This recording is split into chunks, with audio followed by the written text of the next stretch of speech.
carry on. Thank you.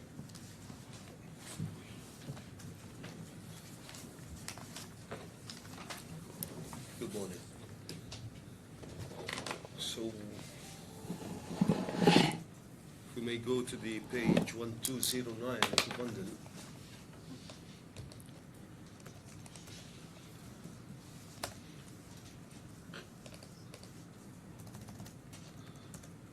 This email being sent by you on December 7, 2020.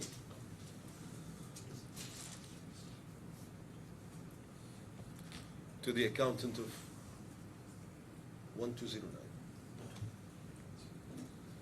To the accountant of Farm Trade, I believe, the company of my client. So, in this email you're saying, good day, please include these invoices in the account. Can you please let me know which invoices are these? These invoices, weren't they attached to this email? Basically, this Because email was sent by you, and you're referring to invoices. So, may But please. this is part of the conversation that we had with Ms. Kapova, and I believe that it should be in the bundle as well, because there was an email that started before that. So we are saying that these invoices are the invoices being issued by Pollux under the services agreement. Do you agree? By Pollux? Is it? No. This is related to PTH, PTH and this is PTSK. PTH and PTSK. Yes. Okay. So please do not change the statement until we have confirmed it definitively. So which statement is this? What do you mean? Which statement? You are referring to a statement and asking her not to change. Can I see the whole thread, this email thread? Because there was an email, I was replying to it, you know. I was asked by Ms. Kapova something, and I would like to see the whole thread. That's all I'm asking you. Yeah, because this is out of context clearly, right? And you give me like partial information. It doesn't say much, you know. There was obviously some attachment, right? Where is it? And there was some email that preceded this one. So you cannot remember the statements.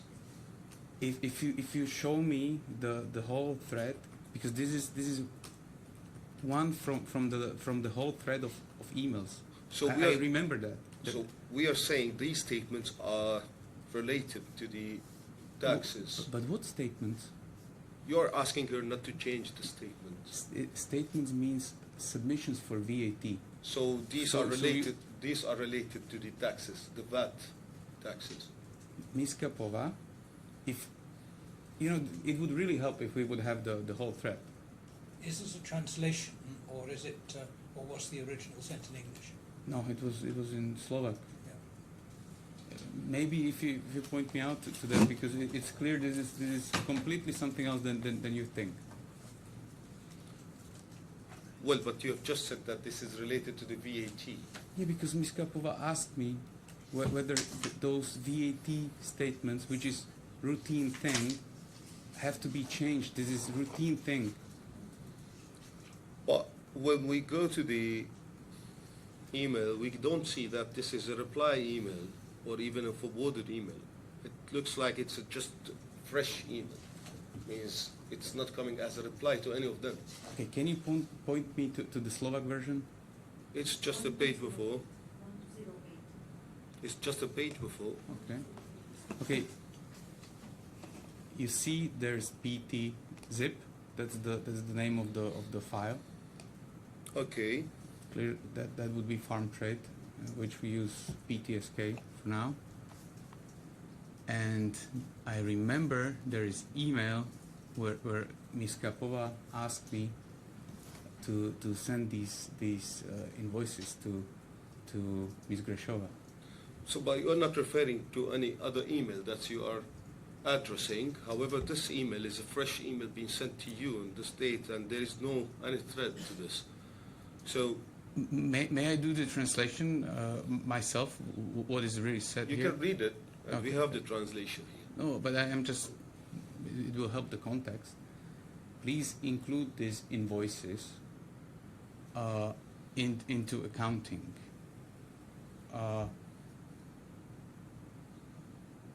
It means VAT returns or it's not VAT returns. There is a inter-EU.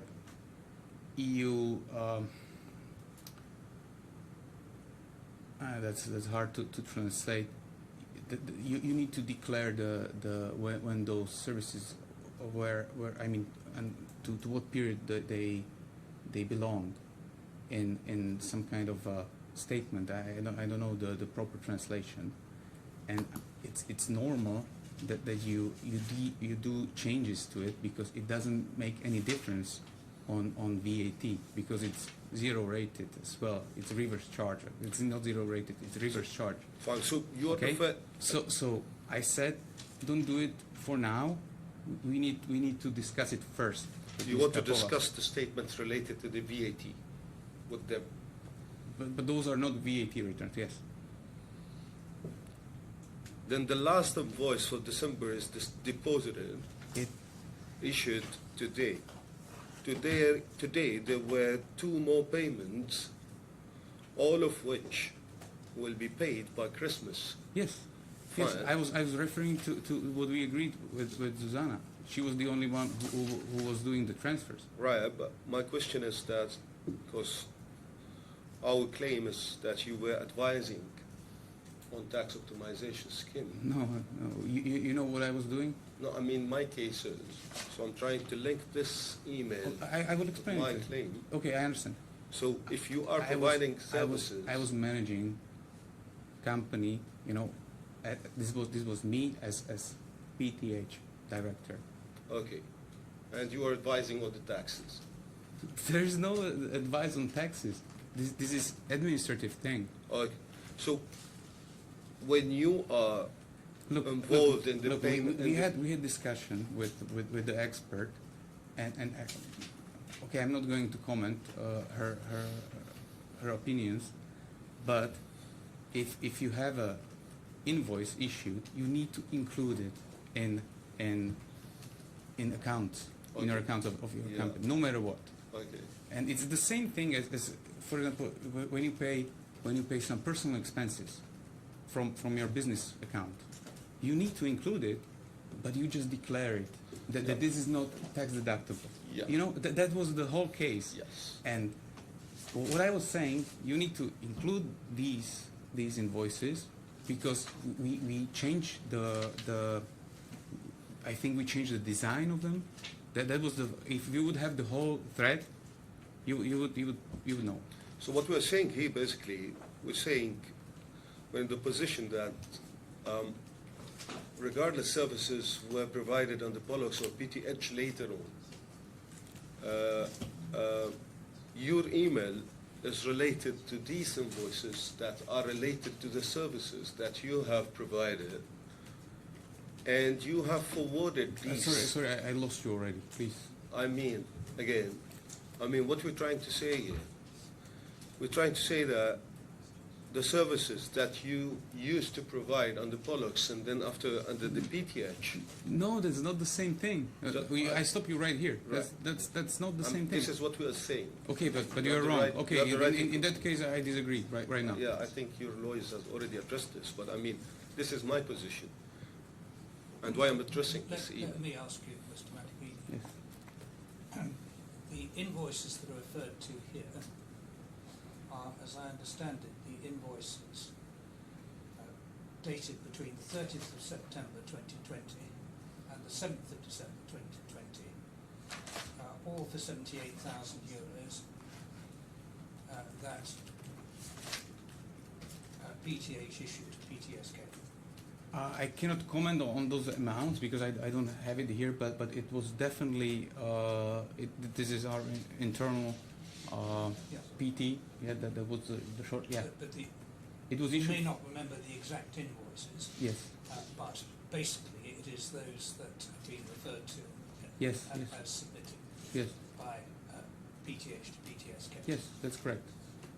And the last one of those that was actually paid was paid in relation to an invoice of the 7th of December, which fits with the date here. Yeah, See that? makes sense. But what about the two more payments which were paid by Christmas? Were there to be a further two invoices?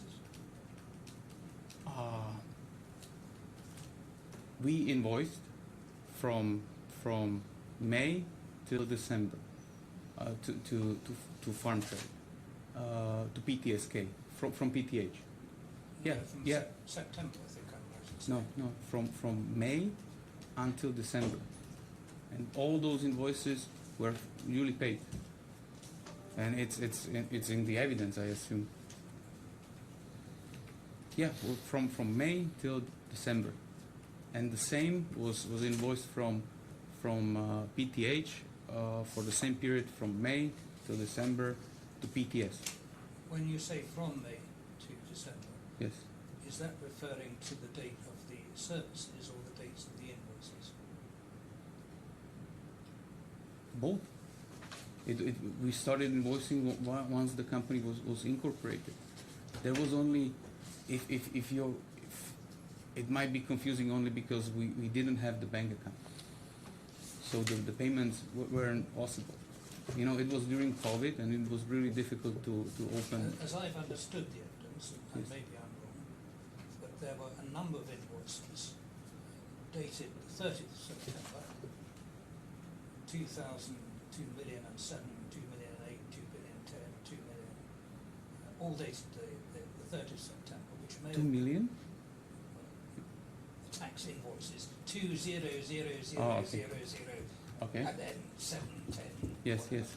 But, but I think what you're telling me is that although the invoices are dated 30th September, and there were 4 of them dated 30th September, Yes. they were relating to services which you say were given in May onwards. No. No. Every single invoice was invoiced for specific month.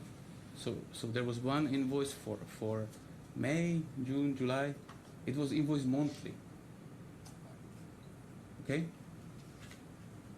Well, I have to say yes. I mean, we have those invoices. They were duly paid. They can be checked. Yeah, and there it's clearly mentioned. There shouldn't be any confusion about this. This is,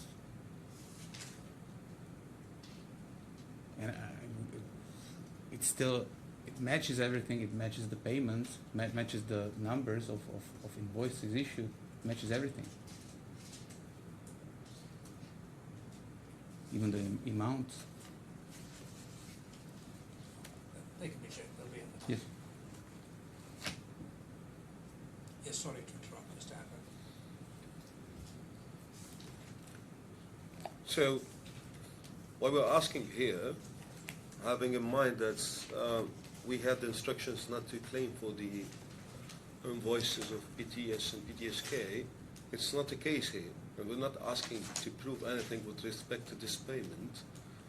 However, we are just trying to establish a fact that you, Mr. Makovini, through Pollux and then after PTH or establishment of PTH, the whole arrangement were for the ultimate aim of implementing a tax optimization scheme that you have proposed to my client.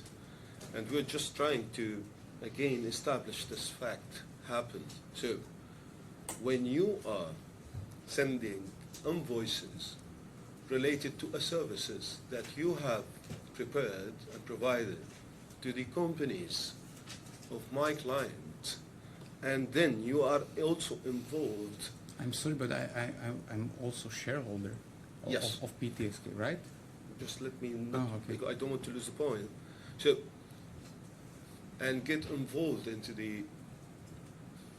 in determining the time frame on where and why it has to be paid, and you have specifically quoted Christmas timing.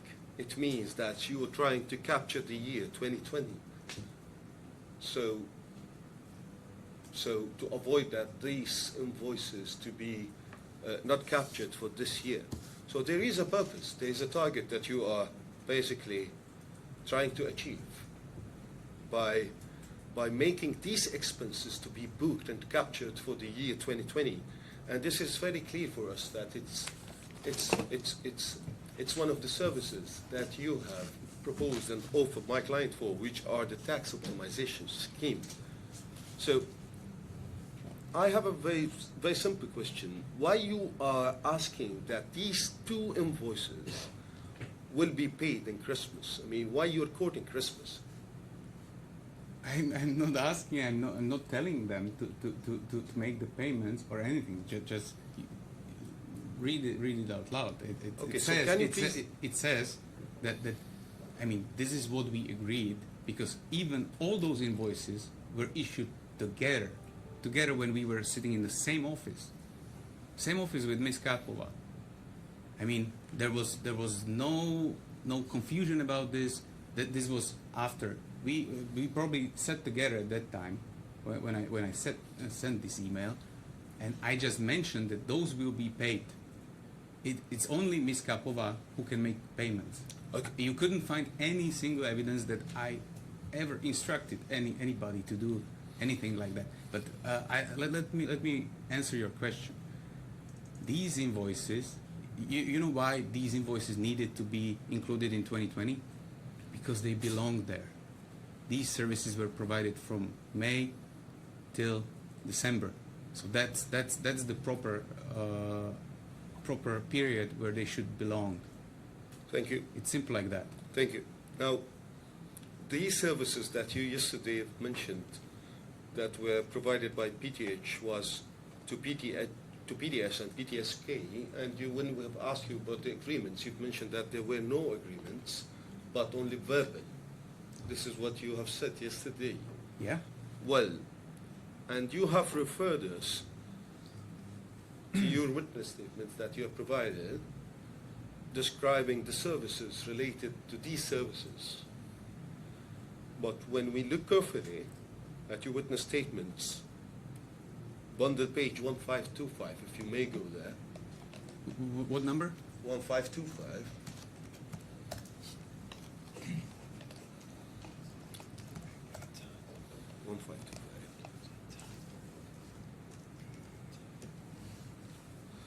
So 1525 onward, we can see that all of these alleged services, and we're not confirming that these are the services, are, if we go and consider them, the worst case scenario, as a services, as you have alleged, however, are related to PT Pharmacy 2 and a company called, so-called Bondua, then what is the reason of invoicing PTS and PTSK then? Okay. The reason for invoice, but let me first tackle the first question regarding missing. Or you said that we didn't have any agreement, and you know, whatever. Check the communication that we had. It was on WhatsApp. It's in the bundle. When I think it was in April or March 2021, when Ms. Kapova was chasing me to finish the agreement, to prepare it. It's there, you know. You cannot say anything that she had no knowledge or Okay, anything. the second question. We wanted from start to have it, but you know what's the reason why we don't have it in written form? The only reason is that Ms. Kapova didn't finish with transfer pricing documentation that was arranged in May. If we would have that transfer pricing documentation, they would give us range, and the contract would be drafted accordingly. That was our agreement from the start. So I just wanted to get this out. What was the second part?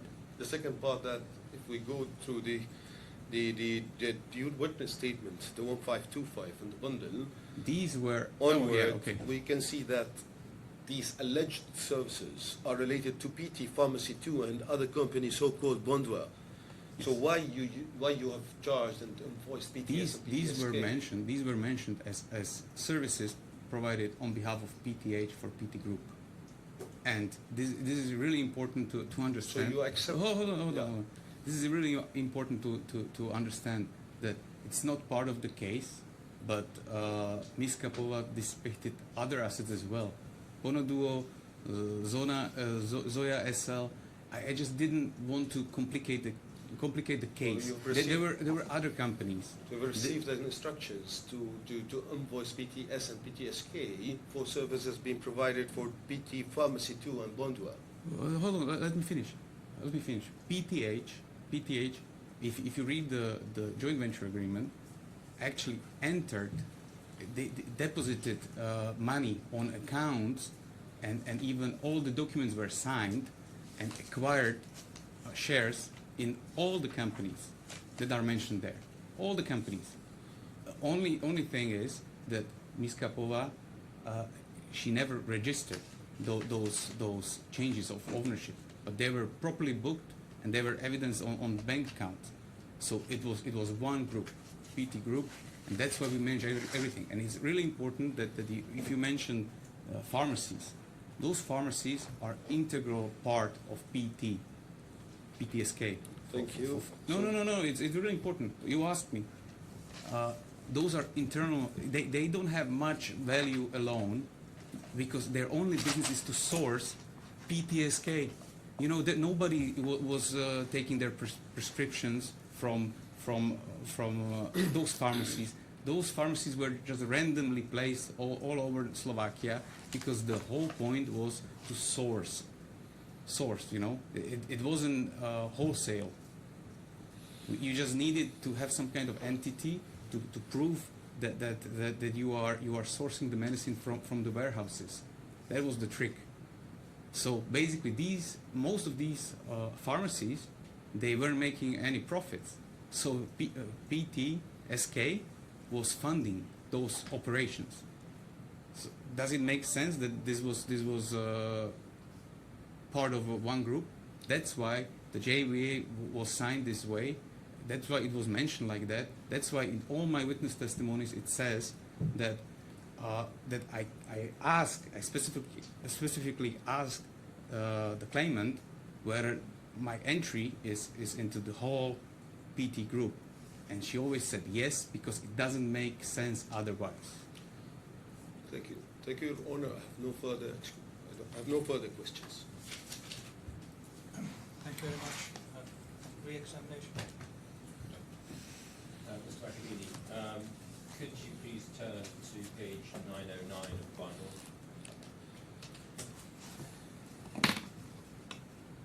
Yes. And you were asked some questions yesterday about your appearance at a conference that took place in Slovakia. Can you recall when that conference took place? I believe it was in October 2025. And who arranged that conference? It was law firm Highgate. And who decided on the title of the panel on which you were invited to participate? It was their conference. It was them.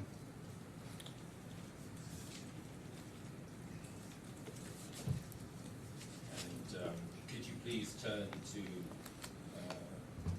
well, I can ask you this. You were asked yesterday about your membership of the Slovak Business Council. Recall that? Yes. You recall when the Slovak Business Council was established? I think it was in March or April 2025. Right. And can we clarify, was that the Dubai branch of the Slovak Business Council? I'm not sure what you are asking, but this is NGO, non-profit organization under Dubai Chambers. So this is Under the what? Dubai Chambers. What's Dubai Chambers? It's Dubai Chamber of Commerce. Okay. And when were you invited to join that council? You mean the board? When When were you invited to participate in the Dubai Slovak Business Council? in 2025. So not before then, No, because it didn't exist. it didn't exist. Yes, Okay. And why were you invited to join that council? because it let's say it's That's a good question. I mean, we are one of those members who actually founded it. So Incorportas is one of those members, and we had a meeting, and they decided that they find most successful businessmen among us, and I was happy to accept the nomination. Let's put it this way. Okay. And Incorportas, can you just describe, to remind us all, what services it provides? Incorportas is corporate services provider. That's the main activity. Okay. And are there other similar businesses operating in Dubai? Yes, many. What do you mean by Thousands. many? Thousands? Thousands. I mean, I think I mentioned it yesterday.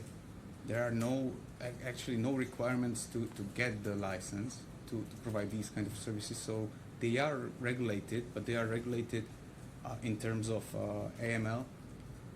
So the license we talk about, that this is a business consultancy license? yes. Okay, it's not a legal license. No. Business consultancy license. No, there is. It's probably impossible to get the legal license here. And how similar or different are the services you provide from other similar service providers? I think we provide the same services. I mean, we are also licensed for accounting and tax consultancy since 2025. And how many other similar consultancies have that similar capacity? I think.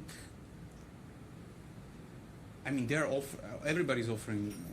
I mean, they're offering everything. Rough numbers, thousands. We are talking about thousands, definitely thousands, maybe even more. Thousands of different service providers offering similar services, or possibly even the same services. Yes, correct? That's correct. That's correct.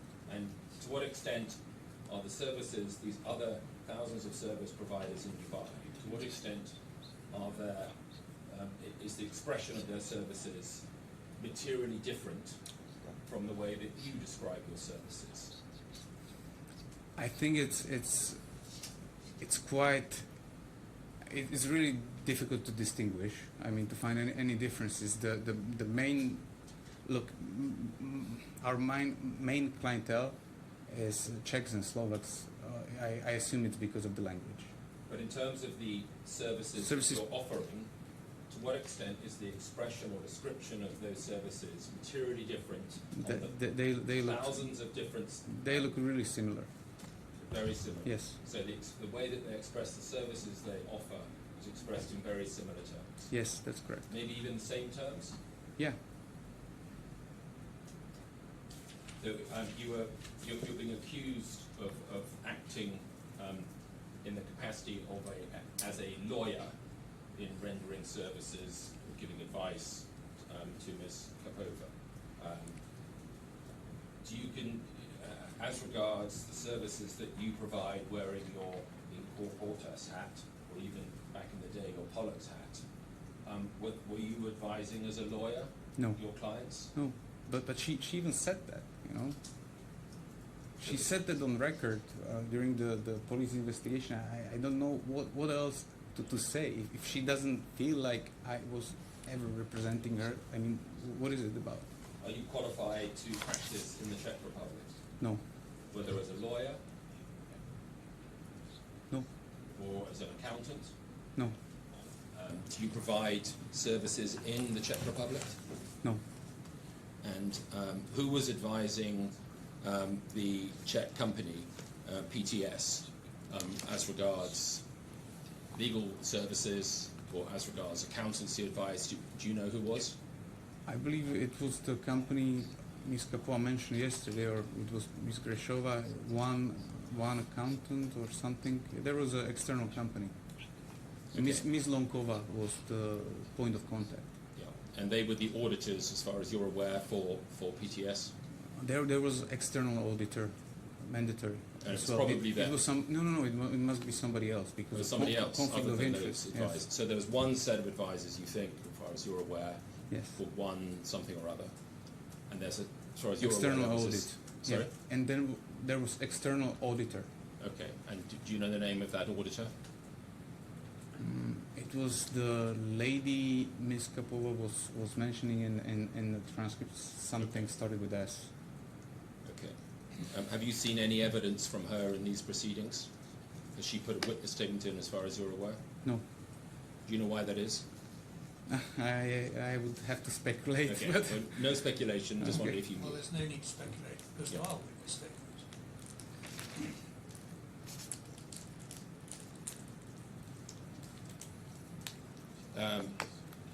Again, the nature of your relationship, business relationship, and even personal relationship is under scrutiny in these proceedings. How would you, how did Ms. Kapova strike you in terms of her business acumen when you first met her at the end of 2018? Do you understand the word acumen? Sorry. yeah, I understand. I'm just trying to. Yeah. She made the impression that she's successful and in what she's doing. I didn't know. I didn't know what the business was at the start.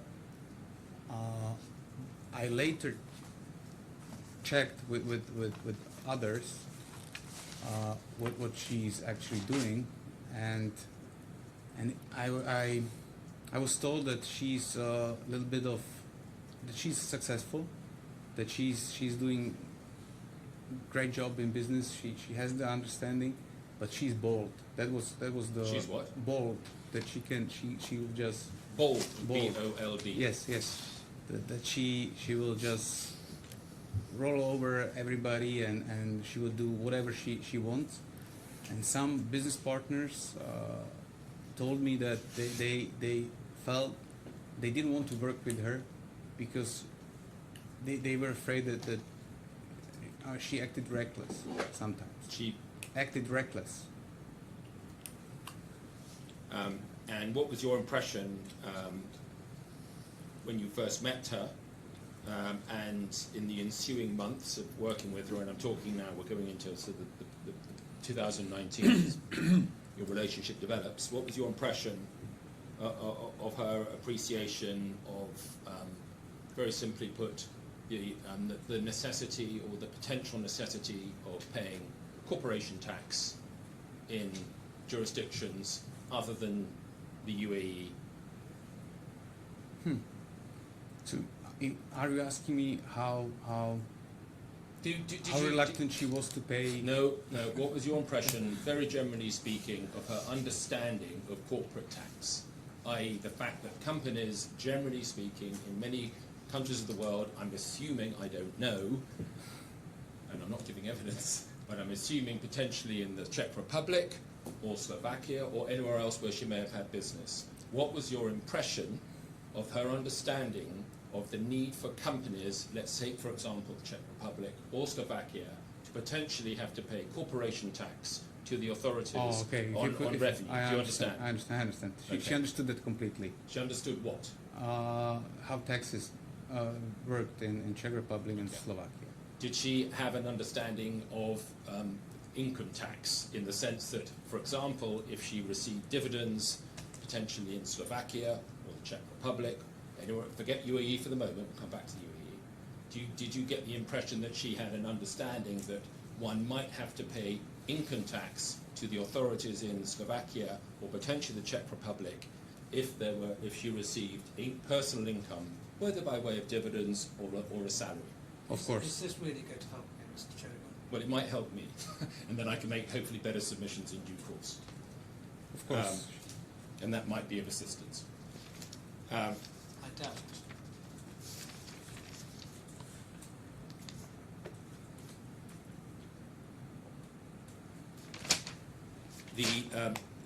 You've been asked questions about the payment of 32,000 euros, I think it was, or euros, in May 2021. Yes. You recall that? Yes. Yeah, and your evidence is that that was a payment that was referable to the renewal of the license that PTH had in the DIFC. Can you just explain what that 32,000 represented? What was the underlying cost? It wasn't only the rent. I mean, it wasn't only the license, but there are other fees and rent as well. And rent was, if I can recall, the biggest part of it. But yeah, this was the payment for expenses to be paid for the Right. renewal of the license. So as I understand from it, the IFC. to be able to get a license to operate as a business in the DIFC, similarly in many other free zones, one pays a fee for the license, Yes. but to get a license, invariably one has to also enter into a lease to rent premises in the relevant free zone, and that necessitates a payment, usually rent, for those premises. Yes. Is that a fair summary? Yes, it is, but for DIFC it's even more complicated because there are other free zones where you don't need to have a physical office. But I'm not sure whether it changed in DIFC in the meantime, but Yeah. at that time it was mandatory to have Okay. physical office. In terms of sort of ranking, generally speaking, if to best your recollection, back in 2021, how expensive, relatively speaking, was the DIFC compared to other free zones in terms of the license and renting space to enable one to get the license? It was the most expensive one. Sorry, I didn't hear that. Most expensive one. The most. Is that still the case, Bert? I'm just curious. Yes, yes.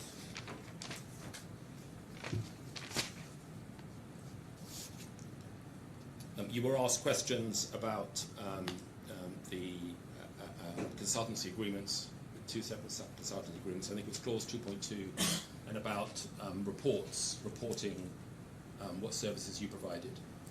Did you receive any requests, excuse me, in writing from PTS to provide summaries or explanations about the services provided?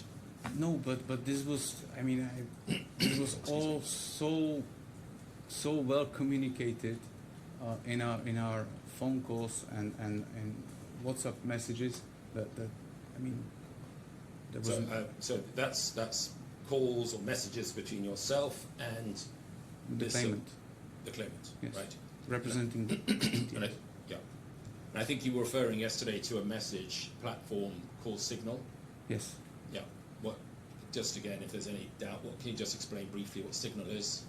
As far as I understand it, I'm not an IT guy, but and it should be one of those top secured apps for. It's a platform rather like WhatsApp, isn't it? Yes, Is that right? yes, Yeah. but it should be really secured for private Okay. interaction. So it's a message platform. Yes. Okay. I just want to just clarify, Yes, just yes, in yes, case yes, anyone's yes. the judge is nodding, so I'm I grasped that long ago, Mr. Chairman. yeah.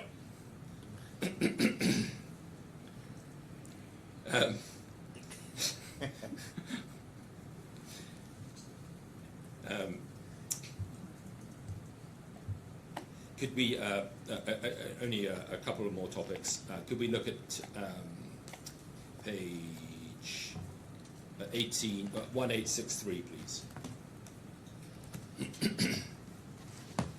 Right, this I think one's going to have to zoom in a little bit to be able to read it because it's a very small font at first instance. If one goes towards the bottom of the page on the screen, and have you been able to enlarge the font so you can read it clearly? Oh yeah. Hold on. And Your Honour, are you comfortable being able to read this? Yes. If you're looking at the black, no. Above the black, actually. I'm not No, interested in the I black. can see above the black. Yeah, so just above. So what I'm interested in, there's an email from a lady called Teresa Hanslikova. Do you see that? Yes. Dated 9th of February 2021, timed at 9:25 a.m., addressed to another lady called Laura Stridnakova. So do you know who Teresa Hanslikova is? This is member of accounting team of this one. That's the external accounting company. Okay. Did you ever deal directly with her? I don't recall. I remember that I was definitely CC'd or maybe on some calls with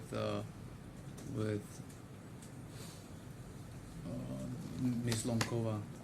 Okay. And you'll see that she's writing to Laura Stridnakova. Do you know who Laura Stridnakova is? That's employee of the PTSK. Okay, but do you know who she is and what her role was? In what? If you don't know, it's fine. I just want to establish who everybody is. If you don't know, you don't know. It's fine. No. And you'll see the email reads, "Good morning, Ms. Strednikova. I would just like to ask you to confirm that 2 payments of euros 120,000, presumably each, were made to Pollux in February. That's were these payments for invoices from 2018 and 19 also in the same amounts? Could you please check?" And then if we then sort of go up, scroll up the email, there's you'll see that Laura Strednikova sent an email to Ms. Kapova saying, "Hi, Zuzka, I'm forwarding you a query from the Czech team," emoji, can't see that, and then it looks like Ms. Kapova then forwards something on to you, which we're just getting up on the screen. With these emails, I don't think these emails were part of the cross-examination, as far as I understand. Well, the topic was, and also it's highly germane. You'll see that Ms. Kapova then emails you saying, "Can you write me a note about this? Thanks, Zed." And we just can we get that order up again?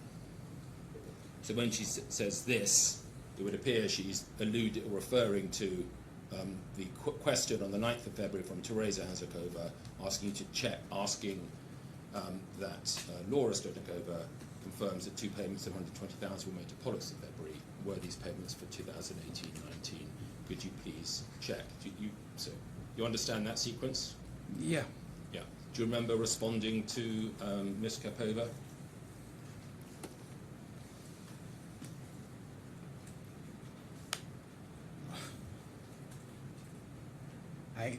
I don't recall. Okay. If you don't recall, you don't recall. But obviously, if she was asking, I don't know. Yeah. You don't recall if there was, whatever the question was became problematic or in some way there were any other issues raised at this time? I don't recall this email. It's really Okay. difficult because there's not much context to start with. I'm sorry. And could I just, okay, the last sort of topic might take a few minutes, but it's the last topic. Would you please get up what we do have, which you disclosed are a series of extensive WhatsApp messages between yourself and Ms. Kapova. I'm looking at the bundle at page 6268. And you'll see that the invoices, the WhatsApps begin at 6269. Yeah, I'm there. And the first one, It's not 6273. okay, numbers are all messed up. 62, No, I can't see it. Sorry, 62. Sorry, 62. Sorry, not big enough. 6269. Yeah, 6269. It is 6269. Sorry. Okay. 6269 is the beginning of a sequence of WhatsApp messages. Just for the record, they run on for dozens of pages, and the last exchanges are at page 6396. But happily, and I'm not going to go through all of these by any means, but I'd just like to draw your attention to a few of them. You'll see that if you look at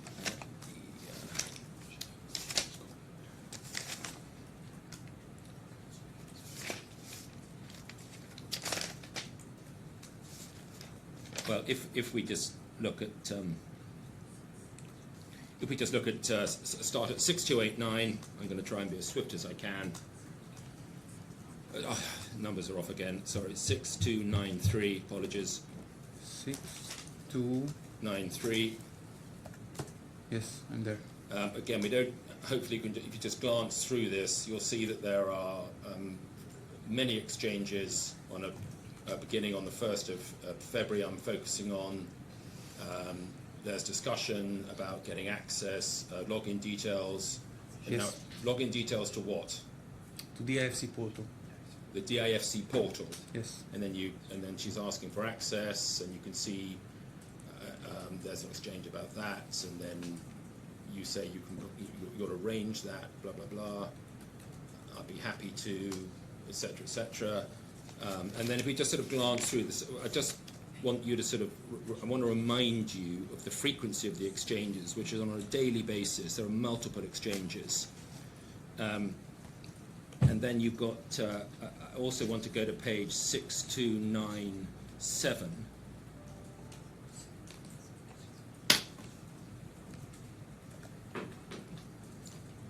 Yes. So we were looking a few minutes ago at the email of the 9th of February, which was at 1863. It's interesting to look at the 9th of February on the WhatsApp exchanges and what ensues. On the 9th of February, there's just some exchanges about some auction about something for the square meter. Don't know what that was. Space, I assume. Where are you looking at, Mr. I'm so sorry, my lord. You're on 97. 6297 at the bottom towards the bottom half or bottom third of that page. Yes. 9th of February, Yeah. which is the same date as the email exchange we were just looking at. Your Honour, I would stress that these have not been part of the cross-examination. No, I understand that. Yeah, but the evidence of, for example, Ms. Kapova, and indeed the evidence of Ms. Kapova, is that at the beginning of 2021, and in particular February 21, there was, I'm going to put this generously, a discovery that these invoices that had been rendered were in some way improper. So what is obviously relevant is what in fact was said, the contemporaneous documents that inform what was really going on. And I think it's most relevant to look at these and draw the attention of the court as well as have the witness comment on them.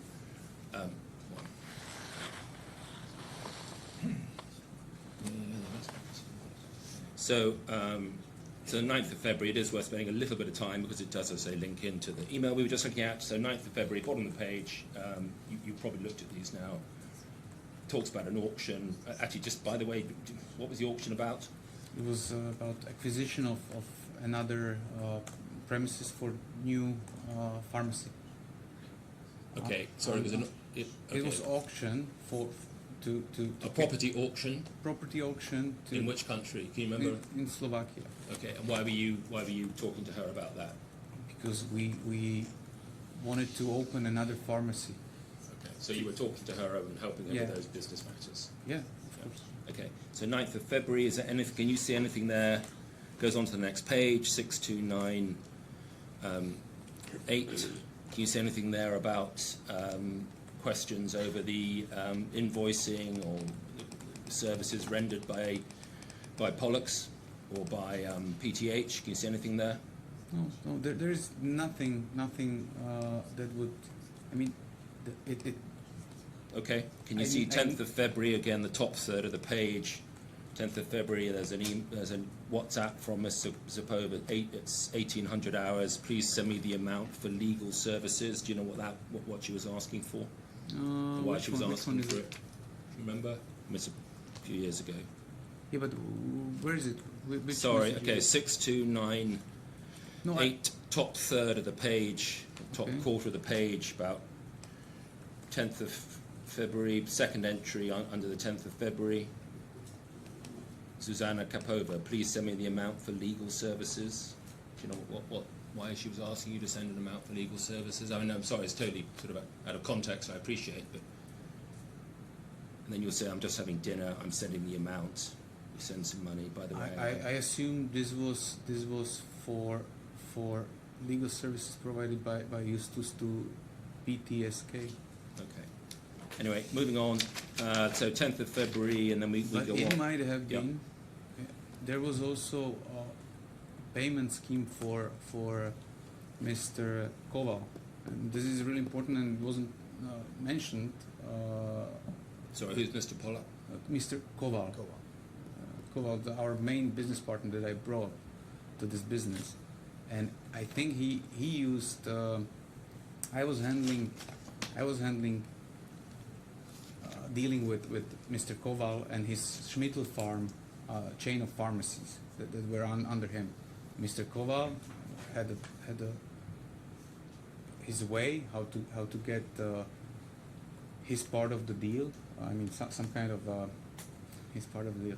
His part of share of profits by sending invoices. It might be one of them because I was handling that. It means that I asked Mr. Koval to issue those invoices and then sent it to. So how do you know this gentleman? Mr. Koval? Yeah. He's my classmate and he's So you were at university with him or high school? university. Okay. So And I mean, so you've known him you would know yes, him a long time. Yes. Yeah. And he was certainly at that time a successful businessman in Slovakia. Is that right? He still is. He's one of the main stakeholders, and he's important part of the story. And I'm not sure why he's left out. And Well, tell me, why is he relevant to the story? I mean, he's the main guy, the main stakeholder that was issued Stakeholder in what? in health industry in Slovakia. Helping what? Health industry. Health industry. Yes. Okay. What did he do? He was right hand of the and also family relative of the managing partner of financial group called Penta, which controlled the whole industry. They had their private insurance company, probably biggest one in Slovakia, chain of hospitals, biggest chain of pharmacies, and they had also a wholesale of pharmaceuticals. Okay, would it be fair to describe him as a very successful Extremely entrepreneur successful and in influential. Slovakia? Yes. And influential and successful entrepreneur in Slovakia, Yes, that's in correct. particular in relation to the health industry. Is that fair? Yes, And he's your classmate. yes, and So- at right. that time probably best friend. Okay. And so the relevance of him to the business with Miss Kapova was what? It was he was really reluctant to do any kind of business with Miss Kapova because of the references because of what he heard. He never dealt with her directly, but she didn't have a good reputation in those circles, and he told me that he won't get involved in any kind of business with her unless I'm involved, unless I say that it's okay, and I guarantee that everything will be all right. So that was the assurance that was really needed Right. to get And then things going. then what did he do in relation to the PTH business? He was able to I mean, he helped with some insights and access when it was needed, but the most important thing was his role in through Schmittel Farm chain of pharmacies, which I mentioned in my 18th witness testimony. He was this was one third of source pharmaceuticals that we had. It's really difficult. It's easy to sell it with profit, but it's really difficult to source because it's really limited. I mean, it's really limited stock. So how would, in terms of putting a dollar price on the value of that relationship to the farm trade business, what can you say what it might have been at the time and what the expectations were? I remember that I did the calculation for the settlement talks when we had in Slovakia with the claimant, and at that time I remember that it was 700,000 euros of profit generated just because of Mr. Koval and his chain of pharmacies in 2020 alone. Okay, so just for the calendar year 2020, your assessment was 700,000 euros of profit. I don't think it was assessment. I think it was really exact Okay, figure. and analysis. Okay, Yeah. and there was presumably a lot of potential looking forward, being optimistic. I believe they are still working together. Okay, And also this was part of the breakup of relationship sure. because it was my friend, but I was really strict with him and I didn't want him. He was always trying. He's a good businessman. He was trying to get more profits from the business. Obviously, he was applying a lot of pressure, and it was only me who was handling those affairs, and when it was me, we had really good profit share. With him, it was I think 60-40 of net profits, and what Ms. Kapova did, she needed to this relationship to, because in February when she insisted, or she wanted to in February 2021, when she asked me for permission to, and maybe it's in these WhatsApp, by the way, she asked me for permission to speak to him directly, and I said yes, why not? I don't have any issues. We were business partners at that time. There was no issue. I was like, okay, why not? And she actually visited him, I think in February, in Slovakia, and they met without me. And I cannot say what happened during the meeting, and they had some other meetings and communications in between, but it appears to me he was trying to push for better prices, obviously, and she wanted to make sure that if she gets rid of me, she can continue with the business. So this is something that she wanted to secure before. So she met with him in February. Yes, 2021. for the first time, yes. Yeah. And was your relationship with him one of the reasons why you thought going into business and having a business relationship with Ms. Kapova would be a good idea? Yes, exactly. That was a key factor.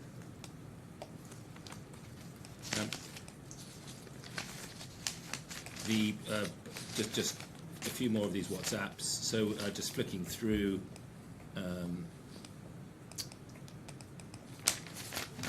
Is this really going to help me, Mr. Chairman? Well, hopefully it will be when we come to our submissions. Page 6309. I mean, it all goes to the point that it said that he did nothing, he was of no value, he was a student, I was teaching him. This obviously goes to rebut all of that as a matter of evidence, in fact. Page 6313.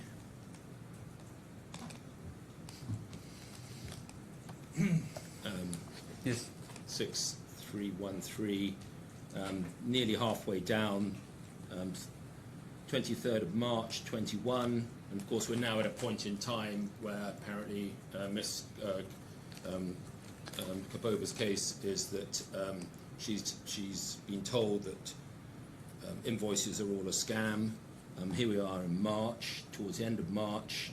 Zuzana Kapova at 12:54. So Miloslav already after the second dose. This is talking, I think, about COVID vaccines or COVID inoculation. I suggest we meet tomorrow at 10 a.m. at our place in La Serre for breakfast. I need to have a longer discussion with you, so I think we should go somewhere else, etc., etc. Topics: chain strategy, division of tasks within the company, closing of previous year, setting processes for the future, goal, increase profits compared to 2020. Please confirm time and place. Thanks.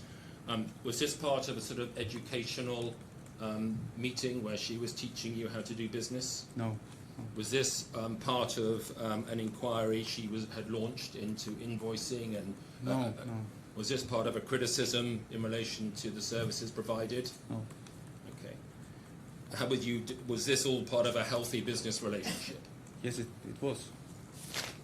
Can you look at page 616?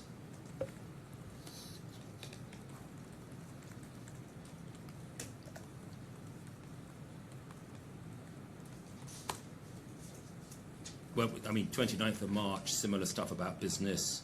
So I'm 6316. Yes. I mean, 29th of March, 21.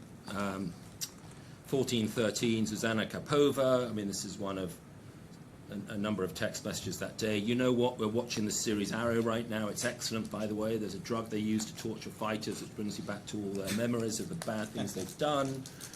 etc., etc. Serum like that would be useful right now. Miloslav says, I think Matovic would survive it somehow regarding the contract. And then we get into business. Regarding the contract for SCH. What is SCH? Mittelfarm. And that was the company you were just referring to. Please don't spend too much time in it. Don't let it distract you from other work. Please just put it in the basic statements as simple as possible. It's just a trial run, and I would allow for verbal agreement if necessary for trial. And then please also take care of our things so that we can finish and get on with the production. Anyway, there's that. Again, is this all part of some kind of education process that she was tutoring you and mentoring you? Not at all. Mentoring you? No. Okay. And look, there are lots of similar emails which we can footnote in closing submissions. Goes on for pages and pages and pages. It's the flotsam and jetsam of a healthy business relationship. And as I said, these end, pages later.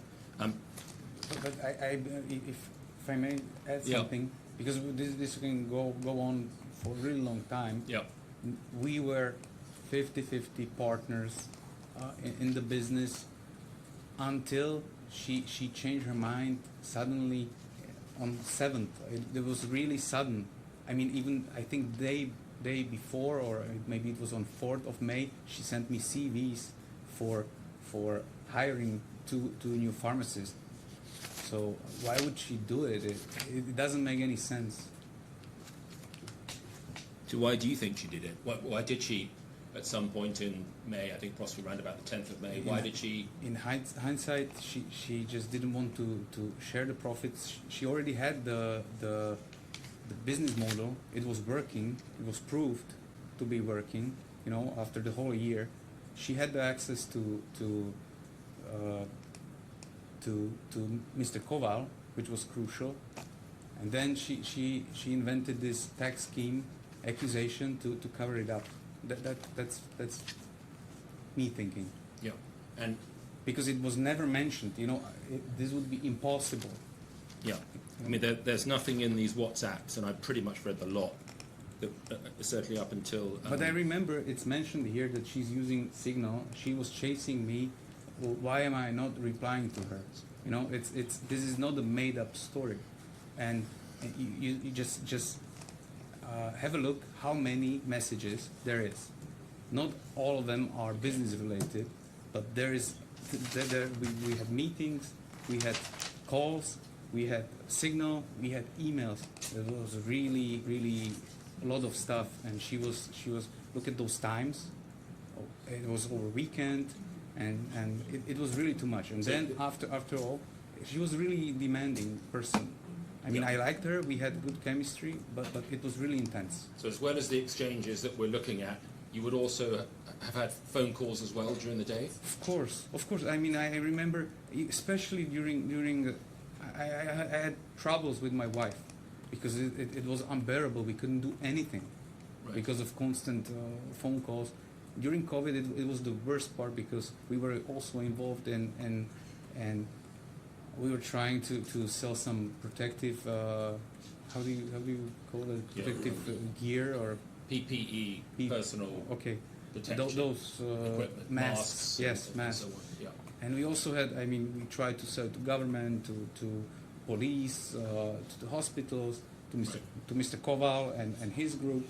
I mean, we had all kinds of things, and those were really difficult times. Some people claim they have masks, and they ask for $1 million in cash or paid in advance. Otherwise, they would sell it to somebody else. It was really difficult times, and we spent hours and hours on the phone. Yeah, and so we've seen the sort of nature and content of these WhatsApps and what you've just described. Unfortunately, we don't have similar messages before essentially the second half of 2020. How would you describe your communications, the nature of your communications with Ms. Kapova before the first half of 2020? It was the same. This is the same pattern. The same what? Same pattern. Same pattern. Pattern. What, Sorry it's for a my daily, English. No. It's sorry for my lack of Slovak, but So you would have daily exchanges about business matters Yes, yes. on Signal or It was email? mostly Signal. These messages are less. I mean, these messages are just those that shouldn't be somehow private. You know, Sorry? private shouldn't be secured. This wasn't secure channel. Right. So okay, but I'm interested in the nature of the Yes, exchanges yes, that yes. are not that predate these exchanges. So 2020, similar types of exchanges Yes, and phone calls, yes, of course. and then I suppose at various points meetings. But we were using also Signal for calls. Yeah, no, I That is understand that. important. I just don't worry about the platform. I'm just worried about the nature and Yes, content of the yes, exchanges, yes, what you were yes. discussing, Yes. what you were getting into. It's, as I understand, Yes, you're saying it's yes. similar to these matters. Yes. 2019. It got more intense at certain point. So I'm not going to say that it was like this from the start. Yeah. completely. I cannot tell you whether this was from June, but it was really intense. The whole relationship was intense. But you know, we had good So you're saying, chemistry. sorry, I want to focus on 2019, Yeah. so we're just crystal clear. Can you just explain again? Yes, there were exchanges, they were Yes. similar but not yes. as intense. Yes. Is that not, right? not that intense. Yes. Okay. Was she teaching you in 2019? You were her student, and she was teaching you in business? No. I mean. You sure about that? I'm sure. But it's. So you think that's okay? All right. Sorry, I'm going to be sarcastic. Carry on. No, nothing. Yeah. Okay. Just check my note.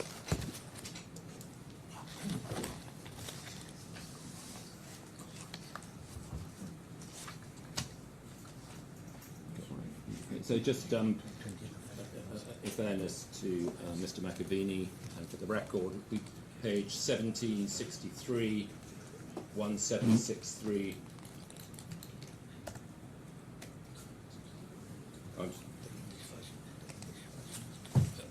It's the same exchange of communications on WhatsApp we were just looking at, but it's in a different place in the bundle. And this, if you go nearly halfway, there's a communication on the 20th of February timed at 12:05:06, and you can see Miloslav Makovini is providing a phone number. Oh yeah. And of course, obviously conversing in Slovak. And that's the phone number for whom? Let me just check Sorry, the yeah, context. it's difficult to pick it up.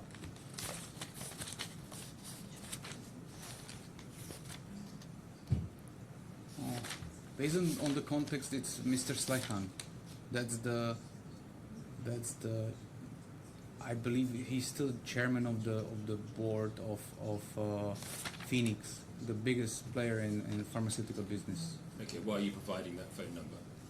Because I got, based on my connections, I asked my friends, and some of them Was made this it part possible. of this is part of the value that you were bringing to the business, Yes. and why yes. you entered into the contractual arrangements with her?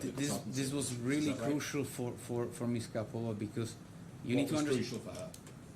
To have these kind of insight and context, let's put it this way, because if you look at the map, I know that this is not the exact thing, but if you look at the map, Slovakia is really, I mean, the pressure is on east side of the country, and just to put it in polite terms, I have never visited Prešov before I met Ms. Kapova.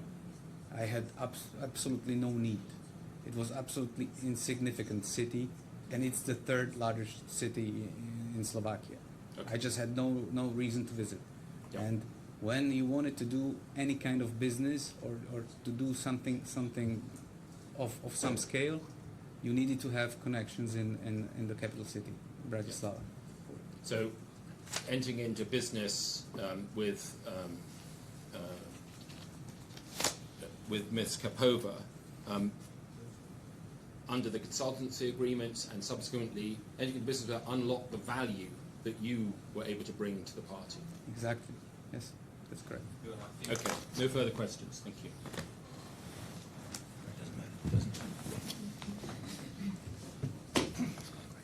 Could you look at the joint venture agreement at page 3347, please? Yes.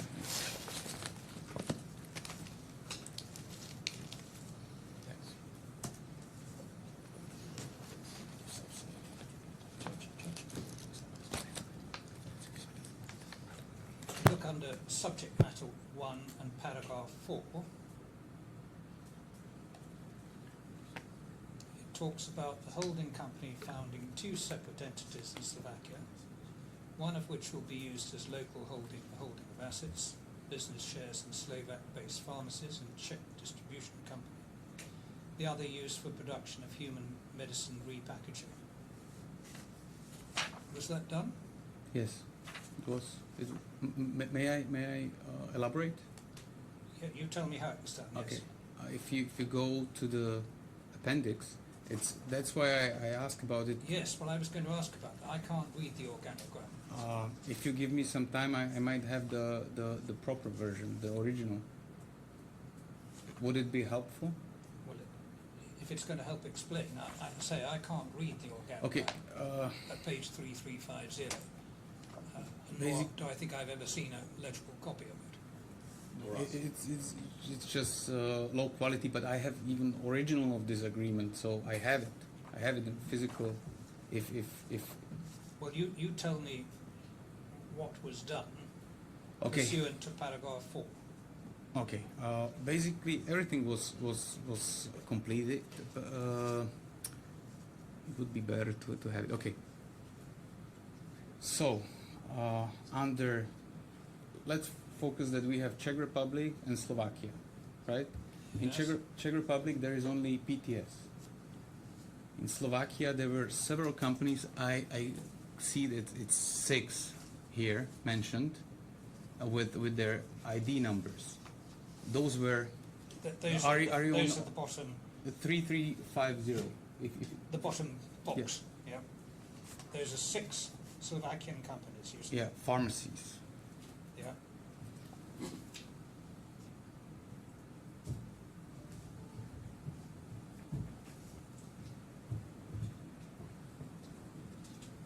I'm sorry, it would be probably easier to see that. And these pharmacies were supposed to be under Zoya SL, Zoya Plus. That's the name of the company. The company is Spelt. Z O Y A Yeah. Plus. AS. It means corporation. This company was founded. We even sent funds we provided loan, and I believe the loan was shared. I'm not sure whether it's part of the trial bundle, but it was definitely mentioned in one of witness statements. So just to stop you for a moment, are you telling me that the middle item in the organogram, Yes. which as best I read it says SK Holding to be established, Yes. that was established Yes. as Zoya AS? Zoya Plus. Zoya Yes. Plus, It still exists. Right. Okay. And under this company, okay, and we provided from PTH, we provided loan of, if I can remember, 225,000 euros. And this loan was specifically meant, so it was mentioned in it, only for the purpose of acquisition of shares by way of increase of capital, so by capital deposits in these companies. All these agreements to acquire those shares, it was all these documents related to increase of the share capital of these companies. It was duly executed. Everything was signed at notary office. Those exist, and actually it was accounted for because Ms. Greshova, that spoke yesterday, she was in charge of accounting of these companies as well. I don't understand why nobody asked her this question, because that was crucial. She accounted these deposits from Zoya Plus as contributions in registered capital. And what happened was that after Ms. Kapova changed her mind in May 2021, she just reclassified them as her own capital. Let me just ask you this. Where does PTSK feature in this organogram? That's what I cannot see. No, nor can I. I assume what you're telling me is the left-hand box with the one arrow down for the DIFC holding company, because I think I can read in the top box DIFC. Yeah, that's definitely holding DIFC. company to Yes, be yes, established.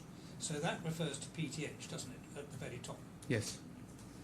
And on the left, you'd expect there to be PTS, the Slovakian, the Czechoslovakian. No. PTS. If you read the text correctly, was supposed to be. I mean, if you read the text that you just referred to, I Yes. guess it's supposed to be owned by Zoya Plus as well. It's not only pharmacies. Well, that's why I asked you the question as to And- how and much also of this if- had actually been done. You see. No, but it was reversed.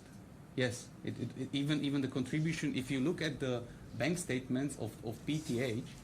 Hold on just a minute. I'm sorry to interrupt you, but let's try and get this clear. Okay. If you go back to the subject matter again, right, and we look first of all at item 2, the object is to found a joint holding company in the DIFC, Yes, and that is PTH. that's correct. Right, so far so good. Then it says in 3, holding company acquires business interest in Slovak distribution company. Yes. Is that PTSK?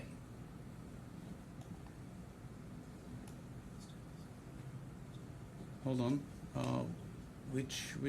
Paragraph 3 of subject matter 1 on its face appears to refer to a Slovak distribution company where each of the two parties, you and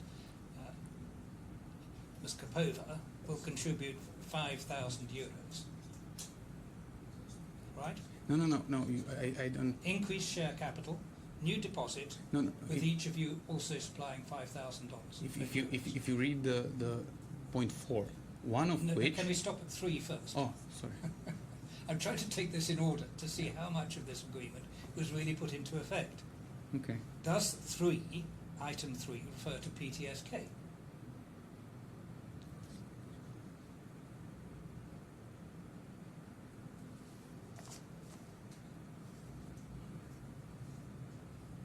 Oh yeah. This is PTSK clearly. Sorry, I was confused. But I thought that much was Sorry, clear. I'm really nervous.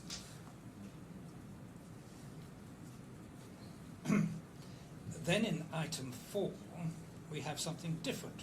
We have the holding company, which again is PTH, founding 2 separate entities in Slovakia, Yes. one of which will be used as a local holding company for holding of assets, business shares in Slovak-based pharmacies, and the Czech distribution company, while the other one will be used for production of human medicine repackaging.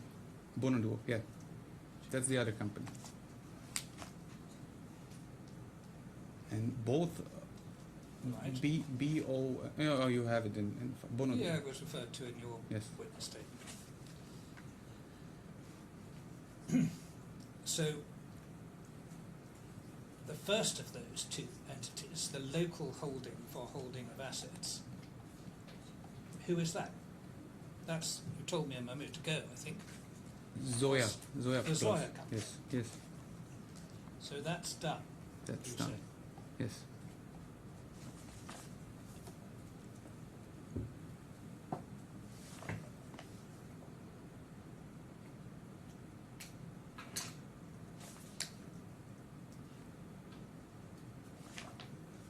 And who owns the shares in that?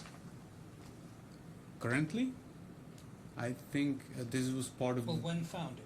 when initially. founded. It was according to this. So it was This, owned. this doesn't feature anywhere in anybody's witness statements. You know why? Because it was so irrelevant if you consider the whole thing, and how much. That was my thinking. Maybe I was wrong, because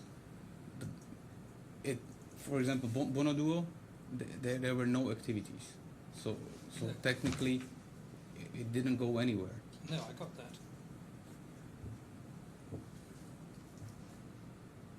But I think we had one share each, one share. But I have it with me here, so I can provide it. The official documents. I had one share. Ms. Kapova had one share of 100 euros, and the rest was owned by PTH. And the total registered capital was 25,000 euros. When we look at item 4, I'm a simple man, but I read that as saying that the holding company, which is PTH, will found two separate entities, which would suggest that those two entities were both going to be held by the holding company. The shares in it would be held by PTH. Yes, yes, Did that happen? it did. Soya, N- which you've mentioned. Yes, Soya. yes, Zoya happened. Yes, and And Bonoduo. was Soya, the shares in Soya, held by the holding company PTH? 99.6%. That's what I just said. We had, each one of us had 100 euros out of 25,000 total. I cannot do the math here, but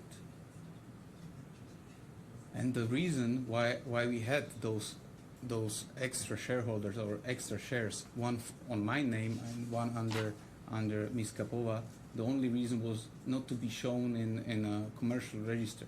That's what I mentioned yesterday. That was the main point why we still have some shares in PTSK, and it's not 100% under PTH. So it was technicality. In a similar manner to PTSK. Yes, Like yes, 5%, yes, yes. Similar way, but it was a slightly different percentage. Yes, that's it. Okay.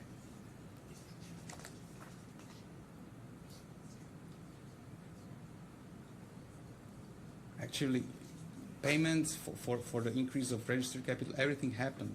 Everything happened on paper. She signed it, but she didn't go through with the registration, and then she reversed it. So basically, what we have now is we have Zoya Plus, we have Bonoduo, still active companies, and under Zoya Plus, I don't believe there are any assets because she reversed it to her own benefit. If it's helpful, I can. Well, I'm just amazed that we've spent all this time talking about PTSK and PTS, and Zoya Plus has never received any mention at all at any stage in these proceedings until I've raised the point right now. But there we are. Let's go on in the joint venture agreement. You say that was done.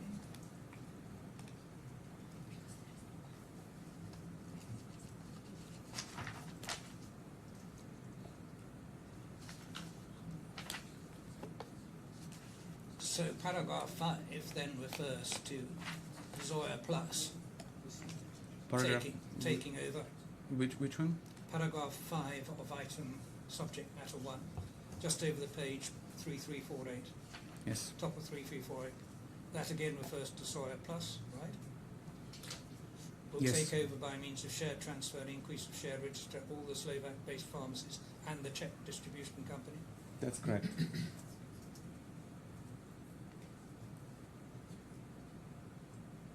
And then the organogram, which we see referred to there. Then let's look at the statements of the parties. Joining party 1 is you, right? Yes, that's correct. And joining party 2 is Ms. Kapova. Yes. Under item 2, and statements of parties 3, the joining party 2 declares it will continue to run the business on a daily basis while allowing joining party 1, that's you, to, quote, learn evaluate and explore internal company processes. Do you accept that as an accurate reflection of what you agreed? Party 2 is Ms. Kapova? Yes? Yes.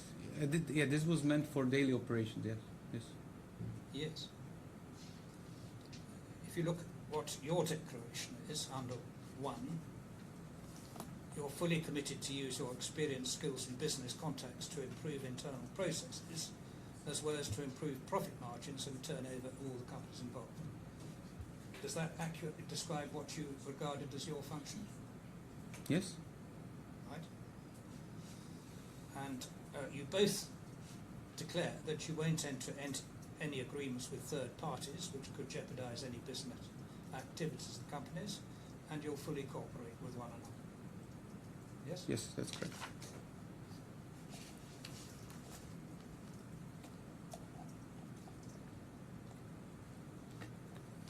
And this is signed, I think, by common ground between you, that although it's dated the 27th of January, it was signed on the 17th of December 2020, but takes effect from, quote, the date of signature as the 27th of January. I'm looking at item 1 of final provisions 4 on page 3349. You see that? I'm sorry, but it takes 3349, next page on. 3349. Next page. Yes? First item, this agreement become valid and effective upon its signature, but has no effect on distribution of profits, which should be equally distributed from January the 1st, 2020, but not paid out before the various parts of subject matter 1 have been fulfilled. Yeah. I remember that. That was to protect Ms. Kapova because she still had some unpaid dividends under those companies. I'm not understanding that. Tell me again. She still had some. You declare profits for distribution, right? But the company didn't have the money. That's what we were talking yesterday, and for actual payment. So she had this right, but there was never payment made. I think it was over €1 million. So basically, this, as I remember it, it was supposed to protect her. That these previous profits that she acquired before 2020 are hers. Is it better? Or more understandable? I don't know. This is how. Although this document was actually signed in December 2020, That's correct. the intention is that it should take effect from the express date of signature, the 27th of January 2020, with the exception of that which appears in paragraph 1. Have I understood that correctly? You're nodding. Agreement will become valid and effective upon its signature by both parties. You see, it says it should be valid and effective upon its signature. But the agreement says it's signed on the 27th of January, even though we know it was actually backdated from the 17th of December. But the intention is that it should be effective from the 27th of January. Is that correct? That's It's not how you understand it. I'm just, we were just what we wanted to achieve at that time was to protect her previous profits. That was it, and technically we never expected any kind of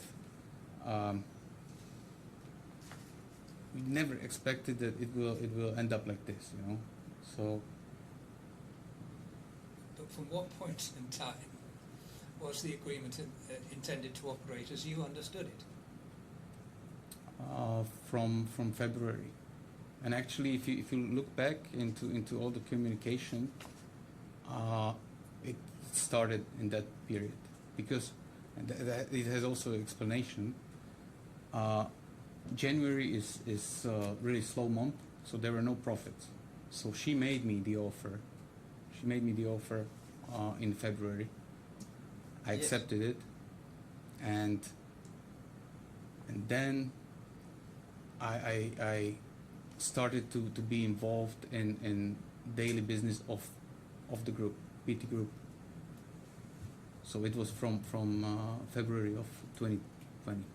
And the company, we know, is incorporated in May. Yes. When I say the company, I mean PTH, obviously. Now, do you see at the end of paragraph 1 of this section, it talks about profits not paid out for sections 2 to 6 of Article 1 of the agreement are duly fulfilled. Which is why I asked you the questions about paragraphs 2, 3, 4 and 5 in subject matter 1. And you're telling me that all those were fulfilled.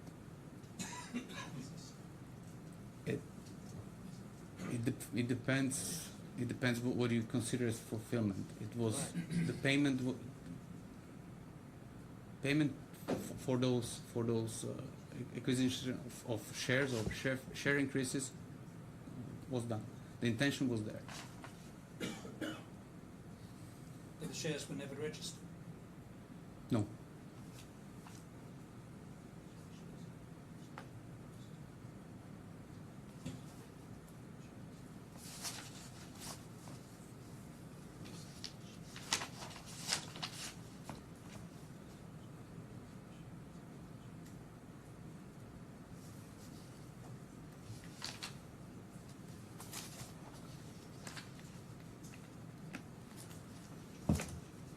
Now, I'd like you to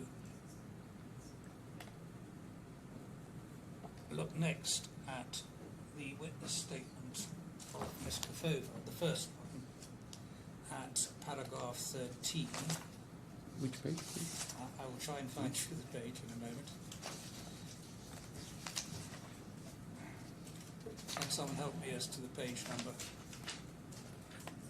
So, 6001. Is that the first page or is that 601. 601? Yeah.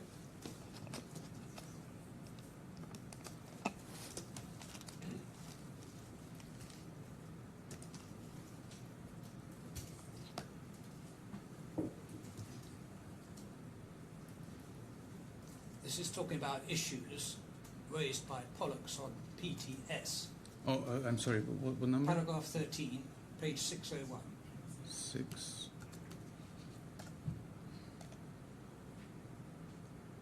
Do you have that?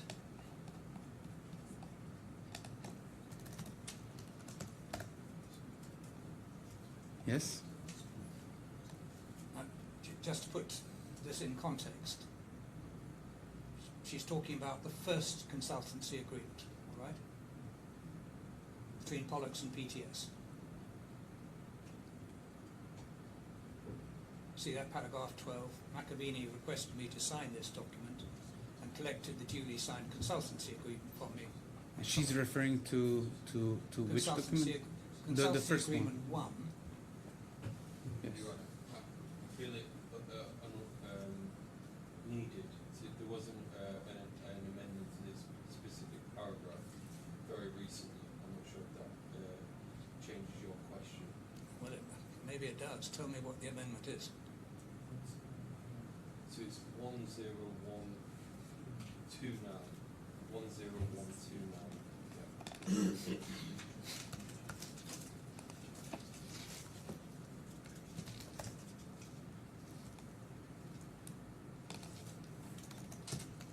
So I understand this is a clarification statement in respect to that specific paragraph. Yes, all right. Well, let's look at 10129. 10129. Can you go there? Yeah, I'm there. You're there. Very good. So you see there's an amendment, but it doesn't affect the question I want Yeah, to that's the problem. ask, I don't think.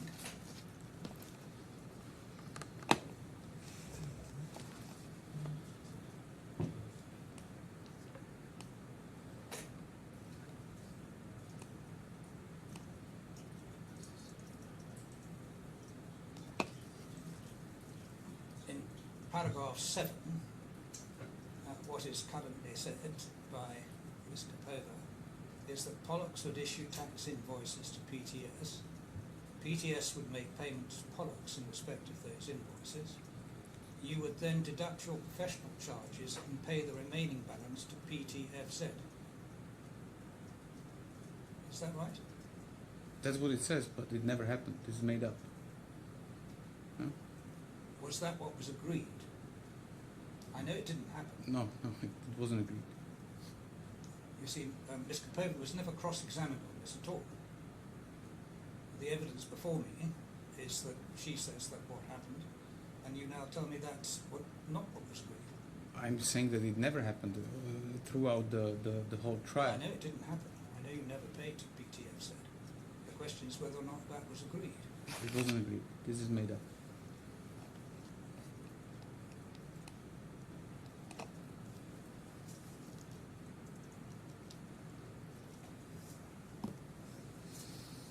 When you dissolved Pollux in 2022, what happened to Pollux's assets?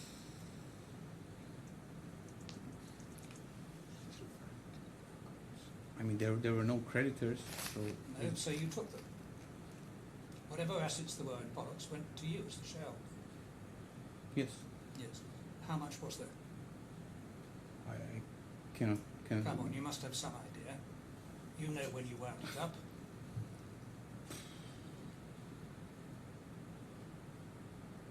I have no idea. I find that almost impossible to believe. Would you like to think again and give me some idea of what assets you got out of Pollux at the end of the day? Probably nothing at that time. Because you'd already distributed it to yourself as dividend. Or paid expenses, or yeah, it was. I know for sure that there was nothing. Right. So what had you taken out of Pollux prior to that stage, roughly, by way of dividend? Over the years, Well, let's take just in the period we're concerned about, which is 2020 to 2022.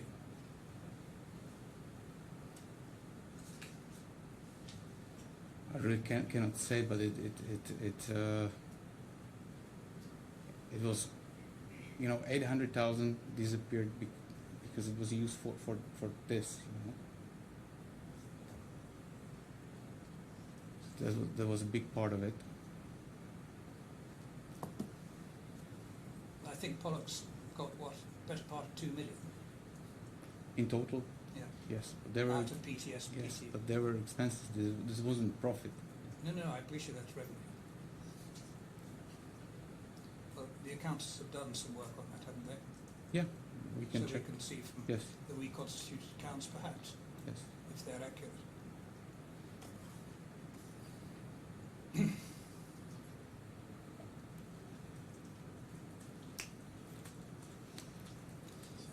What information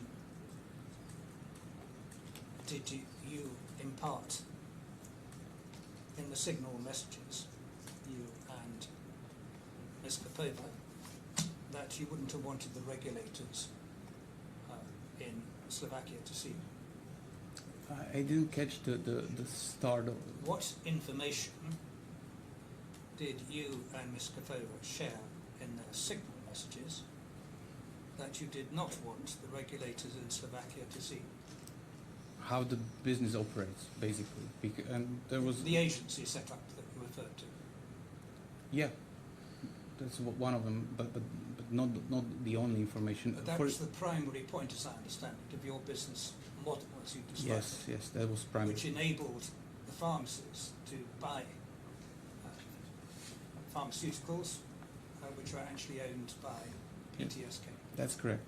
And also there was one more important thing that needed, or two really needed protection or needed to be secured. And that was list of business partners. And also, I mean, buyers. The purchasers, you mean? Yeah, buyers. That was really key information, and also the prices. At what prices? Price information is Yes, we are selling it. Also, if I think about it, there is much more to protect.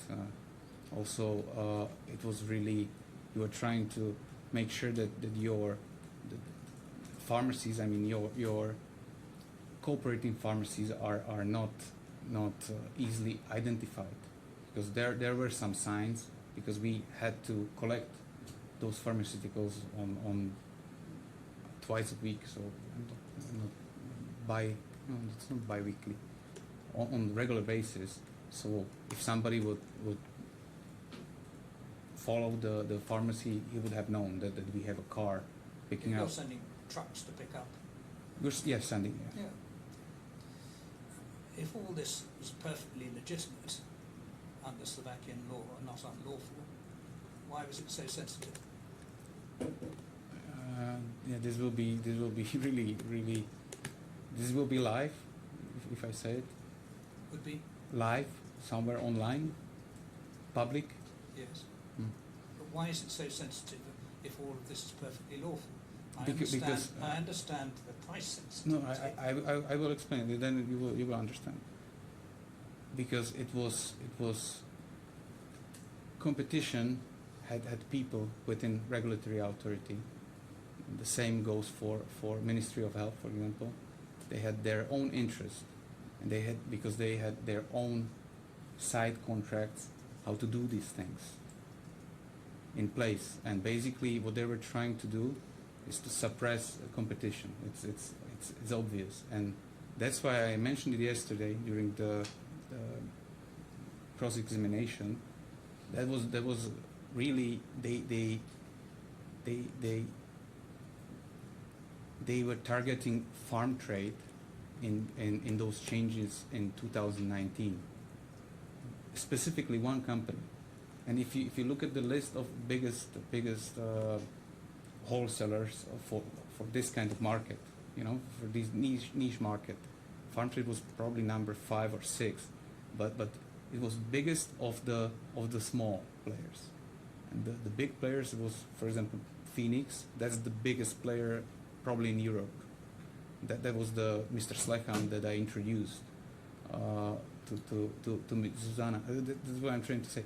They had their agreements, they had their preferences, and how to. Are you telling me that numbers 1 to 5 in your list of companies involved in this business had connections within the various ministries that enabled them to carry on business and to try and shut down Yes. the business of farm trade? Yes, that's what I'm saying. At least one of them had. That's all you need. And we don't have to. For example, I'm not sure whether I should mention it, but even the Venta, the financial group that was working with Mr. Kova, was really close to the management of this financial group. It's really, at that time it was state within state. They had really huge influence on this sector specifically. And did you have contacts within the ministry? I thought I understood you to say in cross-examination that one of the benefits that you brought to farm trade was your connections with the ministries in Slovakia. I'm not sure whether I said ministries, but regulatory authorities. This is business inside. If you're, I understand that you are polite about I'm being it. polite, but There wasn't the anything. inference of corruption Yes, no. is not hard to make. Yeah, I understand, but there was no corruption involved. If you're asking that, I wasn't bribing anybody. But am I to understand that's what was going on generally, That was so far as other companies are that concerned? that was competition doing. Yes, you are right. It's a really profitable business. It is. No, I understand that. And I think UK was one of those countries that was Well, the on our, EU pays higher prices. Simple as that. and Slovak Republic is in specific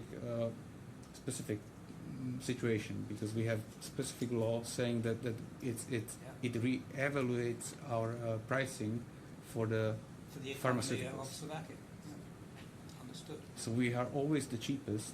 So Yes. this is the best country for sourcing. Is it any different in the UK since we've left Europe? I think we had some questions in the Don't need to bundle. answer that. All right, any questions to rise out of that from either party? There was, I just had one question. Yes. If I may. Can I just take you to page 6434, please, of the bundle? 6-4. 6434.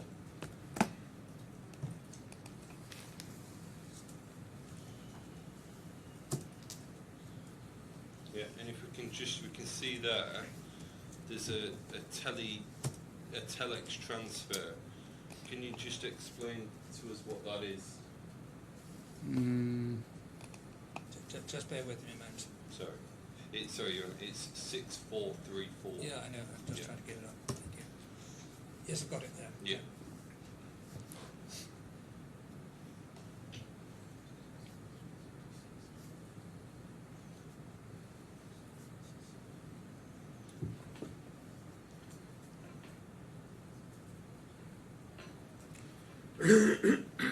May I?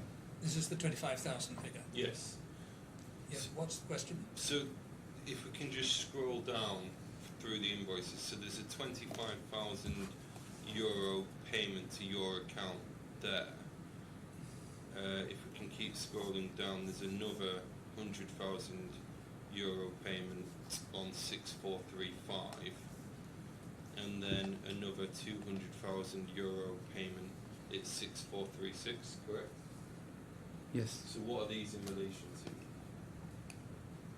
These were payment to my bank account, but you need to take this into context of I know where you are heading with this, but you need to Never mind where he's heading, just answer the question. you need to understand that this was the COVID period. I just Yes. need the question. What are these in relation to? It might be I was sourcing funds for some of the purchases of the protective equipment. So these are not salary payments which are drawn from products. Not necessarily. Not necessarily. You sure? Yeah. One says salary, I can see that, but this is something that you need to pick something. You know, you don't have the. Well, if we go to 6434, does it not specifically say /salary? Yeah, that's what I just said. You need to pick something from those options. It doesn't say that you need quick cash or you need quick funds to buy protective equipment, right? You know, I'm not sure this arises out of your questions. Well, I think it does, because I asked what happened to the funds that Pollux had. Yeah, but And we were now looking at what did happen to some of the funds Pollux had. yeah, but it's not been a subject of evidence on the other side or challenge until question until now. But, Well, no doubt the experts will tell us about Pollux reconstituted accounts, but I'm obviously interested in where this all went. 6437. So if we can scroll down to the other payments, can you just explain what these are in relation to? What? The other payments on the invoices. What is See, the overpayment, please? the different payments through the invoices? So you've said 6434 is not a salary payment, even though it says salary. Is that what you're saying? That's not what I'm saying. I'm just saying that it's a long time ago, and if you that might be salary. I don't know, but Well, what is it? We need to know what it is.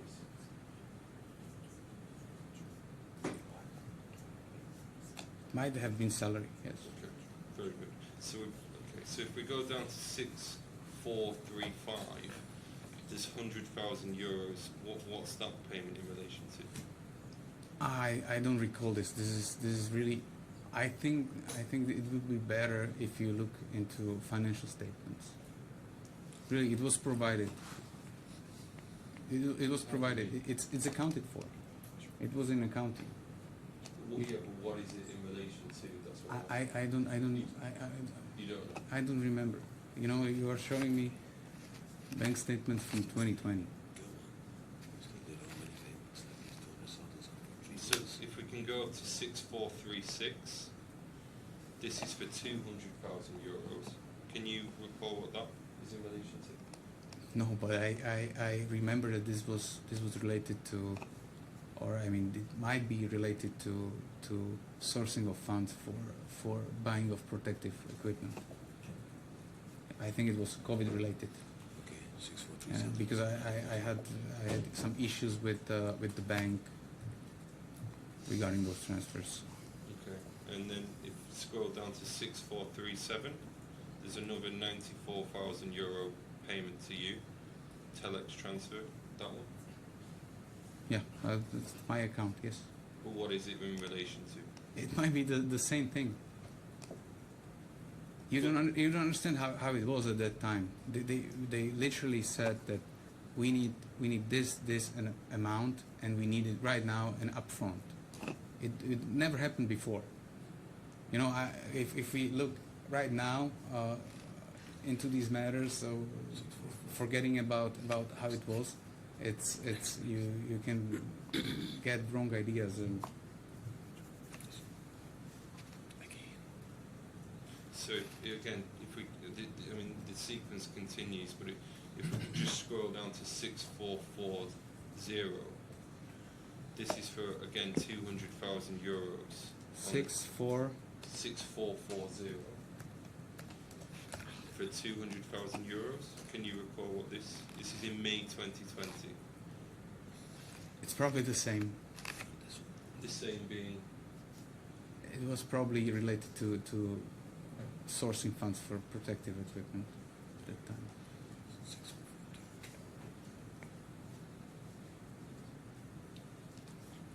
I mean, you're on a. I think we carry on a similar pattern here in terms of the invoicing. I think we go to 6442, but it's the same point each time. What's the total of all these figures? What's the total of I them? might have to come back to you on that one if that's something. If you can. Is there just one more invoice, or are there a number of others? I think it goes down to 6442. Well, there's quite a lot. There's a lot of invoices. Are these matters explored by the experts or not? Believe, Yes. yeah, they are. So perhaps we leave that for the experts. All right. Thank you. No further questions from me. So these bank statements show various payments out, and you said that they were for the purchase of certain products. It was related to sourcing of it might have been related to sourcing. Yes, that's my recollection. Sure. After 5 years. Okay. So just to explore this a little bit, you were sourcing what and for whose benefit? For the benefit of the group. Which group? It was PTH at the time. Sorry? PTH. So you were using money that had gone into the Pollock's account Yes. to buy products for the benefit of. That was. I'm not saying that it never some of those purchases never actually happened, but they ask for the quick payment. They ask for to show that you have certain balances. So these transactions made sense at that time, and the urgency there was. Yeah. That's what I'm saying. Polacks never purchased any protective gear itself. Okay. But the money was being used to purchase products for the benefit of the business that you were in with Miss Yes. Kapova. Yes, that's good. Thank you. I'm sorry, I do have one further question, which I should have asked you earlier. When did you first discuss with Miss Kapova severance, splitting? There was, as I understand it, discussion about the profits in PTH and a disagreement about whether those profits should be paid out to the shareholders by way of dividends. When did you first discuss the idea that you would part with the possibility of a payment to yourself in respect of your shares? It was on May 7th. I if you remember, I said to you yesterday because you asked me 9th. 9th, 10th of May you were talking about. I think it was 7th, but it's in my There or witness. thereabouts. It's in my witness testimony, I believe. She called me crying, and I didn't know why. She was on the way after our meeting, and she spent one more day in Slovakia, in Bratislava, because she when she was in Slovakia she wasn't normally living in Bratislava. She went to Prešov, and on the way home she called me, and all of a sudden started crying, and I didn't understand why. And then I told her that, look, if you don't want if you want to go back and take everything back, what we have done, I mean, you can buy me out, don't worry. So I was trying to calm her down, and she calmed down, and she said that by Monday I will get an offer. And I left to Dubai. I think during the weekend I was still waiting for the offer. Then when I called her, she was evasive. Something changed. She obviously started to do all these things. I'm looking at your statement and paragraph, this is your 18th witness statement, from paragraph 88 onwards, and you say at 93, discussions about ending our joint venture culminated in a phone conversation on 6th May Yeah. 2021. That's the one you're talking Yes, that's correct. 1531. Thank you. Thank you. So far as you're concerned, your statement accurately sets out your Yes, recollection yes, of what yes, you said. yes, exactly. Yes, I'm sorry, I should have asked that earlier, but if either party wants to ask any questions arising out of that.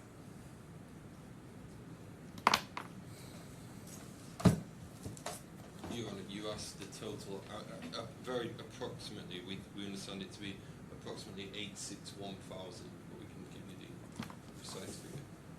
So that's the total what? Yes, thank you.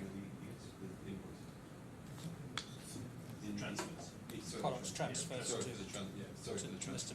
Makovini. So just one question. So the number was 861,000. Yeah, well that's a rough estimate. The total of the various invoices Yes. you're telling me. Yeah. No, That's they the was check. transfers. Transfers to your account, Yeah, correct? the transfers, yeah. All right, thank you very much. Should we take a 5-minute break before we begin on the experts? Fine, Thank you done. very much. Those are all the questions for you. You can come or go as you wish. Thank you. All rise.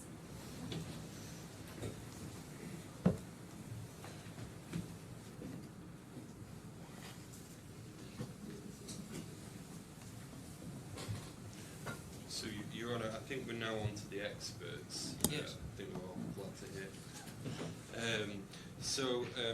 We've got Mr. Misak. Sorry, I apologise. We've got Mr.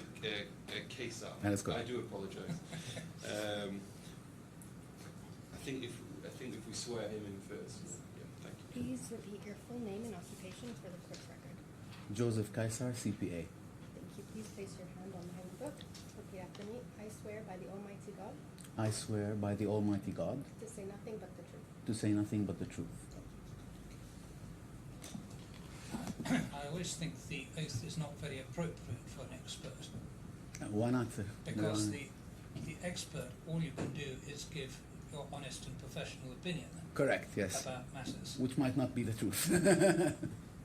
Well, it's not a question It's of my fact. truth, at It's least. a question, not a question of fact, it's a question of expertise and opinion. Correct. And so I simply ask you whether you're going to give the court the benefit of your honest opinion without regard to the interests of the person who appointed you, Yes, I will be doing with that. duties as an expert to the court. I will be doing that. Thank you very much. Mr. Kesar, can I take you to page 3225 of the bundle? Please. Yes. So can you confirm that this is an expert report which was prepared by your firm, Creston, Alney, Farsak and Co, and you were you're the senior colleague with Mr. FASA. That is correct, Is yes. that correct? And if we can go down to page 3289, can you see that that's your signature and stamp? That would be the signature of our managing partner and my colleague, Mr. Iyad Farsakh. Okay.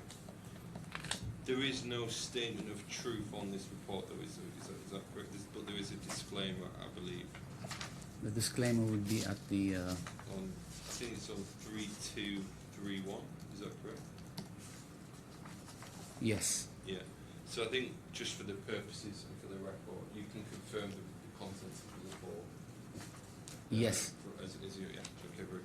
So you've also filed other experts' reports in this case. Can I take you to 8560? Yes. So can you confirm again this is the supplementary expert report prepared by your firm? And if you can scroll down to 8578. Yes, Again, that is correct. That would be Iyad's signature again. who's your managing partner? Correct. And you can confirm that it's true to the best of your knowledge. Correct. If we can go to 8558.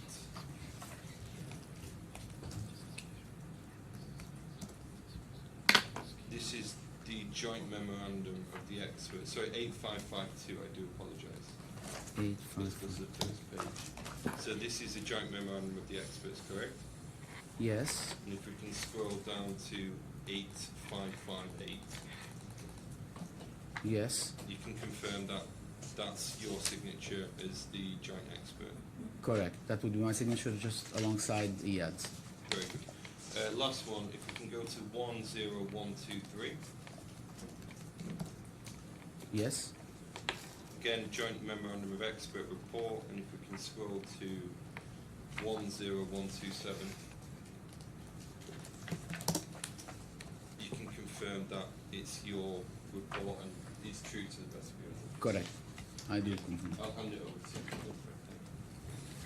you. Your Honour, Mr. Mahajan is going to conduct the cross-examination of the expert witnesses on behalf of the defendants. Yes. Good afternoon.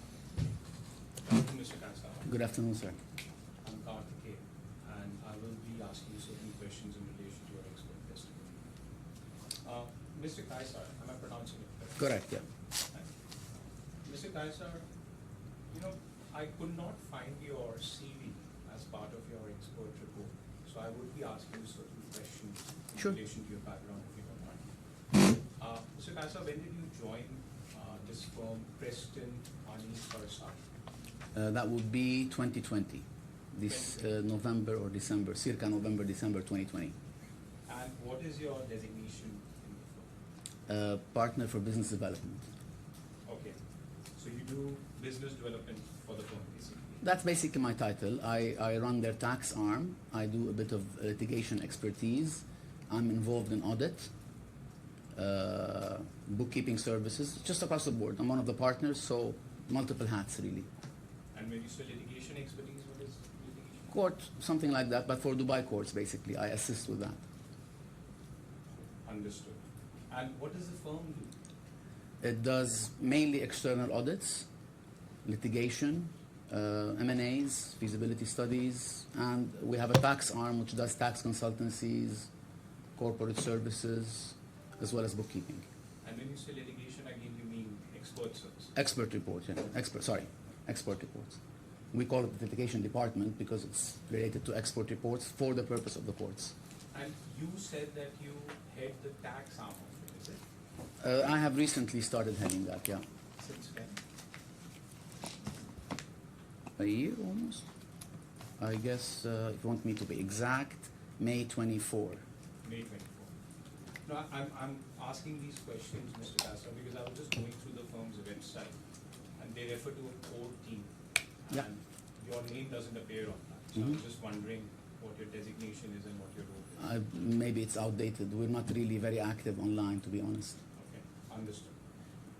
So, Mr. Kaisar, have you dealt with Slovakian pharmacy or healthcare business in the past? No, Never. never. Have you dealt with any clients from Slovakia before? Never. What about Czech Republic? Also Czech Republic, if my memory serves me right. No. Mr. Kaisar, you said that you gave expert testimony before Dubai courts, which are onshore Dubai courts, right? Yes. Have you also given testimony before the I have never given testimony. Sorry, what was the question? Have you given an expert report Yes. before Dubai courts? Yes. Have you given oral testimony No. before Dubai courts? No. Have you given an expert report before DIFC courts? No. This is the first time. This is the first time. So this is the first time obviously testifying. Yes. Yes. You mentioned part 31 of DIFC rules of court as part of your disclaimer in the report. Do you recall that? This is page 3231. if you Perfect. want to. That would be easier. 3231. Are you sure? Disclaimer, yes. Yes. If you see the paragraph under The first 2.1, paragraph. last line. Correct, yes.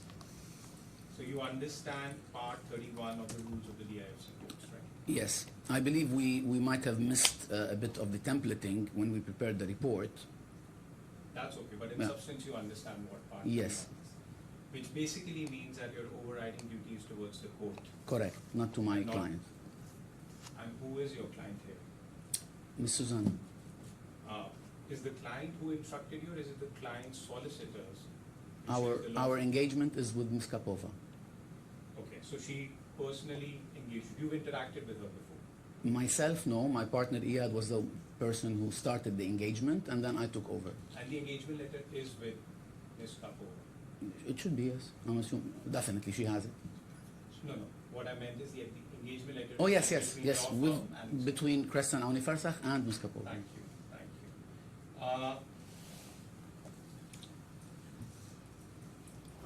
A question on this that I wanted to ask you is, which the claimant's law firm also just alluded to.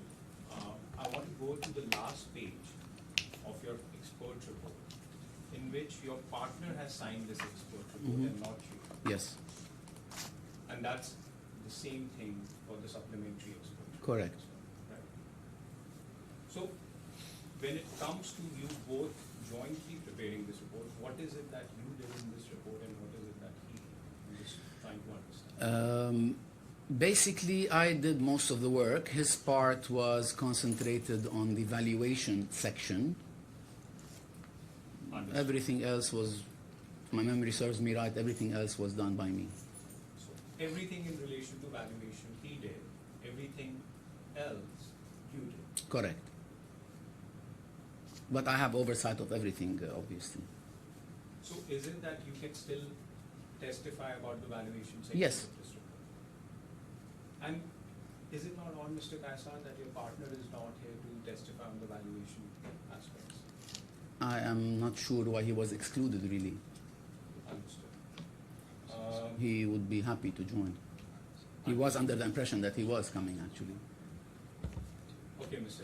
Kaisar, like I said, I do want to ask a little bit more about your background. You've already Sure. clarified the designation that you have. Can you tell me your qualifications? What all are you? So I have a bachelor's of IT with a double bachelor of IT and accounting, and I am an American CPA, a certified American CPA since 1999, I believe. Very well. So it's basically IT, Accounting? and CPA is obviously recognition of your accounting skills, right? Correct. Are you also a lawyer by qualification? Lawyer, no.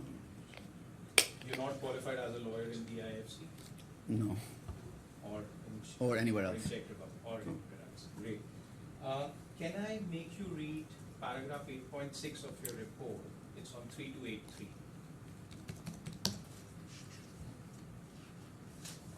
Yes. Shall I read it? Not the entire paragraph. It's basic, and when I say read it, it's basically for your Okay. own reading. It's the last para. Accordingly, the entire structure. If you want, I can read it. Mm-hmm. Accordingly, the entire structure surrounding the joining fee, the JVA, and the assignment of receivables constitutes a sham transaction. lacking commercial substance, consideration, and legal effect. Isn't that a legal statement? Yes, the sham transaction, lacking commercial substance, consideration, and legal effect.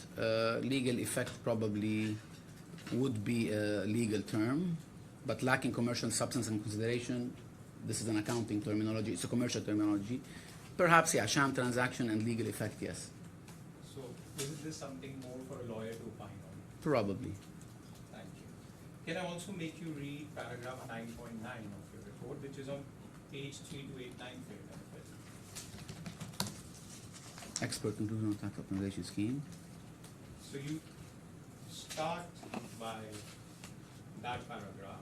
We therefore conclude that although no formal written tax advice was provided by defendant number one to the claimant, or the company she owns or controls, defendant number one nonetheless designed and implemented an illegal tax optimization scheme. Use the word illegal. Yes. Mr. Kaisar. Again, isn't that a legal word? Perhaps, yes. And to determine something is legal or illegal, it's actually... It is outside my scope of expertise, perhaps, yes. Thank you. Very good. Mr. Kaisar, I'll move on to my next line of questioning. Can I just take you to page 8557? And here I am referring to the joint expert meeting that happened that you were part of. Can you always give the paragraph numbers, because Indeed, I was I've- going to get to that. So I I've first basically printed wrote off the some page. of this material, and it's easier for me to do Indeed, it by your Lordship. paragraphs. Thank you. Uh, Anyway, the joint expert memo. Yeah. That's the first one, yes. So 8557. 8557. Yes. And your Lordship, it's paragraph 5, additional note towards Yes. the end. And Mr. Kaisar, you would see that the first line says that the claimant's experts stated during the meeting that they had not reviewed the 18th witness statement of Mr. Miloslav and its exhibits. Yes. Defendant number one. Right? That's correct. Yes. And this was a memo, a joint expert meeting memo, which was dated, can you just go below and show the date? This is 5th of December, if you recall, maybe it's on the first page. So the 18th witness statement is dated December 5th? No.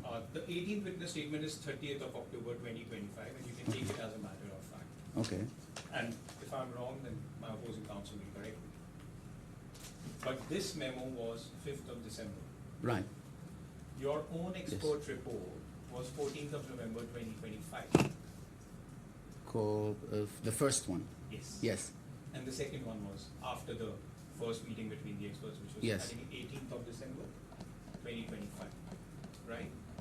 So basically, Mr. Kaisar, for your expert report, you did not review the defendant's witness statement, which was filed on 30th of October, right? Not fully, yes. We have read it, but not reviewed it. I didn't concentrate on it too much. But I don't think what the joint expert report meeting memo says. It doesn't say that you read it, but you did not review it. It said that you did not Yes. review it. So you are saying that you still read it? This would be, what is the exhibit number Of? of this witness statement? Was it the MM18? It's MM18, yes, it's MM18. If you want an accurate answer, if you can direct me to where MM18 starts, and then I would be able to refresh my mind about it. Indeed, 1 second. We'll just give you the page number. I don't know if I would remember when the date I read it would be. MM18 would be somewhere. 1517.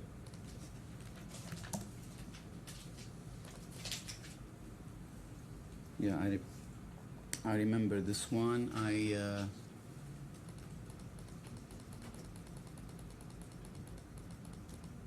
You remember this one? Yes, I remember reading it, but I cannot remember whether I read it before or after the first joint memorandum. But I do remember that I did not fully dive into the exhibits presented because there were a lot of exhibits attached to MM18.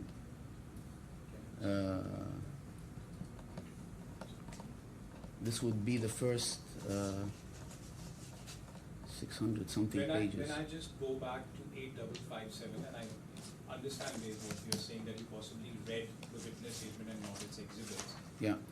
And when I go back to the line that I showed you regarding your joint expert meeting, it says that you have not reviewed Yes. the witness statement and its exhibits. Yes. It says both. The witness Yes, statement yes, and- yes. So either that was incorrect, which you said in your joint expert report meeting memo, or what you're saying right now is incorrect. So I can confirm that the valuation report of Mersel and Misak I had not read at that time.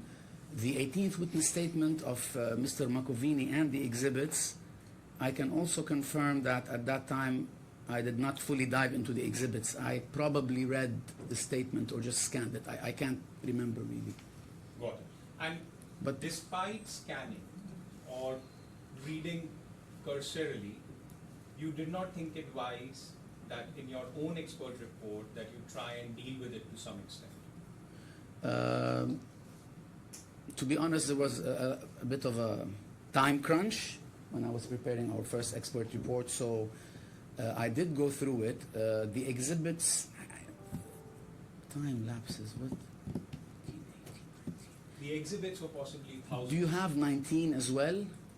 Yes. Because if you give me 19, I'll tell 19, you. the page number is 2229. The date is 5th of December. The exhibits of 19, MM9. Would I be able to get my laptop out, or What do you want to check? because I have the exhibit numbers, I sort of remember from the number of pages. I remember, for example, one exhibit was 986 pages, and that I read post the first expert report prior to the supplementary report. But the MM18, I think we can be fine with that. When it comes, I don't think you need to take out your laptop for that, honestly. okay, so the exhibits, which were 986 pages, I had reviewed them after the first expert report. I'm not sure about MM18. That's what I'm not sure about. So MM19, I believe, was the one with 986 pages, or... So what I'm saying is, the one with 986 pages was reviewed by me after the first expert report. Got it. And The other one, I can't remember when exactly I read it. so tell me one thing. 8857? No. You have given expert evidence before the white courts, you said, right? Expert report. reports, yes. And in your own expert report, Mhm. you relied a lot on the claimant's testimony and what their case is. I would not say a lot, no. I relied on it in certain parts to understand the relationship between the claimant and the defendant. And I referenced it many times, but I did not rely on it. Understood. You Yeah. basically refer to it Yes. and try and understand it, Yes. right? Did you not ask your solicitors who were engaging you or the claimant directly to give you a copy of the defendant's witness statement? Is it not necessary, and I'm now reminding you of part 31 duty of yours, Mhm. is it not necessary for you to know both sides of the story before you come to any sort of a conclusion, especially on facts? Yes, they did provide it because before preparing the first expert report, the MM18 was there. It's just that I did not dive into it properly. So you chose to ignore it, go ahead with the report, come up with all factual allegations in the report, which you allegedly potentially did not rely on. So, Just ignore it, shall I answer that? please. It's a 10,000 page trial bundle, so I had to rely on matters that I thought were crucial to my scope. And MM18, MM19 contain a lot of documents. Most of them are in Slovakian. Some of them are not relevant, are not authenticated to me. I cannot see the source. So, yes, I scanned through them and I picked up what I thought was imperative to the case, In or your the scope first- at least. In or your the scope. first expert report, did you pick up anything from the 18th witness statement filed by the defendant? You just said that you picked up whatever was relevant. I'm just asking, did you pick up From the witness statement from the itself? witness statement? Is it cited? If I want to answer you properly, maybe not, or maybe very few things, or not referenced at least, but I read it to just try to understand what was going on, but I did not rely on it a lot, no. Thank you, Mr. Sir. You can take it from me. You've not even referred to it even once. No, I haven't referred to it. Just what I said. I have not referred to it.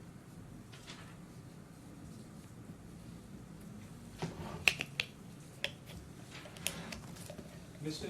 SR, you said that you were not involved in the valuation exercise at all. Is it worth me asking any question on valuation? I did not say that. I said it was prepared by my partner, Okay, and I had oversight on it. We discussed it together. okay. So I am aware of it, and you can ask me questions, yes. On valuation. Yes, yes. Thank you. Can I have you turn to page 3239?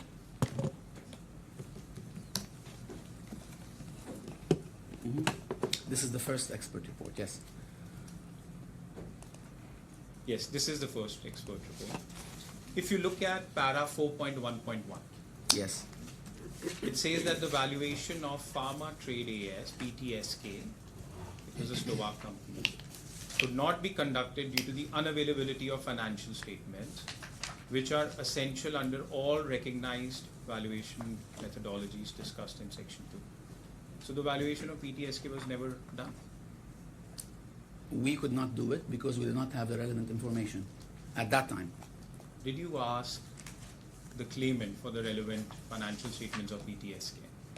I believe this was mentioned in our missing documents part in section 2.2, page 3232. Because the claimant just did not provide you, The claimant did not provide it, no. and you had asked for it. Yes. I mean, in the expert report. Yes. Yeah. And you say so in the expert Yes, report. yes, yes. Thank you.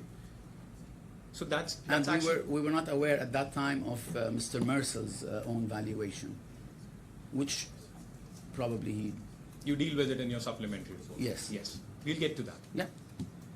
So it's basically been a limitation when it comes to your expert report, Correct. when it comes to valuing PTSK. Most of the companies actually, PTSK, PTH, Bondio, all these subsidiaries. And you know that PTSK was under the control of the claimant. You know this? I do know that the shares were transferred to her son, yes. You mean what sort of control, ownership or management? Ownership and management Yes, yes, historically. yes, yes. And even then after that it was Yes. transferred to her son. So it's again under Yes. her control, right? Thank you. And PTS also, the Czech company, that has always been under the control of, Yes, but as still, far as I'm aware, yeah. still no valuation. Can I just stop you there? What are you asking in relation to PTSK and the documents and accounting documents at the time when this witness was instructed? They were not given any financials, etc. of PTSK. No, at all. are you putting to him that all those materials were in the control of Ms. Kapova? Indeed, I did put to him that. All the accounting documents? At that time, she eventually had control over the company, and she could have given documents to him for preparing this expert report. We- I thought by that stage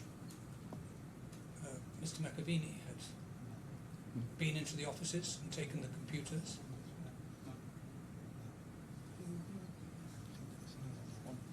That's the evidence that I've seen so far. The chairman of the company Yes. is not Mr. Makovini.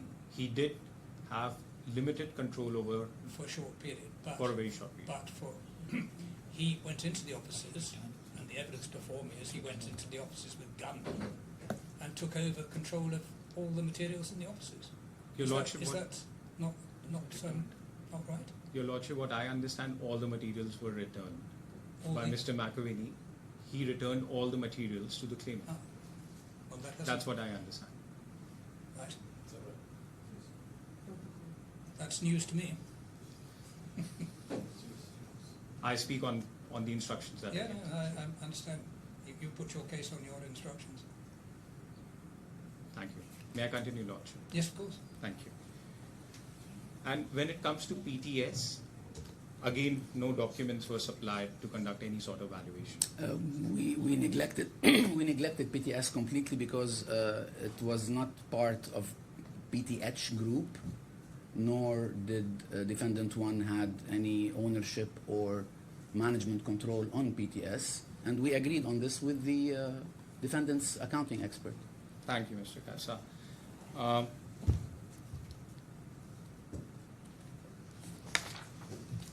Mr. Kasa, even when it comes to PTH, you could not do any sort of valuation because of lack of documents. Yes. Right? Thank you. Shall I? That's I fine. mean, just that go is a ahead. limitation. Yes, yes. We can't deal with it. Yes, yes. Can I take you to page 8563, Mr. Kaisa? Yes, which paragraph or? 2.1.2. Yes. You remember this? Yes. In which you are basically critiquing the valuation put forth by the defendant's expert, right? Correct. And the basis of your critique is this valuation of Top House report, which was That's- the June 2020. One of the pillars, yes. Right. Mr. Kaisar, this report was prepared by Top House, and when I say this report, it is the June 2020 Yes. valuation report, Yes. which is a Slovakian valuation firm, right? I believe so, as far as I know. I don't know who they are really, yes, but Trenchen, yes, I believe it's a Slovakian company. I mean, This you was- have completely relied on this report. It's Again, part of your exhibits. I have not completely relied on it. I just said it was one of the pillars we relied on. The other pillars were the discount factor that he used, the assumptions that he made. Absolutely, we'll get to that. Yeah, we'll get yeah, to that. sure. But you have exhibited this Yes. report as part of your supplementary Yes. report, and it was not on record before that. No, we received it a couple of days before we submitted our supplementary expert report. Understood. From the claimant. Thank you. And this report was commissioned by the first defendant, according to you. Yes, it wasn't through an email, I believe, sent. Should I be referencing the exhibit itself? Yes, can- I can take you to that. Yeah. Can you take? It should be. It should be eight. It C36. should be somewhere there, just under. C36. The docket usually follows the. The other one.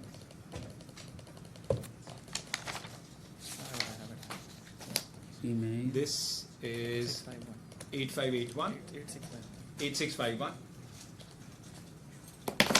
Yes. Yeah.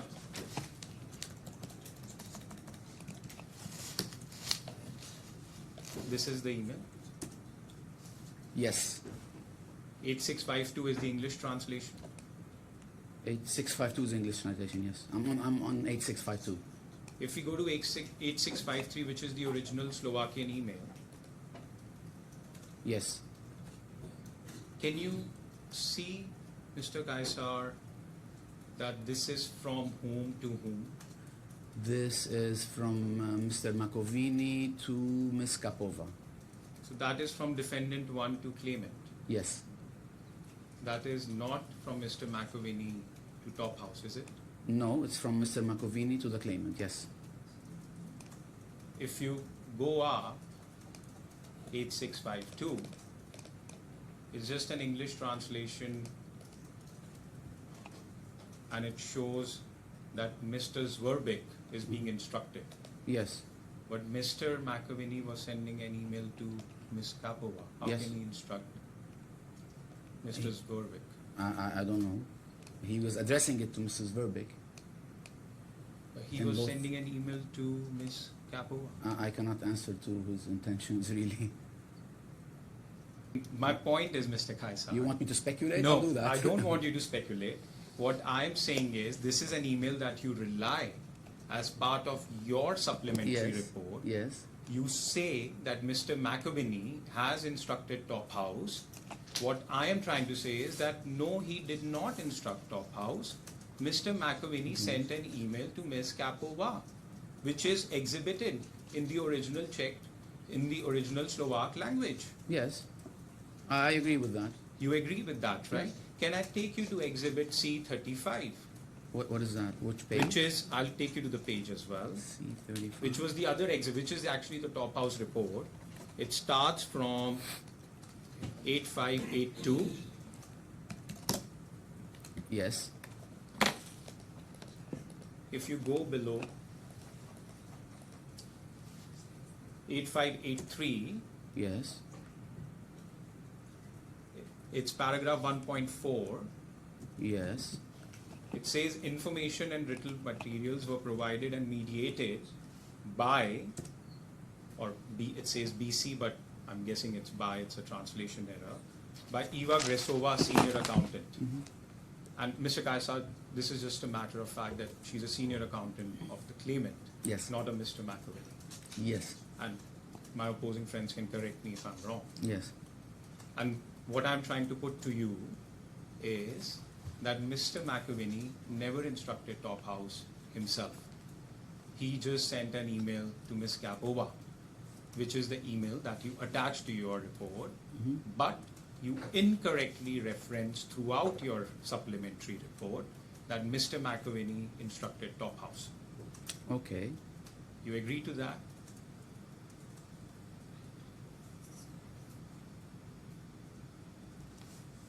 Yes. Thank you. The report is available though, so it is a report which is there, right? Okay. And we will go through it. Okay. We will go through it. So, Mr. Kaisar, this valuation report was prepared for a specific Slovak corporate law purpose, right, if you recall? To change the legal form. And that form was from what to what? SRO to AS, I believe, or vice versa, I'm not sure. Do you know what does that mean? From private company to a share company, or an LLC, what we call it as an LLC, Got it. I believe. And do you also know, Mr. Kaisar, that such valuations are often required for just regulatory compliance, not like for a commercial purpose? Like a shareholder dispute can be commercial, but that's just like regulatory compliance. So what's the question again? The question Can you is that rephrase such it? valuations in Slovakia Yes, are just required for regulatory compliance. It's I'm not aware of Slovakian regulations. So you don't know why this report was actually prepared, The- except what was told to you, which is the change of form. What was mentioned in the report, not told to me. Understood. So to be accurate, yeah. But you don't understand how the scheme really functions in Slovakia. You just take it on face value what is given in the report, right? It's a report prepared by a professional person, so I have to rely on it, basically. It's a report made available, which is equivalent to the other reports prepared by defendants' experts. So Understood. But strangely, Mr. Kaisar, you rely on it completely and you criticize the defendant's report almost every time. Why is such a one-sided? sorry to correct you. I do not rely on it completely. This is the third time I'm repeating it. It's one of the pillars that I use to arrive to the evaluation. We No, use. my question was actually slightly different. I'll clarify. Sorry, go ahead. That you rely on Top House report completely. In fact, you never make any criticism of it in your supplementary report, but you criticize the defendant's expert's report repeatedly. Can I rephrase that to say that I took this report at face value and didn't criticize it while I criticized Mr. Mercer's report? Yes. Not really, no. We took both reports and compared them, and we failed to see how a company can quadruple its value in the space of 11 months from June 2020 to May 2021. Like I said, it's one of the pillars we relied on. But Understood. it's just one of the pillars. We took it as a reference point, really. Our main argument rests on the assumptions that he made and the factors that he used. Mr. Mercer. I'm referring to Mr. Mercer. Understood, Mr. Kasa. But you actually did not have the working papers of the Top House report. Not till a couple of days before preparing our supplementary. Sorry, you The had the working working papers. papers. Sorry, the working papers, no. Did you had a chance to speak with Top House to No. discuss their report? No. Because here you did speak to the defendant's expert. We did speak to the defendant's expert, yes. You haven't spoken to Top House No. at all. No. You didn't have any underlying document that Top House used for its report with you. Outside the whatever is here, no. You also don't have the underlying financials of PTSK, as you know, Yes, right? correct. And Top House was built on that. So if Top House said something about PTSK's financials, how do you know that figure is correct or wrong? I do not. Correct? I would not, yes. And you still take it on face value. Yes, as a benchmark. I keep repeating myself. The main, as valuation experts, we took this as a benchmark, as a starting point to compare both valuation reports, June 2020 and May 2021. But our main between parentheses, objections to Mr. Mercer's report was the underlying assumptions that he used, the DCF, the free cash flow model. We can get into that. We'll if get you there. will. We'll get Fair there. enough. But the point is We that did not have this report. Sorry to interrupt you. We did not have this report prior, so we were actually analyzing Mr. Mercer's report prior to receiving this. If I'm not mistaken, I received this report 1 or 2 days prior, so I adjusted the supplementary report accordingly. But the adjustments were very minor. so you we just already- did a quick review and made any changes. we had already formed an opinion about Mr. Mercer's report prior to receiving this report. And you just thought, let's use it. I received it 2 days back and use it as a benchmark and then criticize the defendant's report. No, we had already been criticizing the defendant's report prior to receiving this report, like I said. And your criticism about the defendant's report is cash flow discount factor. And we'll get to Yes. each one of them. Mr. Kaisar, what is the valuation methodology used by Top House? DCF. By Top House? Sorry, by Top House. No, You don't know? no, I don't know. So how can you use it as a benchmark? It's a report that was there, and I used it just for comparative purposes. So what are you comparing to if they both use different methodology? What if they use different methodologies? Yeah. I'm Can unable you to use answer something this as a question. benchmark if they're using different methodology? And I'm not trying to cut you short. Cut you short. You can explain it. I just wanted to clarify my question. Yeah, sure. As I said, I am aware of the valuation exercise that was done by my partner Iyad, but he would be in a better position to answer that specific question, really. So you don't know the valuation methodology of Top House, right? No. Just clarifying. Yes. Thank you. And you say that the valuation methodology used by the defendant's expert is DCF only. He also used, I believe, the net asset value as a start, I think. I'm asking you. You Yes. have looked at these reports and you have an opinion on them. You tell me. When you say I, personally, like I said, the exercise was conducted by my partner, Mr. Iyad. I had oversight on it because I had to leave it in my report. I reviewed it with him. I'm able to answer questions on how or why we criticized Mr. Mercer's report, but I did not do personally a deep dive into both reports. And he's not here. I don't know why he Thank was excluded. We had actually asked It for was him not a to- question for you. Okay. It was just an explanation. Can I just take you to page 8586 of the Top House report? Look for a suitable time to stop for lunch. Maybe your lordship, I can just finish this question and then Yes. we can stop. Page? Page 8286. What's up screen? Am I looking at the right? Sorry, 8586, sorry. Yes.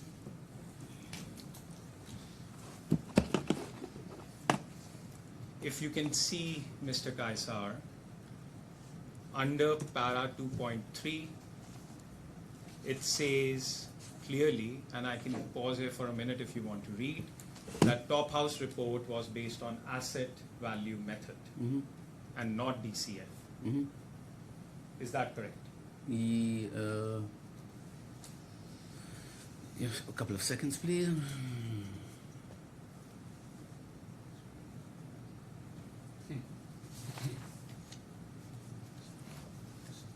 Yes, that's what it says. I'm not sure if he used another methodology. I can go through it, but this is what it says. I can say that they did not use any other methodology. Okay. And my opposing counsel can correct it if I'm wrong. The point that I'm trying to say, Mr. Kaisar, is you're comparing apples with oranges. Mm-hmm. One is based on asset value method, the other is based on On DCF. DCF. You agree? I agree. Thank you. Your Lordship, maybe now is a good time to break away for lunch. Yes, thank you very much. Thank you. You probably know the rules. You're not to talk to anybody about the case during break. Okay, Thank sure. you very much. Shall we go?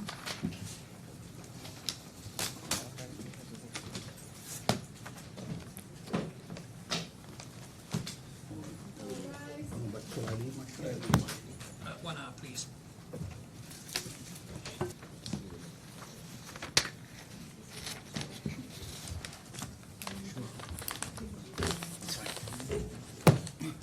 chair stuck?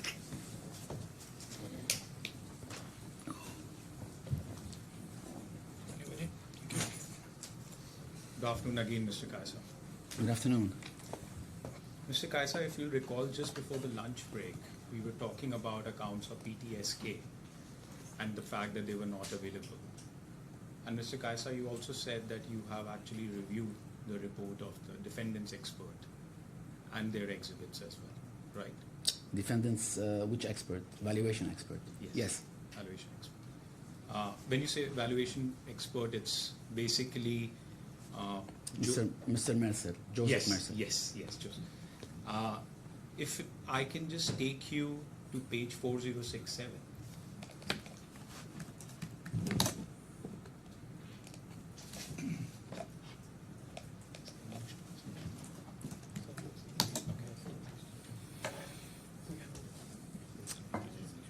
You can see that? Yes. These are accounts of PTSK 2018. Sorry, 4067, are you sure? 4067. Yes, okay, it's a Slovak language If you go document. below that, Okay, 4068, yes. Yes. you can see that. Yes. So 2018 accounts were available when the defendant filed their expert report. What is this document? These are accounts of PTSK. No, this is part of which exhibit, I mean? This is which document itself? This is Appendix 2.7 of defendant's valuation report. So this is Mr. Joseph Mercer's report? Indeed. Yes. So when we issued our first expert report, I had not, or nor my partner had had a look at this. Absolutely. Yes. But by the time you issued your supplementary. Yes. Thank you. Can I also take you to 4092, Yes. which are basically financials ending 31st December 2019 of PTSK? Mm-hmm. And I'm just going to give 3 more references, and maybe it's for Lordship's benefit as well. This is 4118, which are financials ending 31st December 2020. Mm-hmm.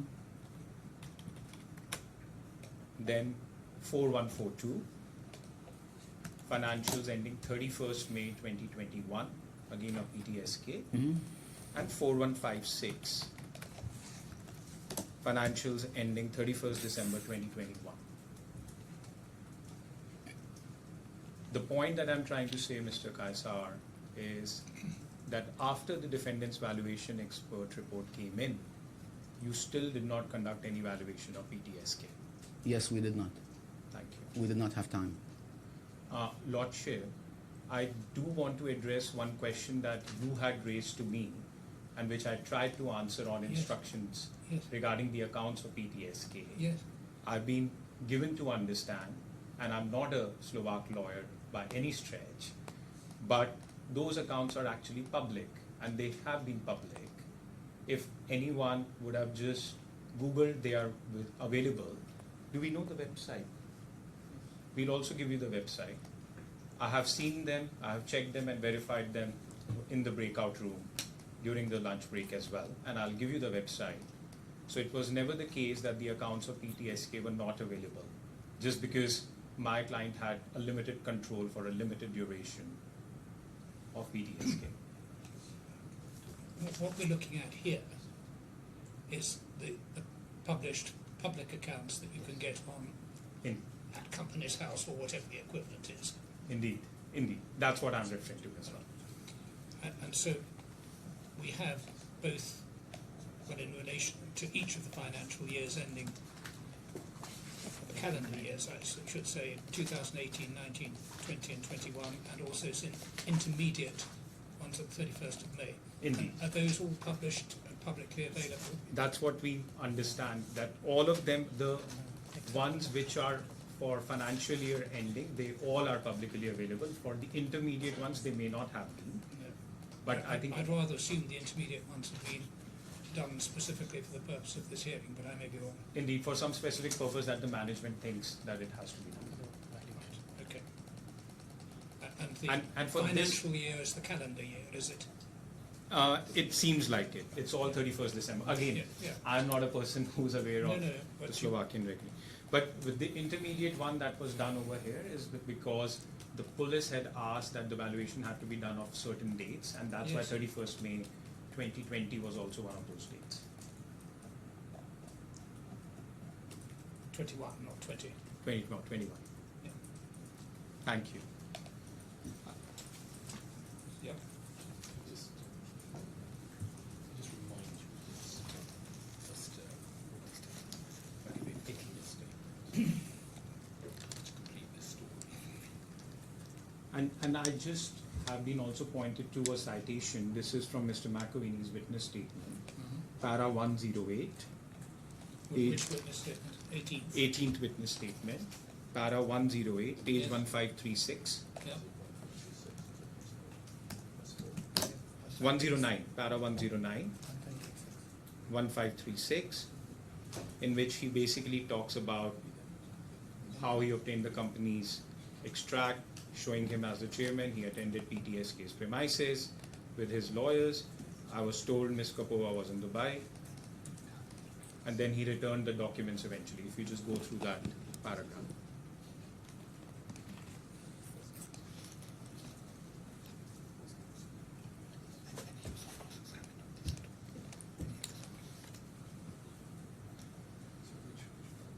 Para 109.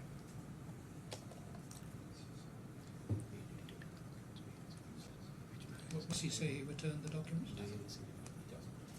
He doesn't say it in this witness No. statement, but it's his case. That's what he has instructed Well, I me say to that came as news to me because I'd read that paragraph and assumed he still had them. No, he says, he instructs me to say that to you, Your Lordship, that he has returned them. And when he says he's returned them, who did he return them to? To Sebastian, the Daniel, the new chairman, Daniel, claimant's ex-husband. Yes.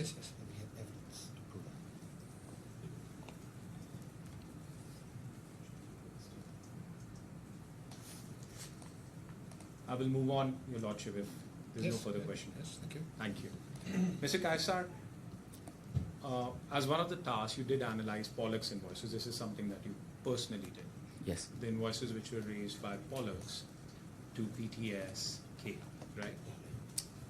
no, Pollux did not raise invoices to PTSK. To PTS. Yes, Thank you. Can I just take you to exhibit number 3351, page number 3351. yes, This is basically the first consultancy agreement, you recall this? yes, This was signed between Pollux and PTS, correct? this is the first consultancy agreement. I believe Pollux never made the signature.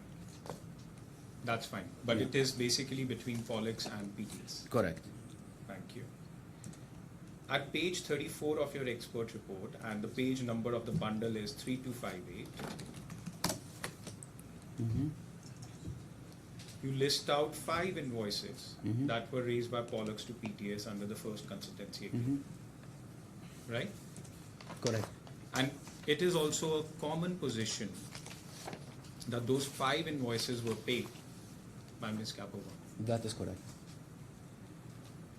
Do you think, Mr. Kaisar, any sophisticated business person would pay euro 120,000 quarterly if nothing was being provided as services to that person without any I objection? believe that's a question for Ms. Kapova, not to me, right? It was just a question in terms of speculation that I wanted to ask you, but that's fine. You also rely on IFRS 15 Correct. when you analyze these invoices. Correct. Right? Mr. Kaisar, what is IFRS 15? Can you please elaborate a bit? So IFRS 15 speaks about revenue in general, but specifically revenue from contracts, and what are the 5 elements that need to be present to recognize revenue. When you say revenue from contracts, is it revenue from contracts with suppliers or revenue from contracts with customers? What is the heading of IFRS 15? The general, so it assumes that you are the service provider. It The IFRS speaks to you as a service provider.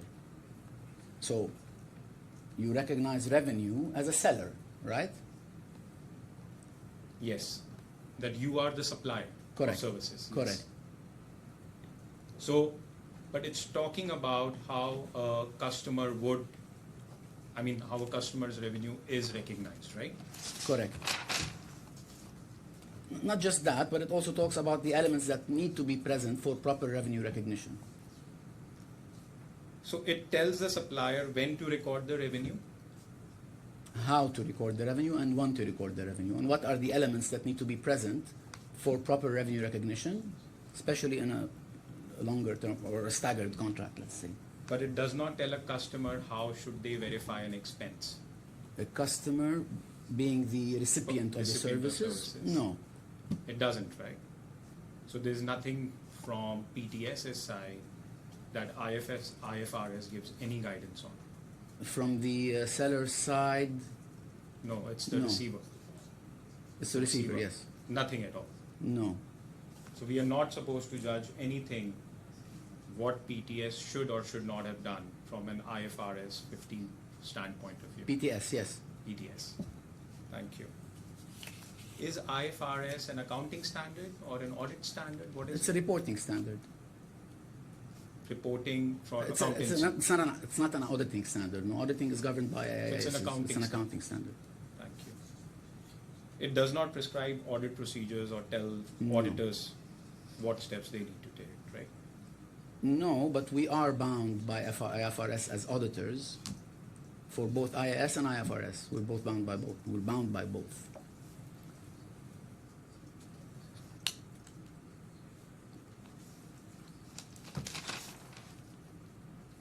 Can I take you to page 3260? Mhm. You referred in your para 2 on 3260.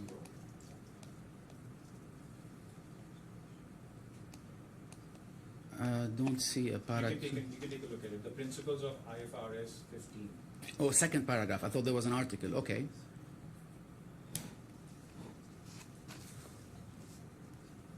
Yes, I'm reading it. Yes, go ahead.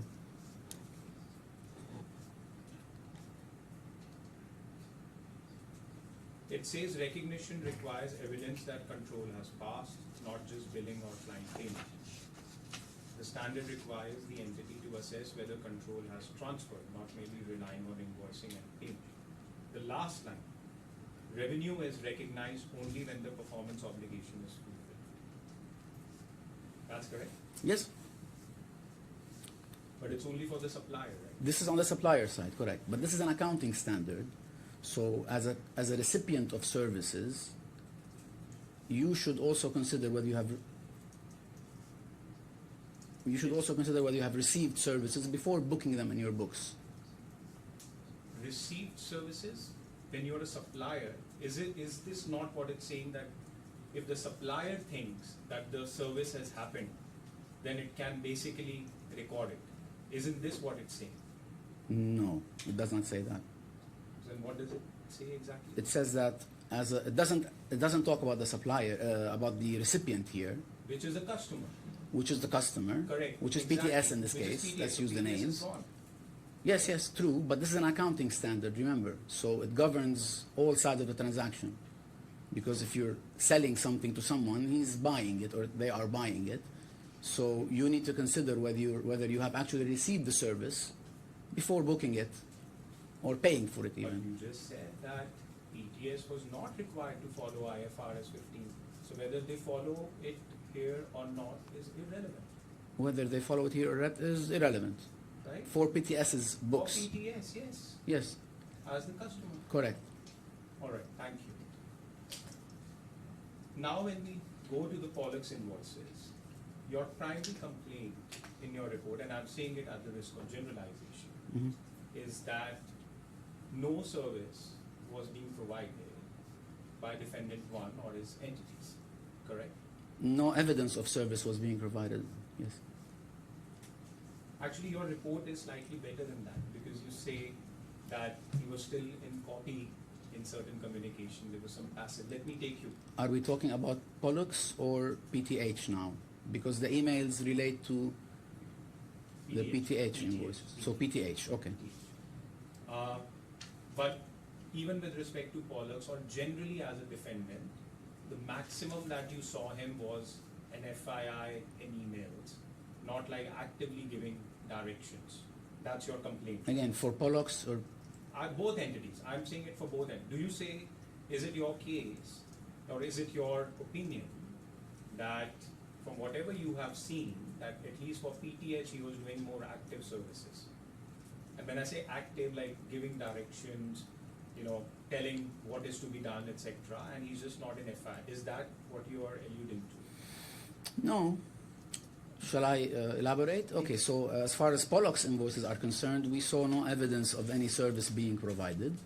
As far as PTH was being concerned, management consultancy services, we did review a lot of emails, schedules, but in particular for emails, most of them he was placed on an FYI basis, very few occasions where he was issuing instructions or inquiring. And Mr. Faisar, I just wanted to now remind you, before lunch, I was asking you questions in relation to the Top House report. Yes. And according to you, or what you were made to believe, and I showed you the exhibit, is that defendant number 1 instructed Top House to conduct some sort of evaluation. Whether that document is valid or not, that's separate. Yeah. Because of the translation issue that we saw. But there was a clear reference of that in your report, that it was defendant number 1 who instructed. Yes. So he was doing something more than being passive over there, by your own admission, correct? He was Doing something more. He was not an FII in an email. He was writing an email, right. which according to you was instructing a valuation firm to conduct a valuation for a specific corporate purpose that was happening. Yes, but you just destroyed that and said that he was communicating with Zuzana. And if you want me to answer that, this was at the time where the partnership was being discussed, and evaluation of a company should have been conducted. So this is no reference to any management consultancy services or any management whatsoever. It's just if I want to go into partnership with you, with a company that you own, then I would ask you to provide evaluation for that company, or ask somebody to provide evaluation for that company. It doesn't show management really. That's fine.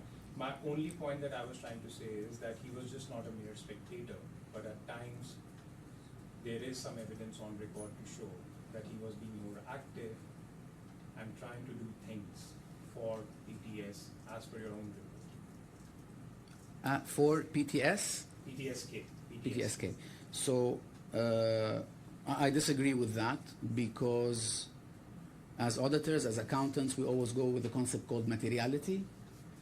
And the amount of emails where he was giving instructions or requesting information is too rare and too few and far apart to warrant charges of such magnitude from PTH to PTSK or PTS. And we didn't see any evidence of PTS, by the way, so all the emails related to PTSK. So Mr. Gaisar, when you say materiality, is it not the case, in your experience, that you have not seen retainership contracts in which many times you don't even have to describe the services rendered, but you still get paid? you have to be active somehow in the business. Does it, I mean, it has to be active, but it doesn't have to show on the invoice all the time, right?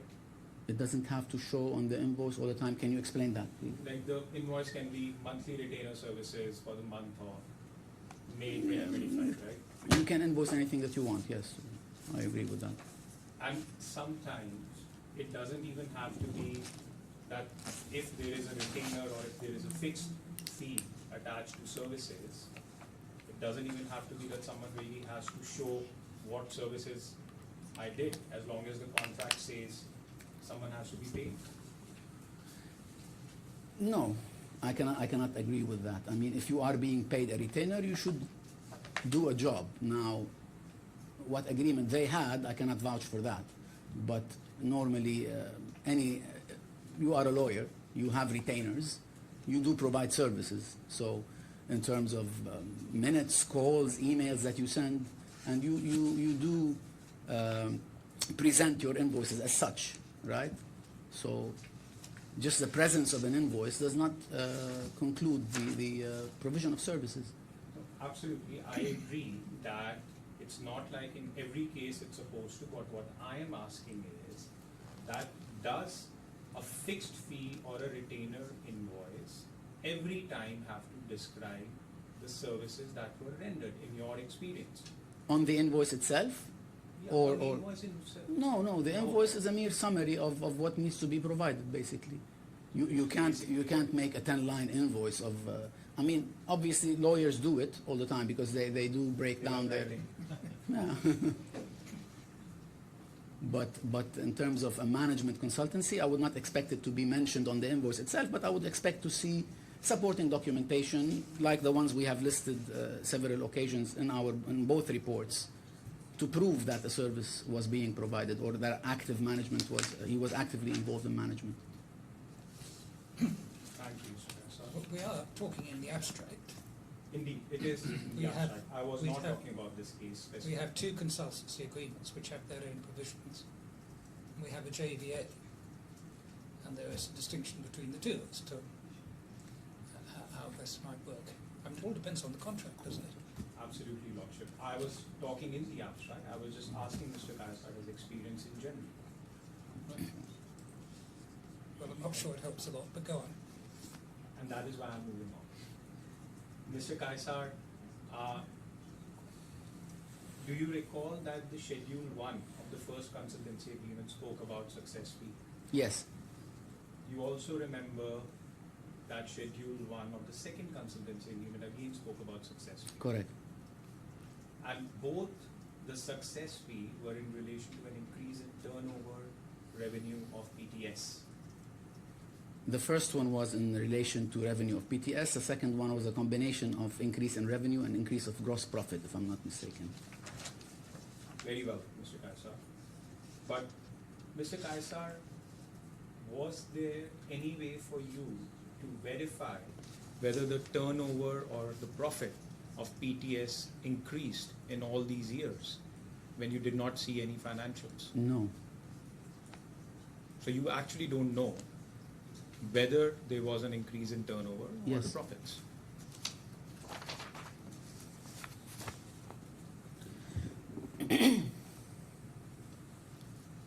Mr. Kaisar, just going back to the invoice requirements, there was a lot of criticism in your report regarding the UAE VAT requirements not being met.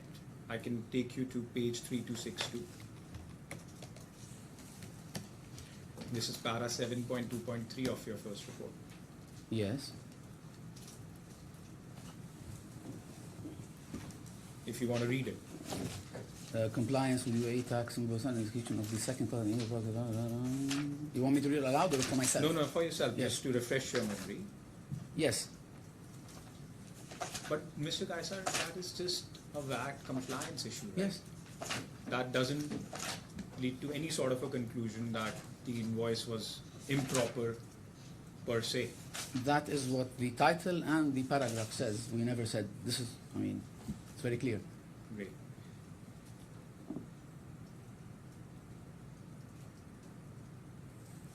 And that's exactly what the defendant's expert also said so in the joint expert memorandum, that it is basically a VAT compliance issue and doesn't impact either way.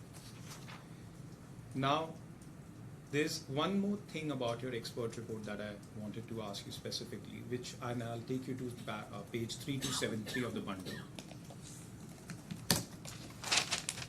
Para 7.5.3. Yes.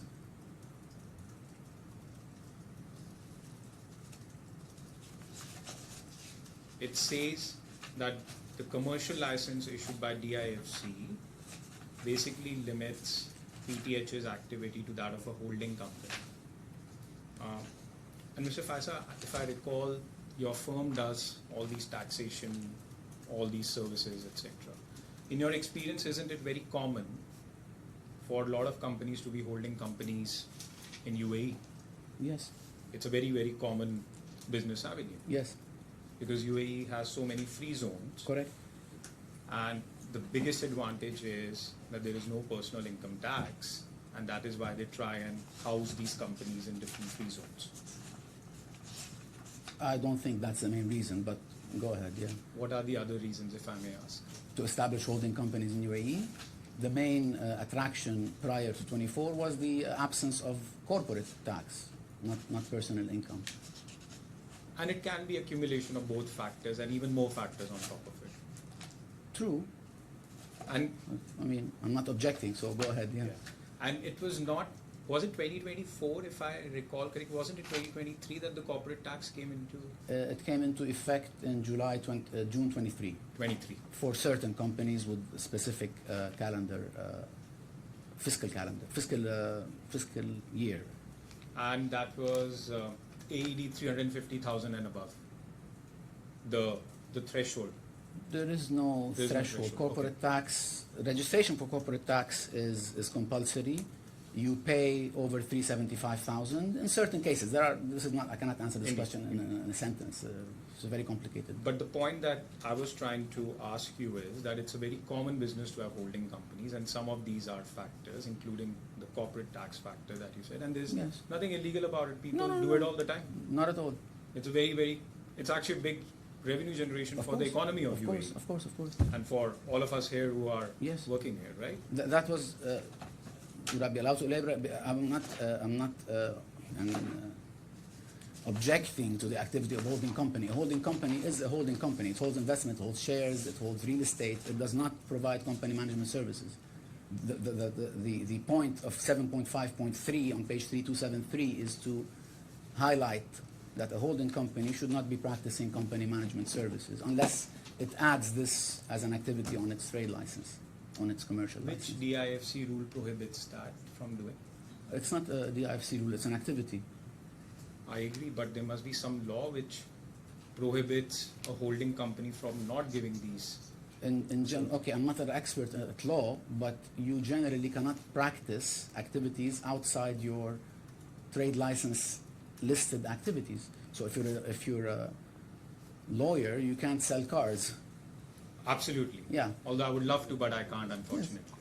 But And the law, tax law, specifically tax law, introduces the concept of headquarter management services, where a headquartered business, and that's not a holding company.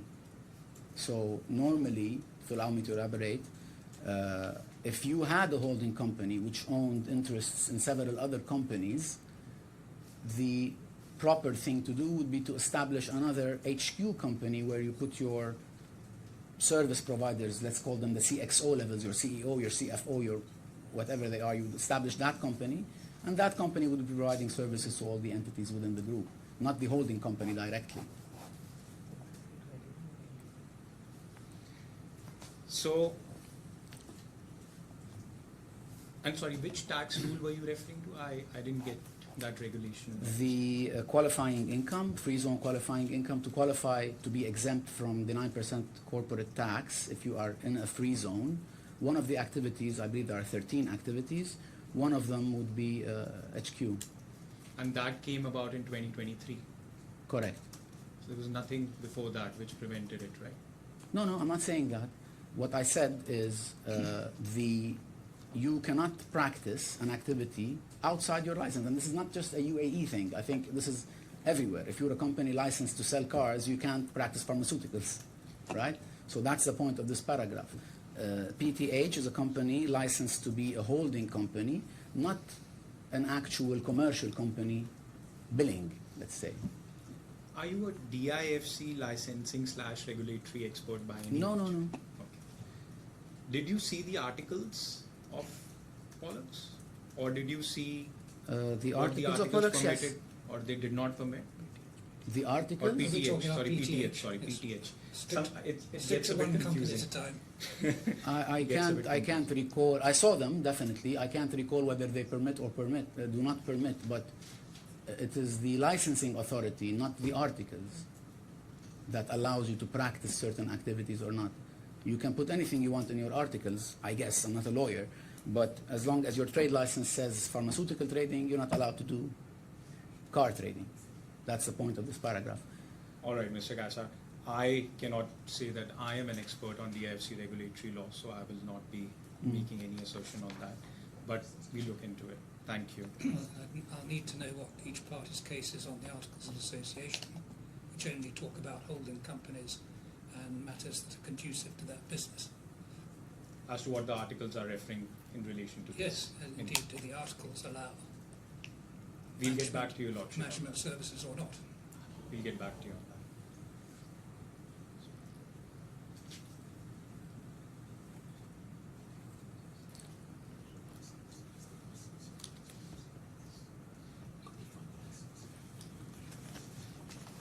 Mr. Kaisar, did the obligation on companies in free zones, in UAE, different free zones, including the IFC, to prepare audited financial statements come about after the corporate tax came into picture? I'm so sorry, could you repeat the question? I wasn't listening. The obligation on companies to prepare audited financial statements come about after the corporate tax came into picture, came into existence here. If I'm not mistaken, the UAE company law 85, I believe, which was revised in 16, if I'm not mistaken, 2016, states that audited statements are a requirement by law. And this was from 2016, you said. This was in 1985, revised in 15 or 16, I can't remember really. And there's nothing which emanates from the VAT regulations in UAE in relation to audited financials. VAT, not so much. Corporate tax requires audited financial statements for all companies exceeding 50 million in revenue. Or yeah, go ahead. Please, no, please No, finish. that's it. I didn't mean to interrupt at No, all. no. And what about the Al Kuwain free zone? I actually may not be pronouncing it right, and you're Yeah. better placed at saying it right. What about that? Was that also requiring companies to prepare audited financial statements? So as far as I know, all free zones fall under the Ministry of Economy, and therefore they have to oblige to UAE company law, which states that audited statements are a requirement. So that's under UAE company law or DIFC? I just want to be sure because sometimes I get a bit confused between UAE company law. I'm talking about UAE company law, yes. Onshore company law. UAE company law, I believe, governs onshore and free zones. I'm not sure, but I believe that's the case. Okay. I'm also, because my understanding of the legal regime is that DIFC companies law governs DIFC. Onshore is governed by UAE, and all the free zones have their own governing framework. I cannot answer that really. I would, if I were to speculate, I would say the IFC and ADGM may be outside the scope of UAE company law, but everything else falls under all other free zones. Your Lordship, that's a matter of legal point. Yeah, Yeah, I I know mean- what the position is in the DIFC, there's a company's law, Exactly. but I don't know the position elsewhere. And I think we can address it in any closings, whatever Yes. the legal position is. And Mr. Kaisar, UAE has never had personal income tax, right? Never. And dividends is a form of personal income. Correct. So there is no tax on dividends as well. Correct. And that's across UAE and all free zones, and that's why Correct. people like to do business. That's one of the things that I mentioned. And isn't it correct that Mr. Makovini, as a UAE resident, received dividends from Pollux in 2019 or 20, or both? Define received. He got dividends from Pollux. So the way dividends work is that whether it's a partnership, multiple people are shareholders, or a single shareholder, before distribution of any dividend, you should have an annual general meeting and declare the distribution of dividends before you can take dividends in cash out or money out of the company. But is there any obligation when it comes to declaration of dividends to any of the UAE tax authorities? No. Are there any filings required with respect to dividends by an individual? No, not that I'm aware of. So Pollux was not under any obligation to declare any reporting to report any dividend declaration. Not to any formal authority. I'm not sure about the UAE company law whether in the annual general meeting section of the law, one of the articles is a discussion of the audited financial statement declaration of dividends. I'm not sure about that. But that's internal, not external. There is no formal authority to report to. Understood. If that's your question. We don't have Pollux articles of association. I didn't hear that. Sorry. I'm asking council Oh, whether sorry. we have Pollux articles of association. I've not seen them, but Even we haven't seen them. one would suspect the issue was governed by that, that's all. But how you deal with declarations of dividends. No, absolutely, Lordship, and that's One generally the suspects in case. the ordinary way in a company's general meeting, but there we are. But, Mr. Kaisar, if I may continue on this. Yes, I'm sorry. But I completely get your point, and I'm moving from this point only. It's very good. But there is, in fact, a board resolution on record when it came to the dividend declaration. Oh, I know, yes.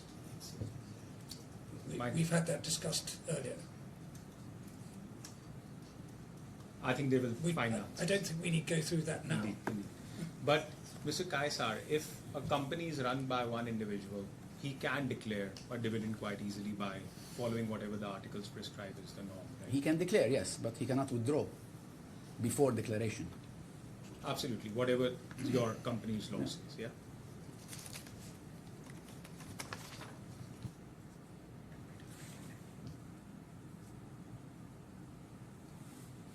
This is, Your Lordship, I'm just coming back. I've been pointed to the relevant document in the bundle. It's 3460. Yes.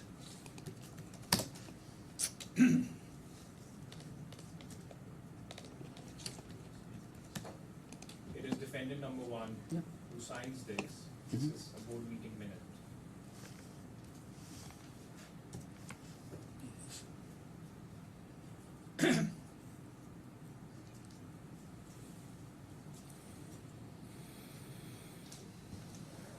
It's basically showing as a reflection that a single shareholder declared dividend, passed a resolution, and ended up paying the dividend. It's just Yes, one. we've looked at this already. You may not have been here. But, Indeed. One. Your Lordship, if I may have a minute just to see if there's any line of questioning that I'd like to pursue further. thank you very much.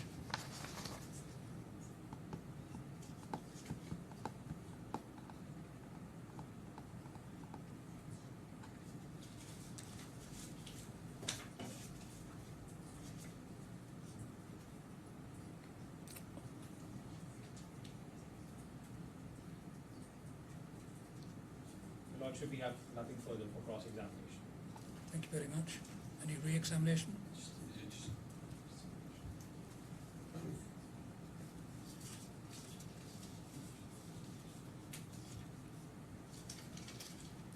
Mr. Professor, it's been pointed out why Mr. Farzak is not available here to provide testimony, correct? Why? Yeah, it's been pointed out why he is not available to provide testimony. I'm not aware why he's not No, available. so I'm saying it has been pointed out today. That he's not available. Yes, of course. So, Your Honour, as you may appreciate, it was discussed in the pre-trial review that we would have one expert rather than two experts. So I just wanted, for the record, to make sure that that's clear from that. And I believe the defendants have followed the same procedure in terms of one expert. Just so we're all clear. Okay, so it's just more of an administrative. There's also another point with regards to, it's been pointed out that certain documents, it's been said with regards to the failure of the claimant to provide the expert report with relevant documents for valuation. That was pointed out by the defendant's accounting expert, I believe. Is that what you're referring to? Yeah, and I think it was mentioned today in the Oh, cross-examination. okay, yes. So I'd just like to take you to 4925, please, for the bundle. So this is the claimant's document production statement. And if I can take the court to 90.1, paragraph 90.1, under O, the 15th requested document, we can see, sorry, 0, yeah. We can see here that in relation to PTSK, I have already sought access to the relevant filings through my formal correspondence with Mr. Daniel Kappa, the company's chairman. As I do not hold any managerial position in PTSK and have no access to its tax or financial records, I relied on this formal request to obtain the documents. As of the date of this request, no response has been received. It goes on, should the requested tax and VAT filings or any related correspondence be provided by PTSK, I will immediately produce them to the court and defendants. If no reply is received by the end of the statutory period, I will confirm that outcome by supplementary notice. So we can see here, the paragraph indicates that Ms. Kapova was actually not in possession of the documents in relation to PTSK. And to get hold of such documents, she needed to reach out to Mr. Kappa for those documents. However, my instructions are by the time that this statement was made, she was yet to receive a response from Mr. Kappa. If I can just take the court to 4956.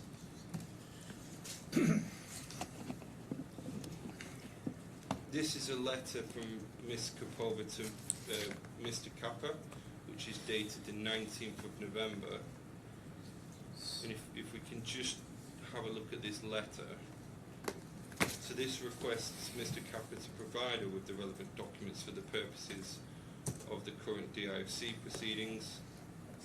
However, if we go down to the last two paragraphs of the letter, we can see that it says, to date, neither I nor the company have been officially notified. Is it direct party proceedings? In the absence of a recognisable basis, I see no reason whatsoever to produce the requested documents, especially since the request itself is vaguely formulated and lacks any legal foundation in this jurisdiction. So the point is here, efforts have been made to get hold of such documents. If I can now take you to 6434, please. I think you were here earlier when these account statements were put before the court, correct? Yes. So I'll just run through these in turn, and I'll try and be relatively swift because I'm conscious of time. So we can see there's a transfer from Pollock's account to Mr. Makovini's personal account on the 11th of March 2020 for €25,000, correct? Correct. If we just go to the next page, and again I'll be swift because if you were here earlier, we can see another transfer of €100,000. Correct. And then the next page, €200,000. The next page, €94,000. Next page, €25,000. Then we've got €200,000 at 6439, just for the court record. 6440. And then 6442, we've got a transfer of €200,000. So I understand that these transfers have been addressed in your expert report, is that correct? Yes. So if we can go to page 3282 of your report. So can you just explain here your summarize of the findings of this? As they relate to the bank statements? Correct. Yes, that would be in my supplementary report, not here. No, I apologise. Sorry, I think it's at,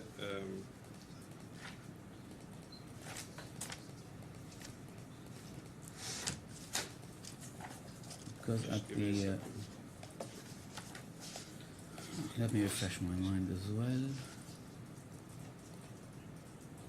Yes. yes. So I think, sorry, I do apologise. I think at the last paragraph of 3282, you address this. You perhaps do address it in your supplemental 32. report, but certainly it looks like you address it at that page, 3282, last paragraph, and the top of 3283.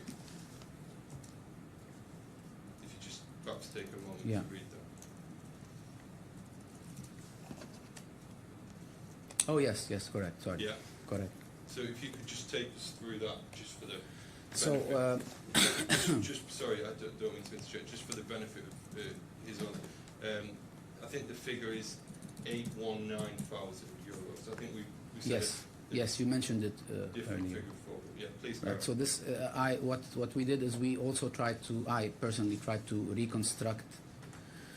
I wouldn't use the word reconstruct. I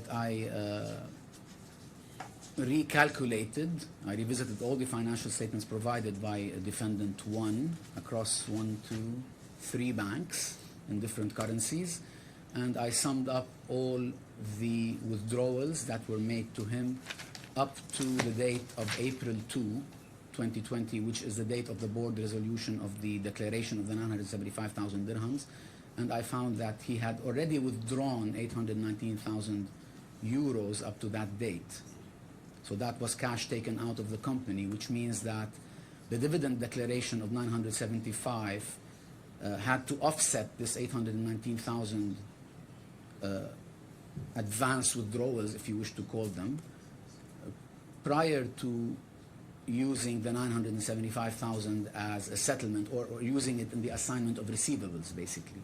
So what I'm trying to say in a nutshell, in layman terms, let's say, is that out of the 975,000 dirham declaration, the defendant had already withdrawn 819,000, so he did not have 800,000 dirhams, 800,000 euros in balance of unpaid dividends to utilize in settlement of the joining fee. And this was paid to its sole shareholder. Correct. Sole shareholder, correct? Correct. Okay. And this is evidenced by, summing up the different lines in all the financial statement where Mr. Makovini's name appeared as a transferee. No further questions. Thank you very much. Those are all the questions for you, so you're free to go. Thank you. Thank you, Your Honor.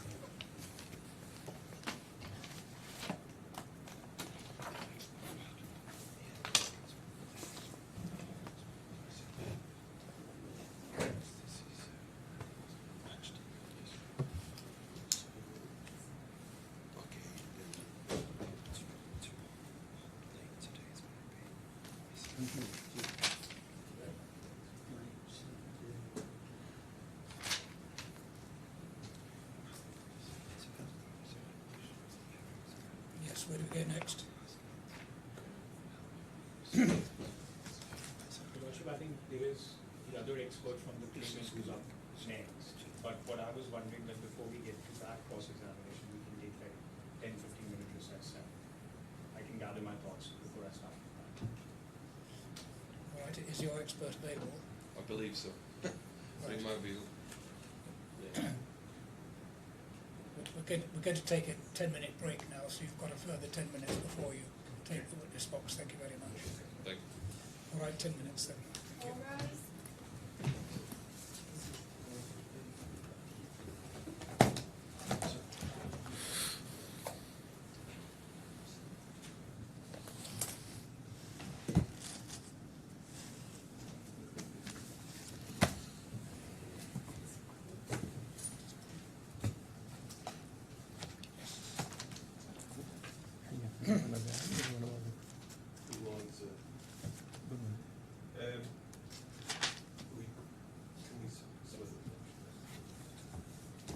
Would like to start with me? The other copy of... No, the board copy.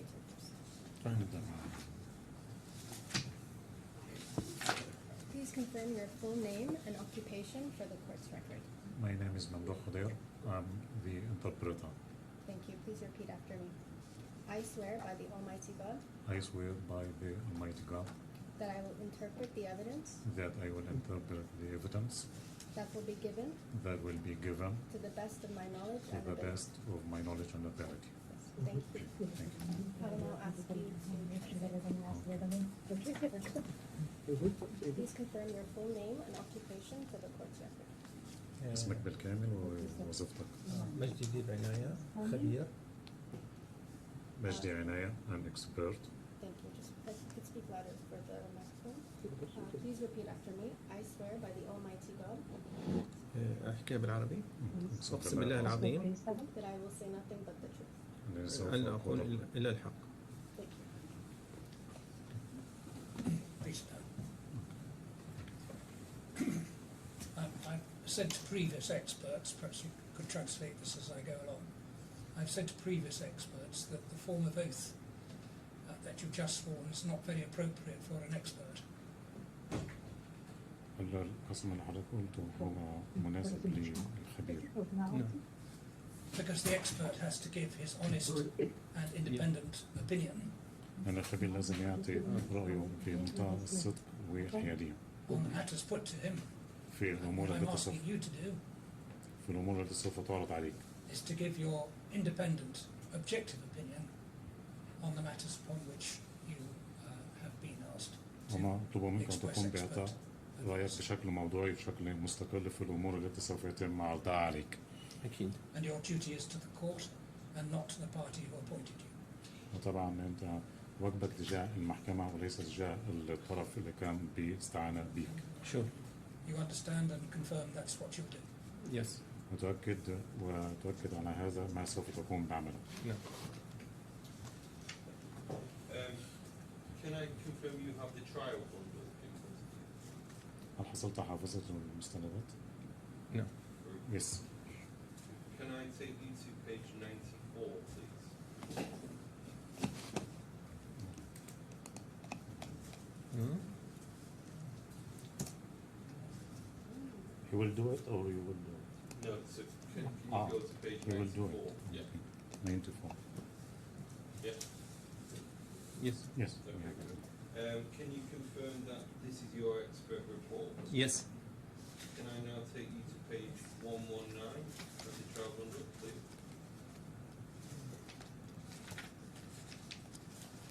One 119, yeah.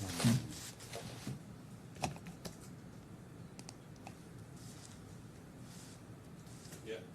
Can you confirm that this is your signature, please? And can you confirm that the contents of the expert report are true to the best of your knowledge and belief? وهل محتوى التقرير هو صحيح على حسب علمك؟ No. Yes. I'll pass it over to Madam. ده للخصم. Good afternoon, Mr. Enaya. Good afternoon. I'm getting the pronunciation right. Thank you. My name is Karthik Mahajan, and I'll be asking you certain questions in relation to your expert report. Mr. Enaya, your expert report actually did not have your CV, which has come in today morning from your lawyers. I would like to ask you certain questions on your background and qualifications if you don't mind. التقرير ما كان بيحتوي على السيرة الذاتية الخاصة بحضرتك وبالتالي يتم الطرح عليك بعض الأسئلة الخاصة بخلفيتك وخبراتك السابقة. تفضل. Listen, what is chartered ME, the logo which is there at the top of your report on the first page? هنا تمام. الشعار الموجود في أعلى الصفحة. تمام. اسم الشركة شركتي أنا بملكها 100%. This is the name of the company that مجدي I عناية. own مراجعة الحسابات. own it 100% مجدي عناية for accounting عندي العلامة التجارية تريد مارك شارتر ME. and my trademark is that one charter. And what does this company do? تدخل auditing. How many employees do you have working with you in your company, 4. including you? No, 5 with me. And what do the other 4 do? Like, what is their level? What do they do? تقارير معتمد. أنا خبير في المحاكم أبو ظبي ووزارة العدل كخبير. نعمل ننتدب يعني كخبراء بالإضافة للتدقيق. We are delegated experts that are delegated by the court in addition to editing and giving expertise. And have you given any expert report before the IFC courts previously? هل كنت لا. بإعطاء أي تقارير خبرة أمام محاكم مركز دبي المالي؟ من لا, قبل؟ لا فقط محاكم دبي وللتحكيم ودياك. Just Dubai courts and DIAC. So this is your first time before DIFC courts. Yes. دي المرة الأولى اللي تمثل فيها أمام محاكم مركز دبي المالي؟ لا. Yes. Do you understand your obligation under Part 31 of the DIFC rules of court? هل أنت تفهم الالتزام الخاص بك of the number؟ Part 31. في الخاص بالقسم 31 من قواعد مركز دبي المالي؟ شغلتي أو إنه أعمل تقرير استشاري فني حسابي لعميلي سوزانا. My task is to give a technical accounting report to my client Zuzana. What I was referring to is Part 31 of the rules of DIFC code, which basically says that your overriding duty is to the court and not to the parties in a case. بالنسبة لقسم القواعد الخاصة بمركز دبي المالي في القسم رقم 31 بينص إن أنت بتقوم بإعطاء التقرير للمحكمة وليس للعميل. هل كنت بتطلع عليه؟ ليست المحكمة التي نسبتني وإنما العميل. I was not appointed by the court but the client. And you were appointed by the client Zuzana or her lawyers? سوزانا ولا المحامين سوزانا. تبعهم؟ سوزانا أم سوزانا. المحامين؟ سوزانا. So you've met Zuzana or spoken to her or exchanged emails with her? إذا أنت تحدثت لسوزانا أو لا، كنت اجتمعنا. تبادل الإيميلات؟ لا اجتمعنا. We had a meeting. You and Zuzana? Yes. You are quite lucky because Zuzana was here on the stand day before and she said she doesn't have time to meet experts, and particularly in relation to your report, she said she has no idea. سوزانا كانت موجودة هنا متواجدة هنا بالأمس وكانت ذكرت أن لم يكن لديها وقت للالتقاء بالخبير لحضرتك. لا التقينا. No, we have met. Okay, thank you. How many clients in the past from Slovakia have you given your services to? كم من العملاء في سلوفاكيا قمت بإعطاء خدماتك الاستشارية إليهم؟ أربعة 4 عملاء. أعتقد. 4 clients. 4 clients. And out of them, how many were in pharmacy or healthcare space? كم منهم كان بيعمل في مجال الصيدلة أو لا الرعاية كانت الصحية؟ تقارير أكثرها في العملات الرقمية. Most of them were reports about digital currency. Sorry, I didn't get that. Digital currency. All of them. كلهم. All 4. Most of them. Most of them. I'm sorry, I didn't get that answer. That most of his clients were in digital currency. Digital currency. Digital thank you. currency. Mr. Inaya, you can read and write in perfect English? هل يمكن أن تقوم بكتابة وقراءة اللغة الإنجليزية بشكل ممتاز؟ لا. No. So this expert report of yours was prepared in English or Arabic?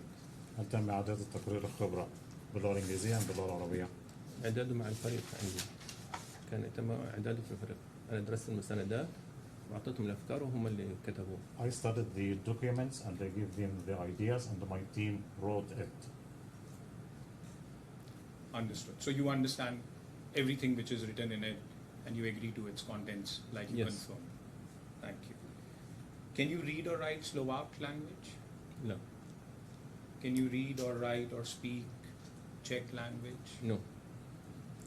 Mr. Anaya, can I take you to page 15 of your report where it deals with tax liabilities claim? Which number? 15? Page 108 of the bundle, sorry, 108. of the bundle.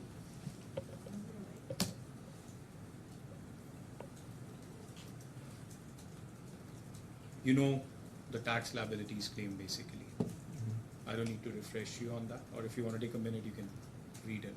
حضرتك ممكن تقرأ الفقرة الخاصة بالتاكسي liabilities. بس هي انا بعرف انهم اشتغل. اللي حضرتك عارفها. اوكي انا بعرفها. You I know. know it already. For your tax liabilities claim at para 4.1 on the same page, Mr. Inaya, I think we've, in the beginning of the hearing, I'm not sure, we decided that we were pursuing this. So is there any, I'm just relevance? the relevance is basically the authenticity of Mr. Inaya writing this report and whether he understood what he was writing.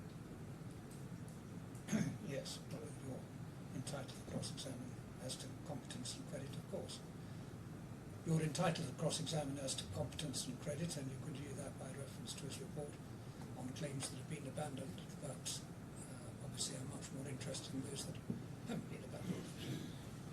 You understand? So am I, Your Lordship, but it's just that when it comes to his creditworthiness, these things are relevant because, I understand. as my learned friend said, that he's actually not waiving rights to these claims, etc., and they are part of the record anyways, but they're just abandoning the relief based on that. Thank you. Para 4.1. For the tax liabilities claims, you rely on the following documents: an official notice issued by the Czech Financial Administration Tax Authority confirming the imposition of a tax penalty on PTS in the amount of Czech koruna 10,450 equivalent to euro 430.60, right? And this you say is exhibit ME19. ME19 is page 142. It was annexed to your report when it came to us and was filed with the court. Yes. Did you see any English version of it? Yeah, there is translate where.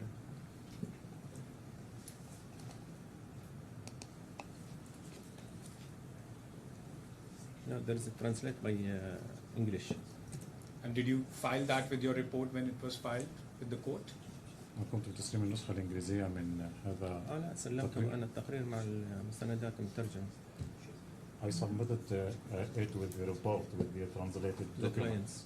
And you read English perfectly, that's not an issue. حضرتك بتقرأ اللغة الإنجليزية بشكل ممتاز. ما فيش كانت مشكلة. مترجمة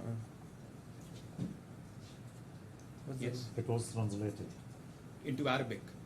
No, to English. And you read English perfectly, that's what I wanted to confirm. Yes. Can I go to the translated copy 10144? And just as a matter of record, Your Lordship, the translated copies never came with the report when it was filed.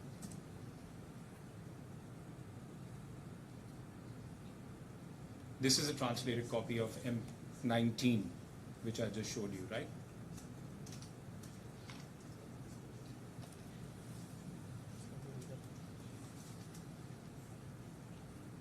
No, and that's one كانت صادرة من مكتبة مترجم.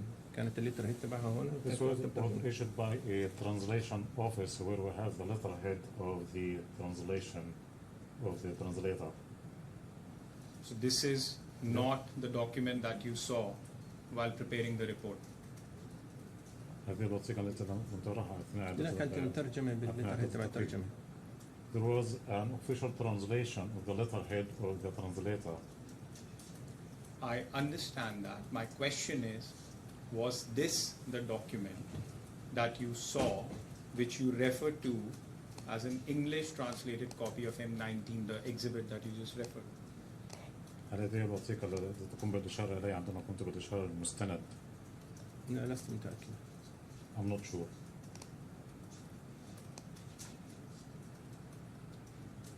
You can read English, you just said, right? كنت قرأت Yes. اللغة الإنجليزية صحيح؟ Can you read this document? And let's assume it's true because your counsel provided it. Can you tell us how this document talks about tax liability of PTS because of Pollux. ممكن نكون بنطلع هذه الوثيقة وتخبرنا ازاي هي فيها التزامات خاصة بالضرائب على شركة BTS بسبب علاقتها مع بولكس. وين هي المستند الأصلي بتاعتها؟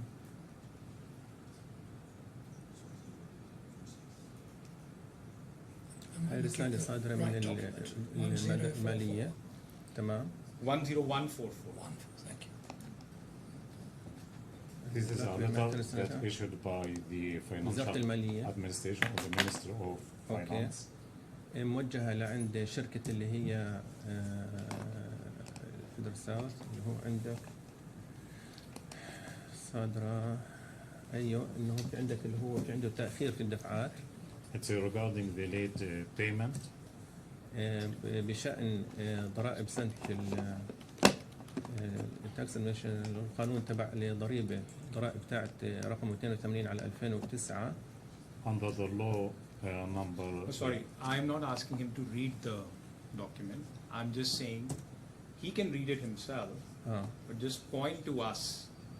Where does this say the tax liability is because of Pollux? Okay, it's ranking for the tax period from January 1, 2020 to December 31, 2022, which was recorded in the personal tax account by August 26, 2021. It's already writing here. And you mentioned the amount, 10,450 currency by, this is Czech currency. بيسأل حضرتك أين مذكور في هذه الرسالة الشيء اللي يتعلق ببولكس أو الضرائب اللي مش فرضت بولكس، بسبب لا هي مش على بولكس، هي على شركة BTS. This is not about Pollux, it's related to BTS.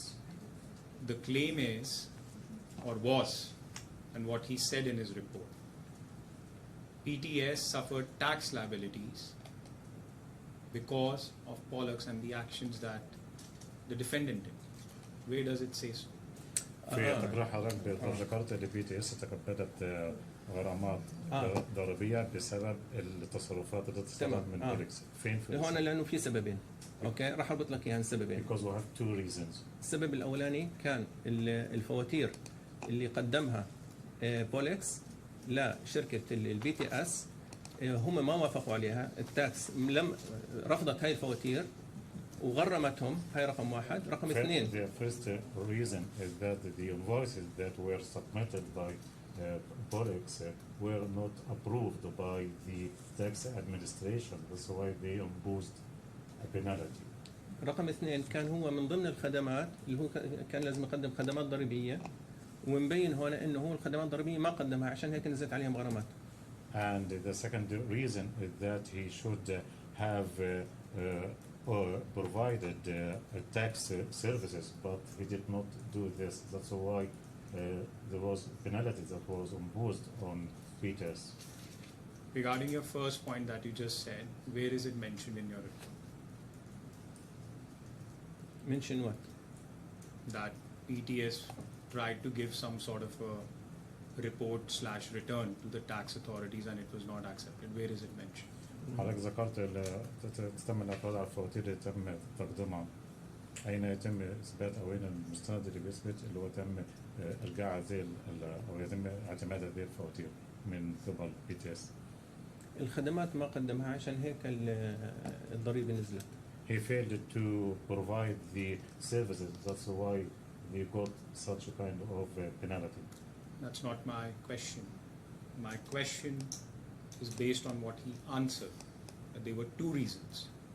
The first reason was, according to him, PTS tried to give a report to tax authorities in certain fashion, which would have shown that Pollux is the reason behind these tax penalties. But it was rejected by the authorities. Where is it given?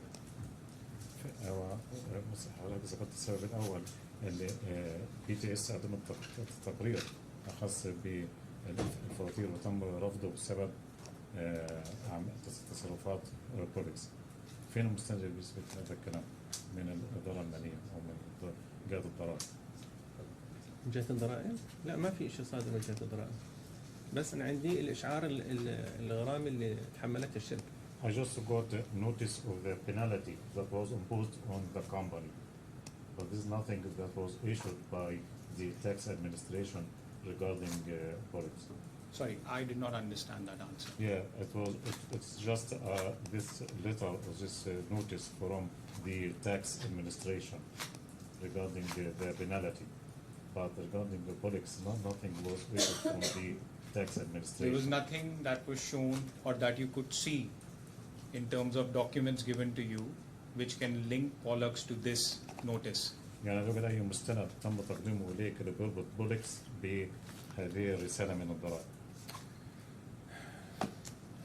بولكس بقدم خدمة، الخدمة هاي أنا تغرمت عليها، مين المقصر؟ بولكس. يعني clear for me, it's clear. So, Pollux is giving me a service, okay? And because of this service, we have these penalties that was imposed on us. And the reason is Pollux, because of the failure of Pollux Yeah, it's clear for me. to give proper service. Are you saying that this certificate of tax penalty could not be for any other reason except Pollux? هل أنت بتقول الرسالة هذه الرسالة أو هذه الغرامة بسبب ليس بسبب أي شيء غير بولكس؟ ممكن. Maybe. Do you know what PTS does? Yes. What does it do? Medical training. تجارة المواد اللي هو الصيدليات الأدوية. Medical, just I need to clarify. Medical or pharmaceutical? اللي هو التريننج التجارة تاعتها. It's trading in some medical stuff. I don't know. What is that stuff? Because according to you know what PTS does. Well, I didn't remember. But you remember that this liability is because of Pollux only. Yeah, because this is my report, so I remember what I was writing here. Another thing, this is This is not what you have written, just to clarify. You've not written this. Have you written this document 10144?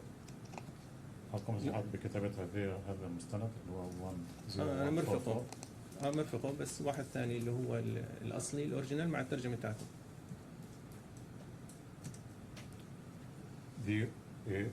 This is the original one with the translation. That's what I give. I'm sorry, I didn't. Yeah, there was an original document with translation. I gave it. But we don't have it. Where is it? Show us. Fin. I haven't seen it. No one from the defendants have seen it.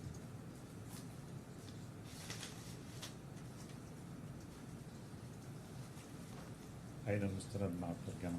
Okay, next. Have you seen PTS's financial statements ever? Financial statements. Yes. هل اطلعت على البيانات الحسابية والكشوف الحسابية لبي تي اس؟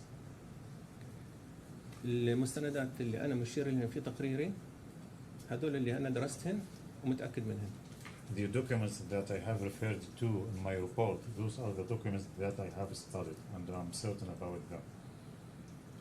I am asking, have you seen PTS's financial statement? It's a yes or no question. هل You كنت can answer. بالاطلاع على الكشوفات الحسابية لشركة بي تي اس؟ نعم أم لا؟ مش متذكر. I don't remember. So you know what PTS does, right? You know PTS. بتعرف ما هي الأشياء التي تقوم بها بي تي اس؟ مش متذكر. I don't remember. You just said you know what PTS does. What is PTS? حضرتك من وقت قليل ذكرت أن حضرتك عارف طبيعة عمل بي تي اس؟ مش متذكر. I don't remember. So you're going back on what you said. Thanks.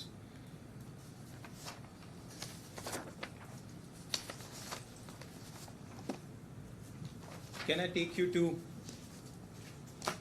page 104 of your report?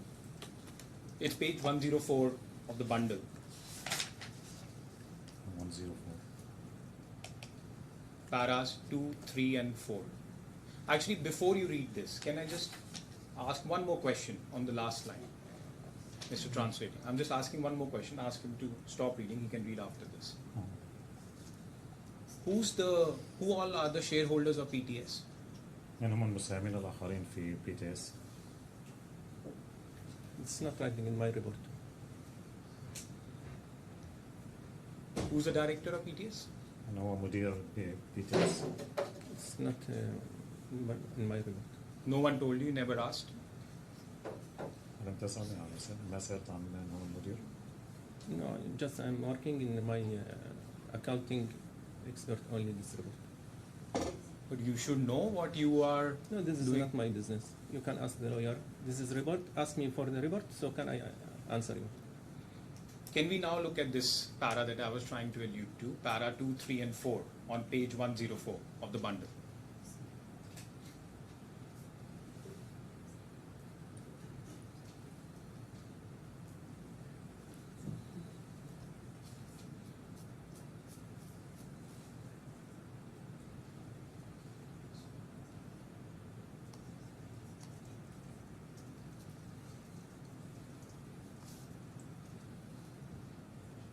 Can you explain in plain words, just for the benefit of my own understanding, that the loss was suffered by PTS for euro 800,000? Yes? شو سؤاله؟ Repeat this again. This The one? loss of euro 800,000 was suffered by PTS? Which one was suffered? The loss, Ah, the you mean joining fee, that is a big issue. 104.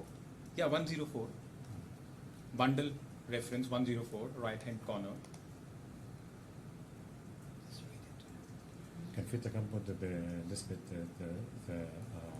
800,000 يورو صحيح؟ نعم صحيح. Yes. Sorry? There was a loss of 800,000. Suffered by PTS. تكبدتها BTS صحيح؟ ماكوفيني كان دخل معهم شريك وكان لازم يدفع 800,000 بس هو ما دفعها لأنه عملوا settlement للفتوى. Makovini was a partner and should have paid 800,000 euro, but he failed to pay this amount. Sorry, my question was para 3 and 4 of page 04. It seems to me from that you are saying PTS suffered a loss of 800,000 because it was out of pocket for those funds. Ah, I no. think to be fair, you should direct him to the first paragraph as well. I was going to do that. In due course, if I was after going to. that question perhaps. BTS تكبدت خسائر بمبلغ 800,000 يورو. صحيح؟ Yes, correct. Yes. Can I now take you to the first para that your lordship was just alluding to?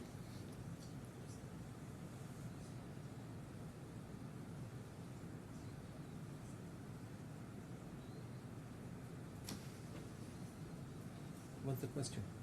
So is the loss suffered by PTS or the claimant, Ms. Zuzana, who you have met? اوكي. هاي خسائر تكبدتها سوزانا. اوكي كان المفترض انه ماكوفيني يدفع المبلغ هذا لسوزانا. تمام. It was supposed that Makovini would pay this amount to I Zuzana. just want to know one thing. The loss is suffered by PTS or Ms. Zuzana because your report in this page. Listen to me. After that, PTS, he paid to Zuzana 800,000 because Mr. Makovini, he didn't pay this amount. Okay, this is for Mrs. Zuzana. After that, the company asked him, until now we didn't receive 800,000 and this is invoices is not clearly, he didn't give us the services, so return back this amount. So Mrs. Zuzana returned back this amount. So Zuzana lost the 800,000. It's clear.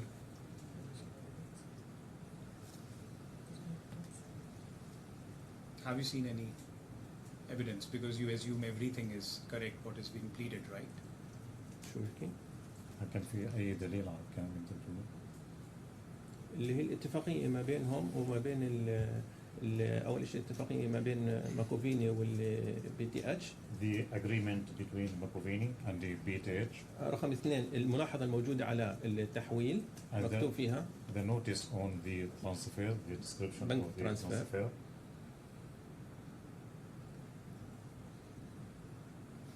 Sorry, I didn't get the last line. The notice of what, Bank sorry? transfer 800,000. The transcription of the transfer. So my question to you, again I will go back. If you read para 3rd and 4th, you have said that Zuzana was out of pocket for 800,000. Let's leave that. But para 3 and 4 also talks about a loss of to PTS. So this is excellent to you. They paid to Zuzana and Zuzana returned back the amount. So then no loss to PTS. Zuzana lost, not PTS.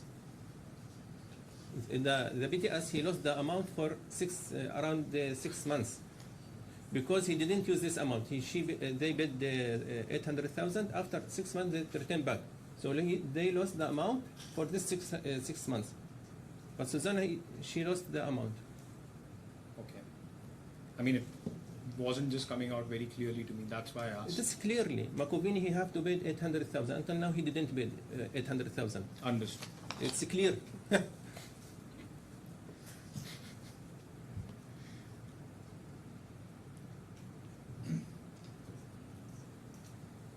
not sure I've been much helped by that line of questions on a claim that isn't currently being put. Absolutely, Lordship. I think I was also trying to actually take that opportunity to understand what was written on 104. And in fact, this claim is actually claimed. This is joining fee, You're quite right. yes, which is yes, still a yes. life claim.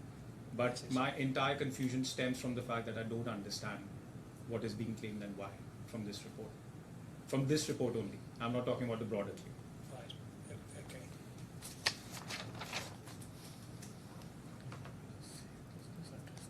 Can I take you to page? Actually, same page. Para 2, first line.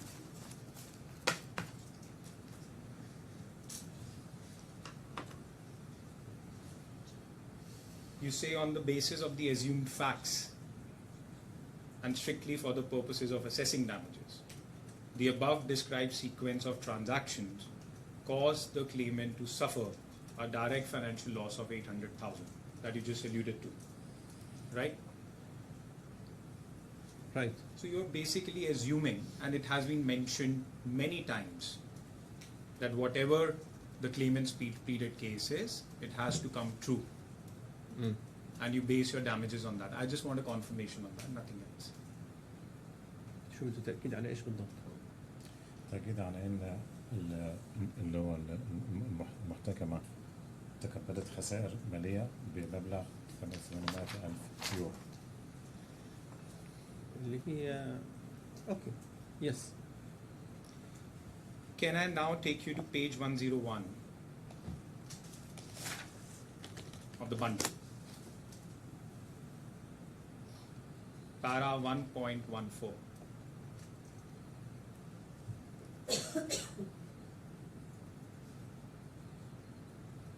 You basically refer to ME 14 exhibit, which brings up this table for you. نشاط المستند ME 14. مانو. What about it? We can go to ME 14, page 133.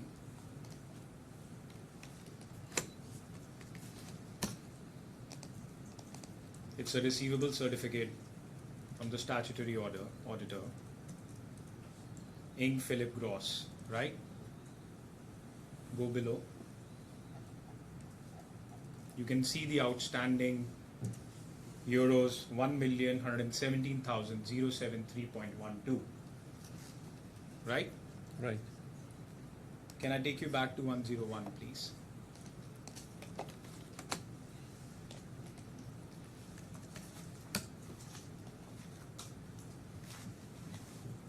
So you're basically relying on that statutory certificate and saying that this is the amount due.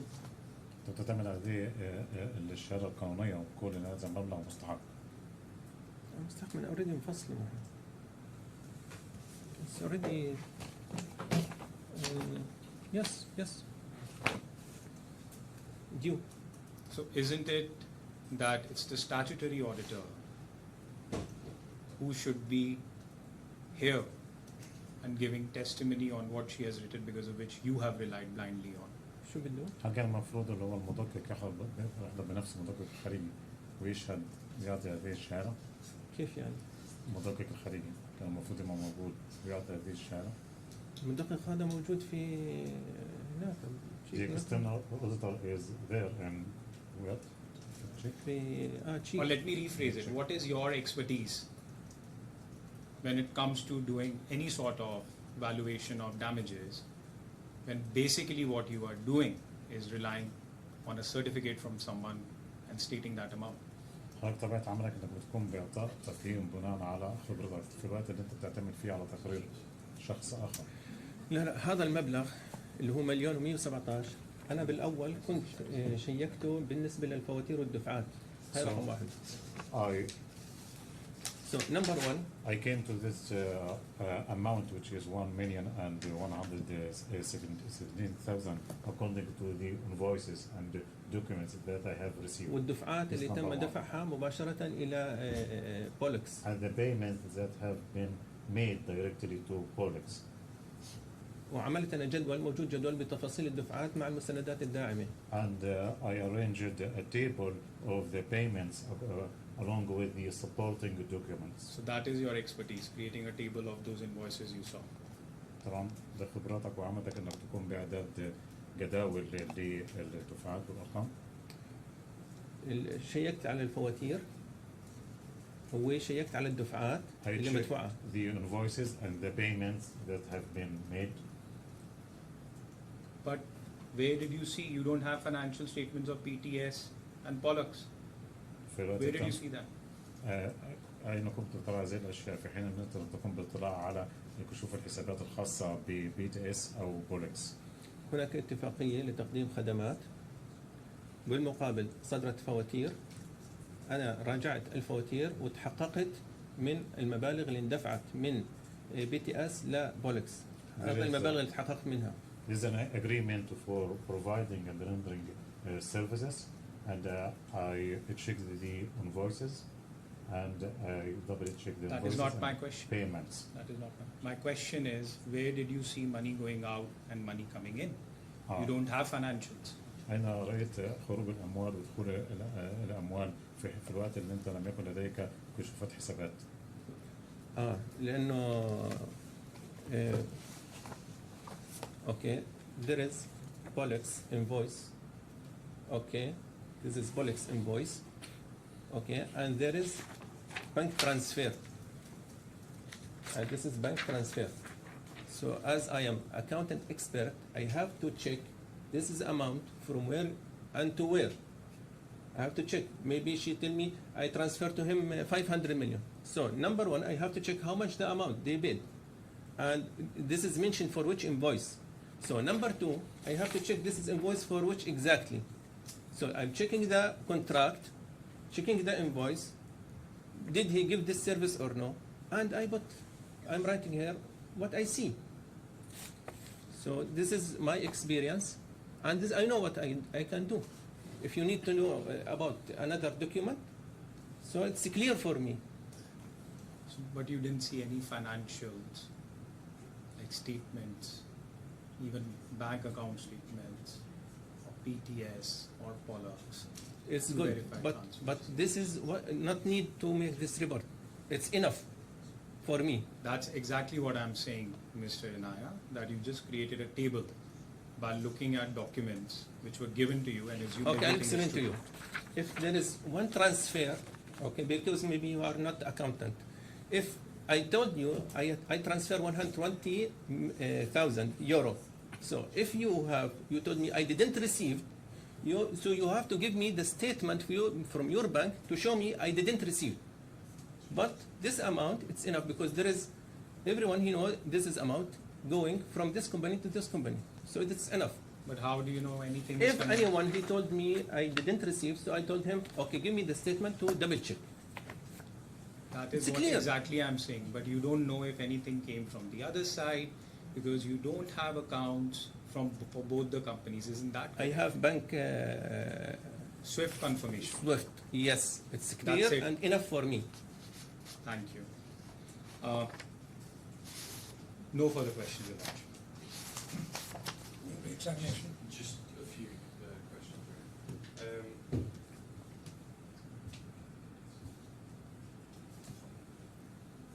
Mr. Anaya, Yes. you stated that you did and you have met Ms. Kapova previously. Is that correct? ايش الترجمة؟ مش حضرتك سامع. ذكرت ان حضرتك التقيت واجتمعت بالسيده سوزان. Uh-huh. Yes. This is in 2023, before 2 years. Okay. And is that, you've answered my question. Is that any other meeting? Is that the meeting? Is it when he met her? هل كان هذا مع تاريخ التقائك واجتماعك بها في Before, 23؟ yeah, 2023. 2000. Before 2 years, around 2 years. So from the cross-examination, we understand your position is that Mr. Makovini was to pay Ms. Kapova the joining fee of 800,000 euros, correct? مش سامع ايش حكى؟ السيد ماكوفيني كان المفروض يدفع للسيده سوزانا 800,000 يورو كرسوم انضمام. Yes, correct. Which he didn't pay. No, he didn't bid. Okay. And am I correct? Is it that this is why Ms. Kapova is currently seeking that loss? Is that your understanding? ولهذا السبب هي قامت برفع هذه الدعوة. Yes.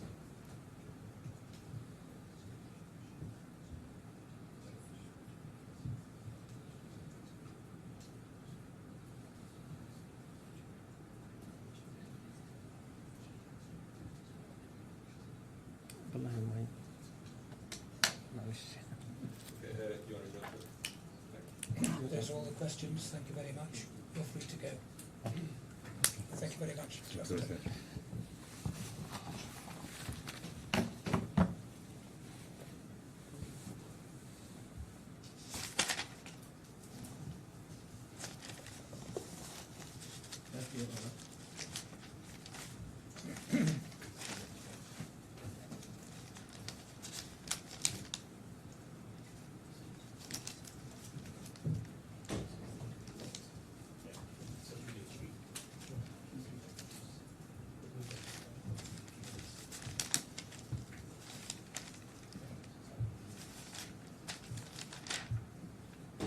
Your Honour, it'll be our expert witnesses next.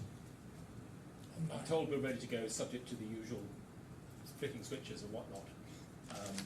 Let's try, shall we?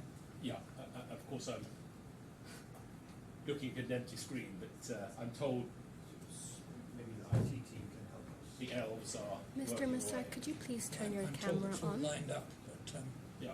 we'll find out.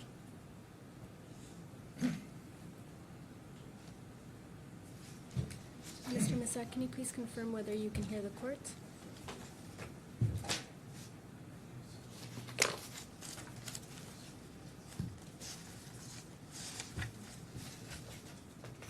Ano, what you in? Yes, I can hear the court. Thank you. Can you please turn your camera on?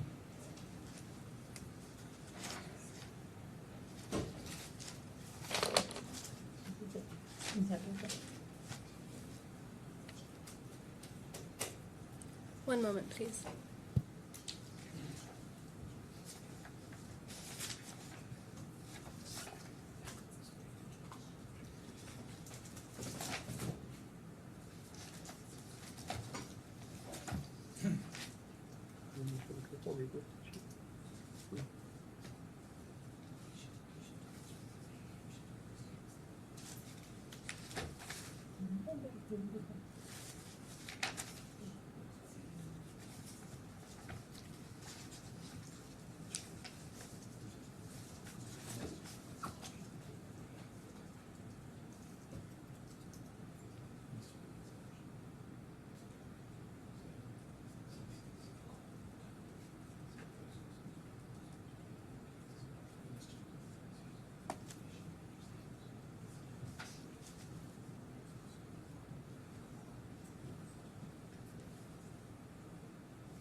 Mr. Matu, we're going to hear from Mr. Misak, Yes. if I pronounce his name correctly. Mr. Misak and the interpreter. Yes, Let's speak together. which part of the report is he going to speak to, and where do I find them? It's at Takže o ktorej časti správy budeme hovoriť a kde ju nájdeme? it's reported at bundle page number 3716. Thank you. And he also was part of the first joint memorandum at 8552. And what about the reply report? Is he speaking to that as well? Or is that Mr. Mercer? Because, my lord, in the initial report they hadn't done the evaluation, so he didn't get to do a reply report, because in the reply report they did the evaluation.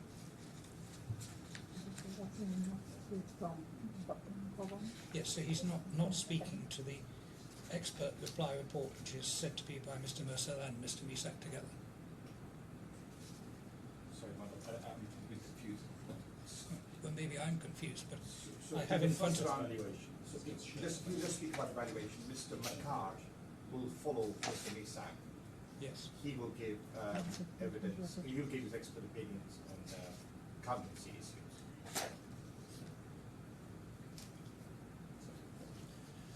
Okay. We've got the witness.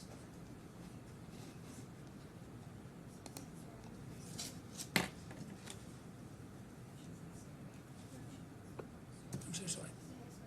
Yes, please. Yes. Mr. Misak, could you please confirm your full name and occupation for the court's record?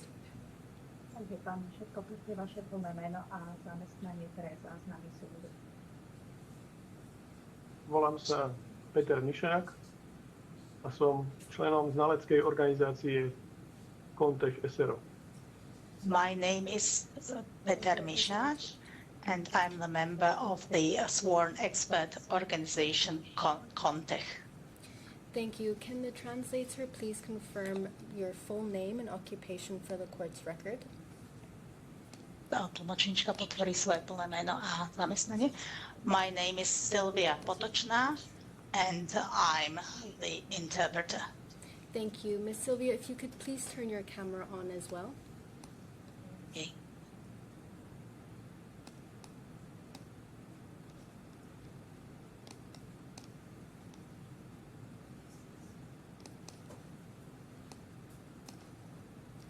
Thank you. Ms. Sylvia, if you could please repeat after me.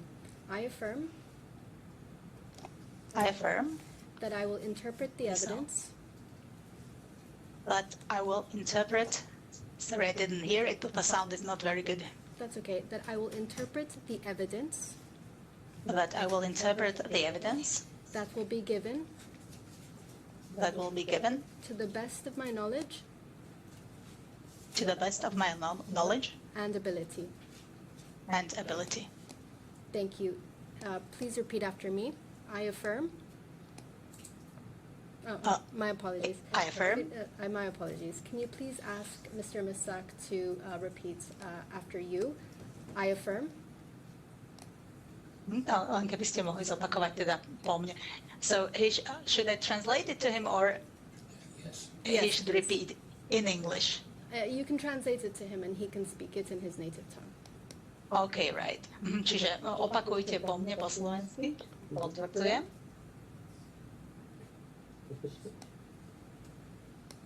Okay. That I will say nothing but the truth. Že nepoviem nič, len pravdu. Že nepoviem nič, len pravdu. Thank you. But I will say nothing but the truth. Thank you. Ďakujem. Mr. Matu, I just want to say the usual thing that I say to experts. Can you translate this for the expert, please? Yes. The form of oath which you have just sworn is not particularly appropriate for an expert. Sorry, can you repeat it once again? The form of oath which you have just sworn is not particularly appropriate for an expert. Že táto forma prísahy, ktorú ste práve povedali, nie je úplne vhodná pre znalca. Because what the expert has to do is to give his honest and independent and objective opinion. Pretože znalec musí poskytnúť úprimný, nezávislý a objektívny názor. with a duty to the court, Je zaviazaný voči súdu. which overrides any duty to the person appointing him. A táto povinnosť je nadradená akejkoľvek povinnosti osobe, ktorá ho menovala. Please would you confirm that you understand that and that you will Takže give pán Mišek, your objective potvrdte, že opinion tomu to this court? rozumiete? Áno, potvrdzujem. Yes, I confirm that I understand. Thank you very much. Ďakujem. Mr. Misak, can I take you to bundle page number 3716? Takže poprosím vás, aby sme prešli v zväzku na stranu 3716.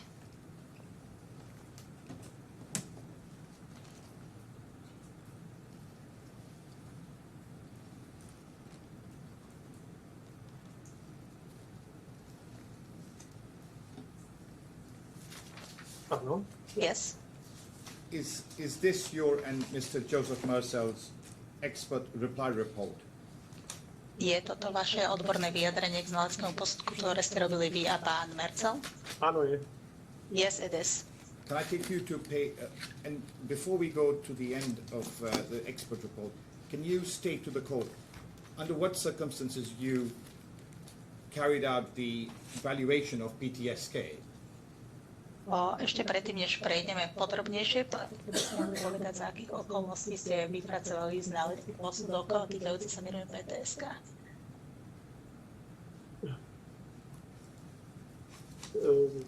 Znamená to toto vyjadrenie alebo pôvodný znalecký posudok? Now your question refers to this document which we are now seeing or to the original expert report? The original valuation expert report. Ten pôvodný znalecký posudok. Pôvodný znalecký posudok vypracovala naša znalecká organizácia Cooke.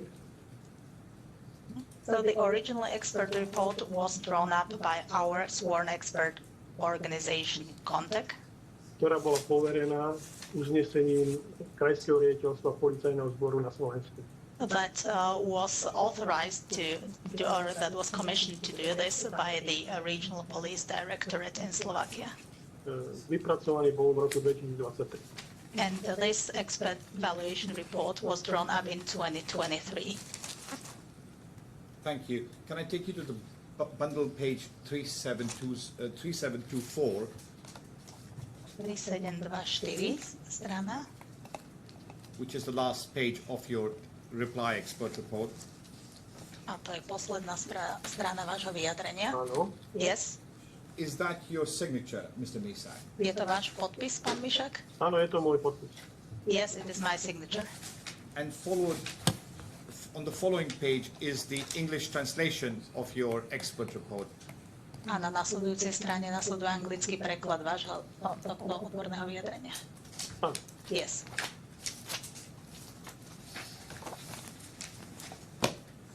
Mr. Misak, can I ask you to go to page 8552 of the bundle?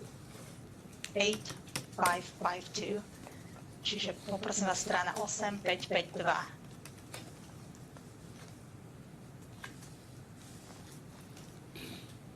Spoločné memorandum. Áno, mám. Yes.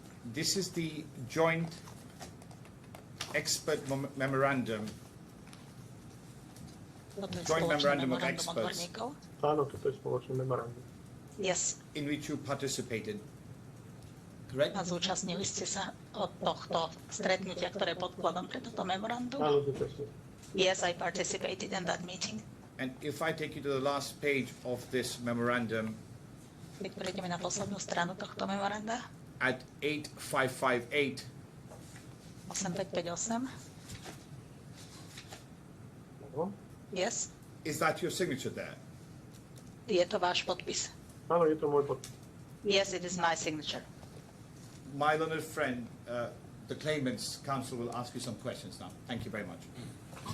Ďakujem pekne. Teraz právny zástupca žalobcu vám položí niekoľko otázok. Žalobkyne. Good afternoon, Mr. Misak. Can you hear me okay? Dobrý deň. Good afternoon. Good. Can I take you please to page 3761 of the bundle, please? 3716. 3716, yes? Yes. Can you confirm that this is... 3716.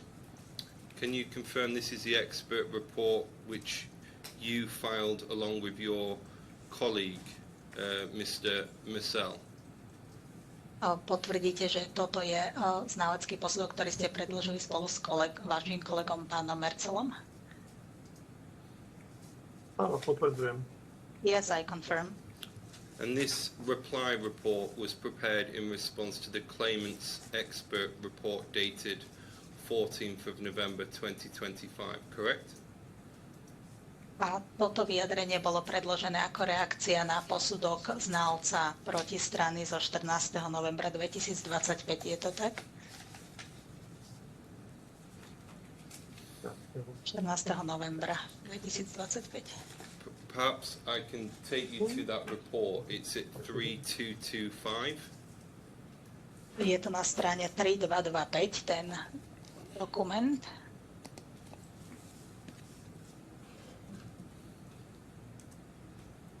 Či je to reakcia na tento prezentujúci posudok.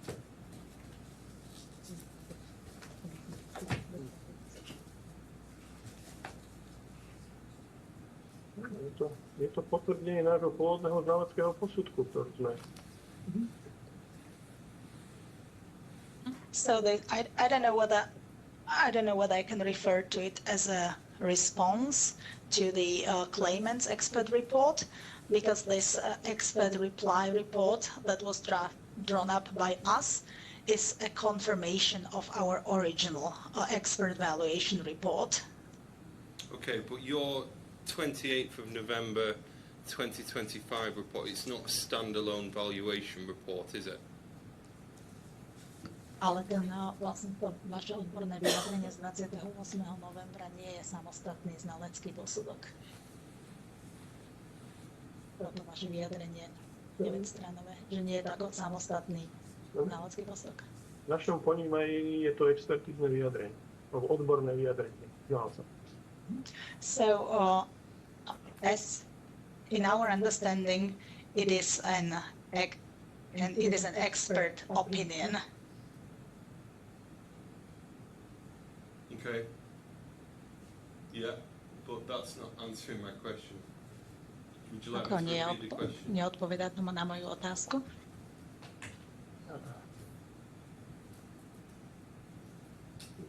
Ešte raz.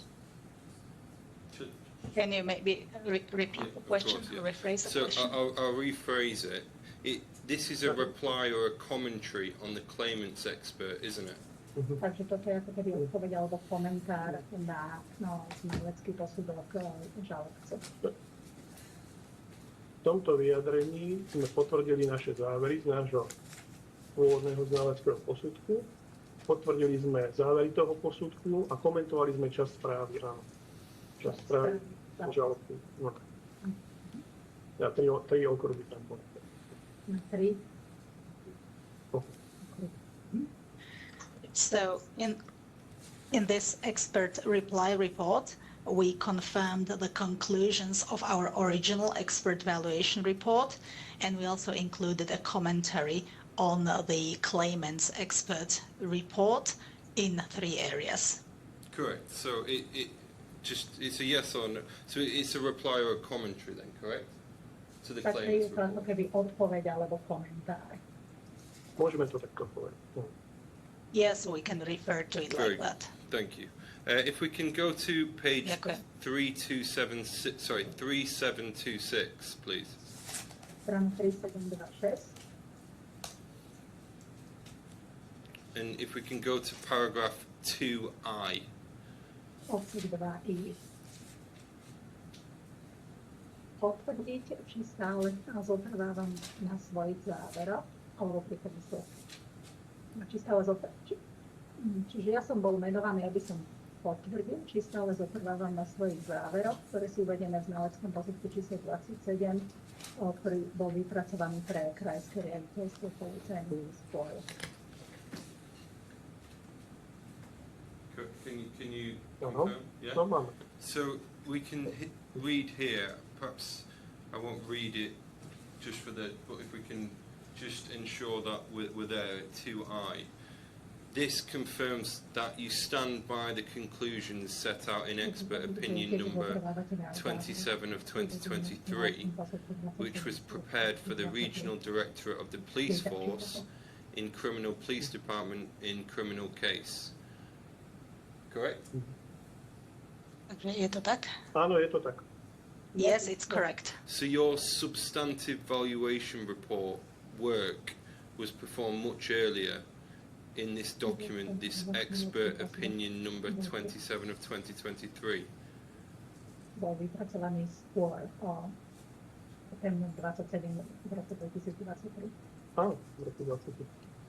V roku 23. 2023 bol vypracovaný.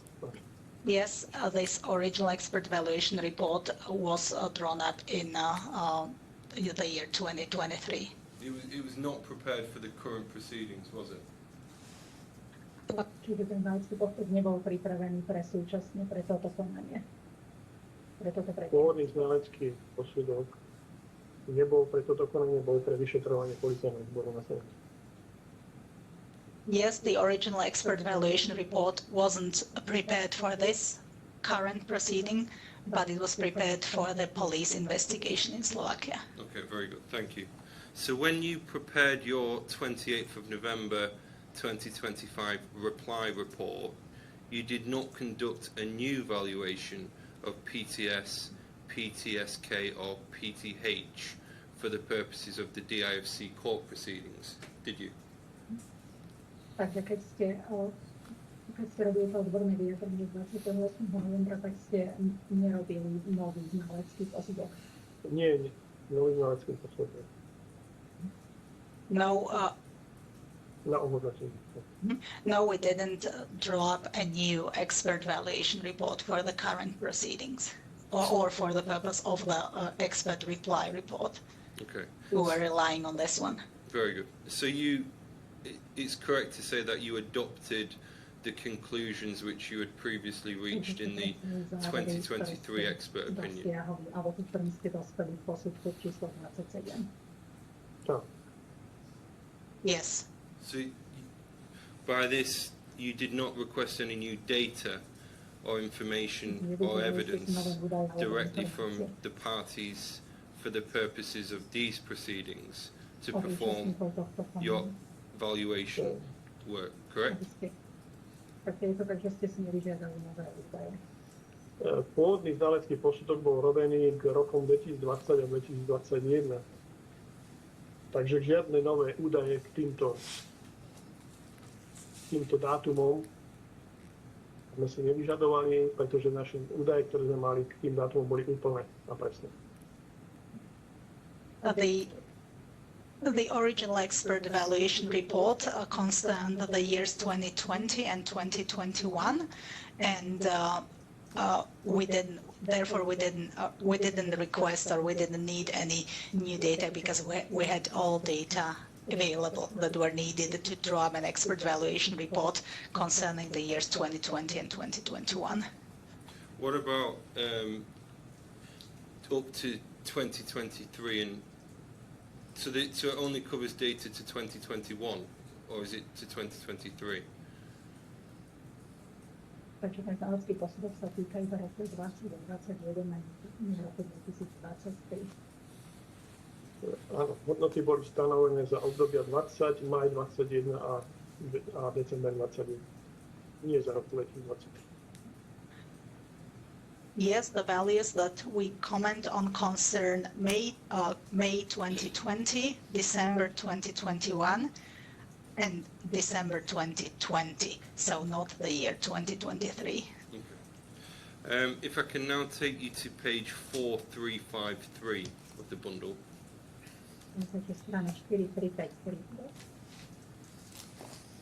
So this is your CV, your curriculum vitae, or work experience, correct? Yes, correct. So, and please correct me if I'm wrong, but the CV lists your education, but no specialist valuation qualifications. Ale nie sú tam uvedené žiadne odborné kvalifikácie, ktoré by sa týkali ohodnocovania.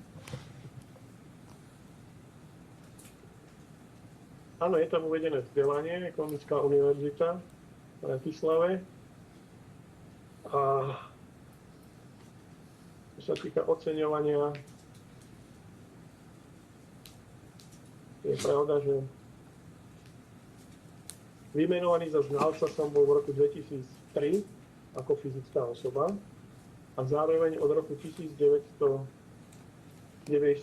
som pôsobil v znaleckých organizáciách Interview Trenčín a Kontext Trenčianskej Teplice, ktoré sú znaleckými organizáciami pre ohodnocovanie.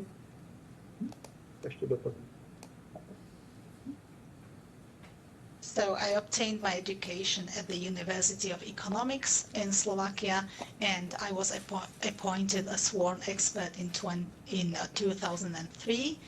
And sorry, I just need to clarify. Počkaj, znal som sa od roku 2003? Ako fyzická osoba, ale ako člen znaleckých organizácií.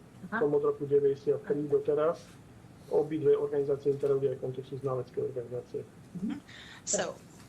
So since 1993, I have been a member of sworn expert organizations, Interaudit, Trenčín, and Cooke. And then since 2003, I have been appointed as the sworn expert, as a natural person. And I will Zároveň som continue. absolvoval na Ekonomickej univerzite dvojročný postgraduál ohľadom oceňovania a taktiež dvojročný na Ústave súdneho inžinierstva pri Žilinskej univerzite.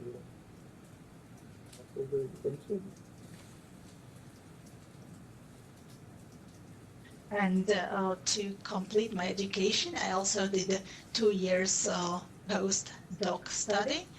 To bolo postgraduálne štúdium pre oceňovanie produktov. And this postdoctoral study concerned the valuation of enterprises, and it was a 2-year study. And in addition to that, I also studied for 2 years at the Institute of Forensic Engineering. Okay, but correct me if I'm wrong. You are not certified under IVS, RICS, or any international valuation body.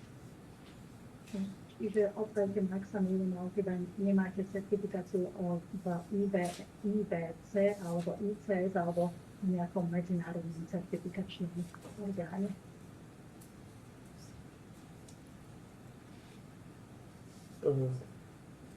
Mám certifikáty vydané na Slovensku a platné na Slovensku, ktoré sú Európskej únie.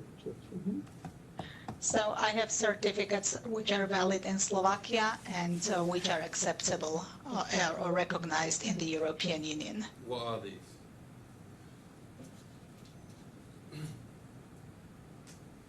Can you repeat the question? Sorry, apology. What are these? Can we be specific, a little bit more specific? Čo sú to za certifikáty alebo osvedčenia? Viete to konkretizovať? To, čo máte, čo vás ako opravňuje vykonávať znaleckú činnosť?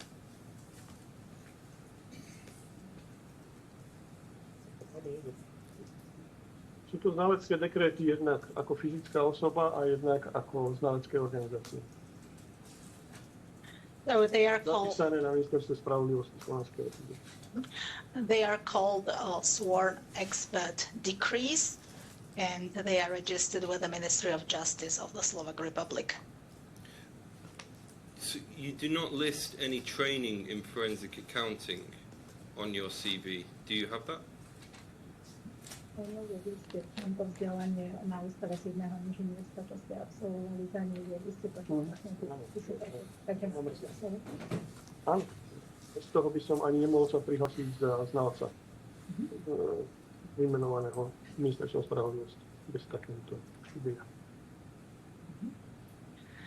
Yes, I have completed the education at the Institute of Forensic Engineering, and yes, you are right, it's not listed in my CV, but if I didn't have this education, I wouldn't be able to apply for a sworn expert to be registered with the Ministry of Justice of Slovakia if I didn't complete this education. You also do not list any previous expert appointments in commercial or civil court disputes, correct?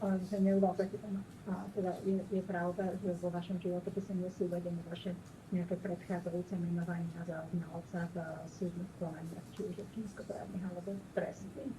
Možno neuvádzate vo vašom životopise. Neuvádzam, pretože tieto posudky sme robili ako znalecká organizácia a uvedli sme to, čo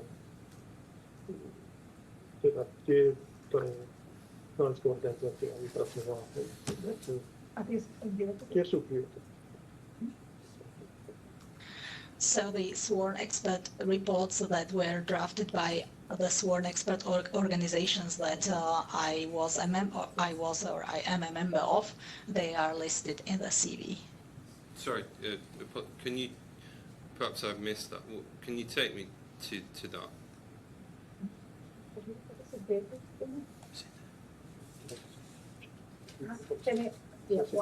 Which page is my CV?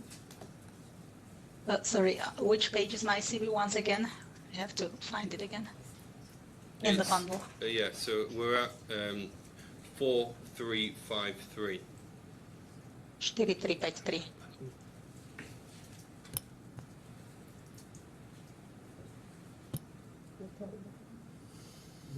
Hovoríme o tých, čo sme posunovali, áno? Áno. To je posledný odstavec. Posledný odstavec tohoto kola.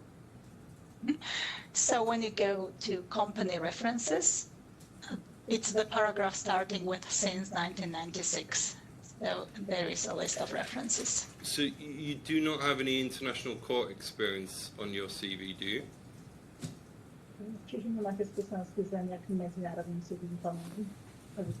Že neuvádzate vo svojom životopise nejaké skúsenosti so znaleckou činnosťou pre medzinárodné súdne konanie? No, I have no experience with drawing up expert reports for international court proceedings. Sorry, just to clarify my earlier question, it was expert appointments in those commercial or civil international court proceedings. So my next question is, you've listed projects, and you've correctly pointed it out at the second paragraph for CONTEC. These relate to technical or engineering assessments, not valuation. Is that correct? Tieto projekty sa týkajú technického alebo inžinierského posudzovania, ale nie ohodnocovania podnikov, tak? Nie je to. It's not correct. Okay. Please explain. Keď to môžete vysvetliť podrobnejšie. Tie konania, ktoré sú tam uvedené, alebo tie projekty sa robili za účelom oceňovania firiem, časti firiem, alebo oceňovania akcií, prípadne oceňovania obchodných podielov. So the valuations that we have performed concerning those businesses listed in the CV were done to perform valuation of the companies, their shares, or the value of the enterprises. Okay. So, in those assignments, did you use experience of international valuation standards or market-based methodologies? Čiže v týchto oceneniach ste používali medzinárodné štandardy pre ohodnocovanie alebo metodiky založené na trhu? Alebo trhové metodiky? Yes. Can you explain more? Chcete to podrobnejšie rozviesť?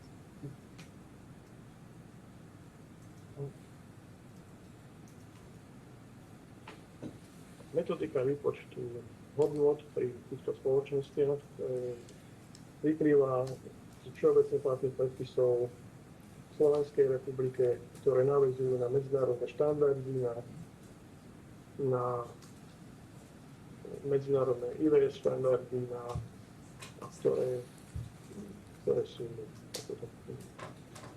platné, sú platné pre naše oceňovanie, vychádzajú určite z medzinárodných štandardov, z medzinárodných skúseností, sú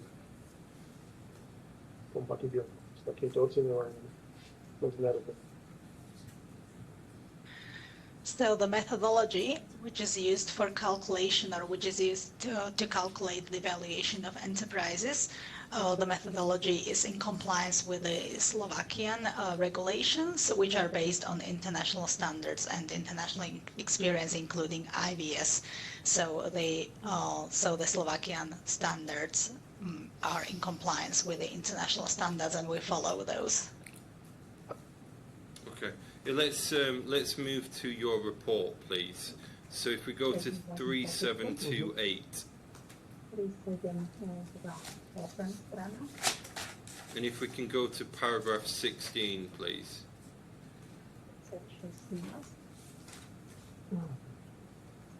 Yes. So here, Yes. you explain that Contec had complete financial statements, correct? Vysvetlíte, že kontent má k dispozícii plnú účtovú závierku. Je to tak? Áno. Yes, it's correct. Okay, and where did you receive these documents? Odkiaľ ste držali tieto dokumenty? Od zadávateľu posudku, to je z Krajské riaditeľstvo policajného zboru. We received the documents from the ordering party, which is the regional directorate of the police force. Okay. And in paragraph 17, you then go on to say you report value of 4.3 million euros, approximately 4.301,058.45 for the record. Is that correct? Áno, je to tak. Yes, it's correct. But then on the 20th of May 2021, the value then falls to 3.79 million. Áno. Yes. Why is that? Can you explain?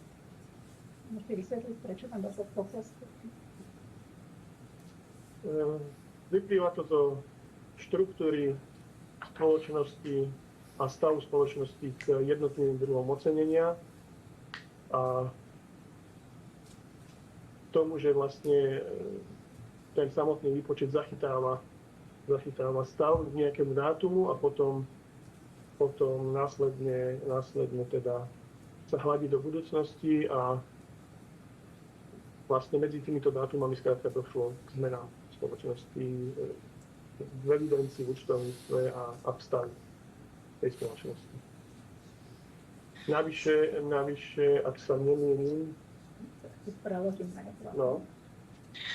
So the calculation is based on the structure of the company, on the condition of the company as of a particular date, and the calculation reflects the condition of the company on a particular date, also with consideration of future forecasts, and I will continue. Došlo napríklad pohybu úročených zdrojov, pohybu teda v majetku, no a to všetko má vplyv, samozrejme. So there were movements, for example, concerning the interest-bearing loans or movements concerning assets, and all this has an impact on the valuation. Okay. And then by 31st of December 2021, we see an increase again. What caused that increase? Potom v 31. decembru 2021 opäť navýšenie, tak čo bolo dôvodom toho navýšenia? Je to presne to isté, čo som chcel. Sú to drobné pohyby v vlastných a cudzích zdrojoch majetku, a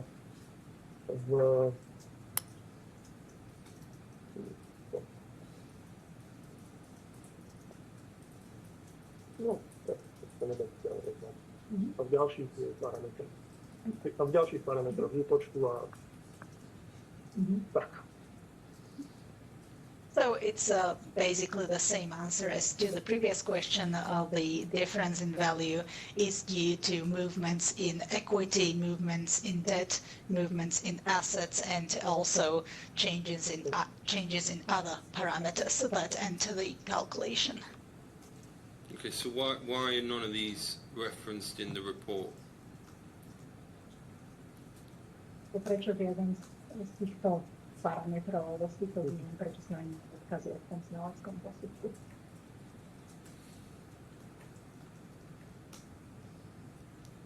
Každý z týchto parametrov je veľmi podrobne popísaný v pôvodnom znaleckom posudku, tu išlo len o súhrn výsledkov. So each of these parameters entering the calculation is described in total detail in the original expert valuation report, and this current expert reply report just confirms the conclusions of the original valuation report. Therefore, it doesn't go into the details of the calculation. The calculation is included in the original expert valuation report. But none of these financial drivers have been explained in the reply report dated 28th of November 2025, have they? Čiže žiadne z týchto parametrov, ktoré mali vplyv na tú zmenu hodnoty, neboli vysvetlené v tomto odbornom vyjadrení. Je to tak? Úlohou tohto odborného vyjadrenia nebolo vysvetľovať jednotlivé parametre, ale potvrdiť alebo nepotvrdiť záver pôvodného posudku. So it was not the purpose of this expert reply report to explain in detail how the calculation was made and what parameters entered the calculation. The purpose of the expert reply report was just to confirm the conclusions of the expert valuation report. So is it correct that you exclusively relied on Decree 492 of 2004 for your methodology, which is a Slovak decree?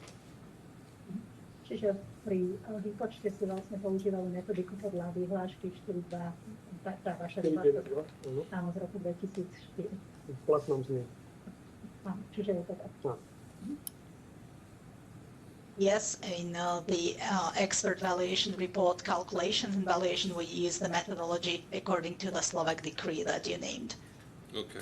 If we can just scroll down to paragraphs 24 to 27. These are the present valuation figures, but there are no working calculations. Why is that?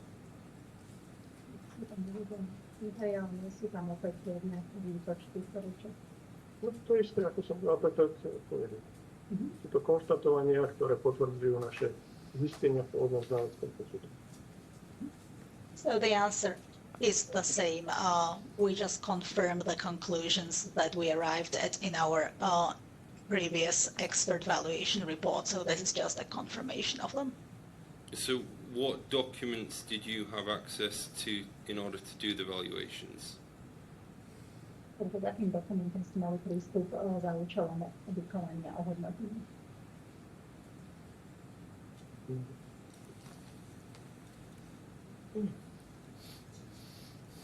Všetky dokumenty v úplnom znení sú uvedené v časti 1.4 nášho pôvodného znaleckého posudku. Môžeme čítať, ak je to potrebné. 3.4. So all documents that we used to draw up our original expert valuation report are listed in section 1.4 of the original expert valuation report. It's 4 pages of documents. I can read them out if you wish. Boli to dokumenty týkajúce sa účtovných závierok, týkajúce sa korporátnych dokladov, týkajúce sa bankových výpisov, či týkajú sa akejkoľvek analytickej evidencie účtov, smluvné, niektoré takéto veci sú tam. So you leasingové zmluvy. Sorry. Leasingové. Mm-hmm. Okay, so just by way of example, it was financial statements, corporate documents, bank accounts, financial statements, analytical accounts, financial lease agreements, and others. Okay. So you've explained that the valuations were included in previous report Yeah. Čiže tie ocenenia boli zahrnuté v tom predchádzajúcom hľadackom dosudku. Yes, correct. Okay. The valuations are included in the original Great, expert valuation report. Can you please explain the methods used to reach these calculations? Vysvetliť metódy, ktoré ste použili na to, aby ste dospeli k tým Áno. Yes, I can explain. Yeah, please. Nech sa páči. If there's a bundle reference, I think that might be even better for the court. If that helps. Can you repeat what you just said, the last sentence? Sorry, can you please repeat? I'm just saying, if there is this information in the previous report, perhaps I've missed it on my team. Can you, if a bundle reference number is better, while Mr. Misak explains that, then that might help. Okay. Neviem, ten váš originál znalosti spôsobuje vydaj v tom ich 10 000 stranov. Áno, je tam na 3 miestach aj pravda. Aha, že keby ste vedeli číslo strany, povedali by. Moment. Yeah, so Mr. Mishak has to look up the exact page reference in the bundle. Just a moment. 280. Napríklad 280, ale to je slovenská verzia. Aha, tak možno anglicky. A potom nasleduje anglická niekde. So, for example, on page 280, there is the Slovak version, followed by the English version. So, we can look it up. O nejaké 300, 400, 400.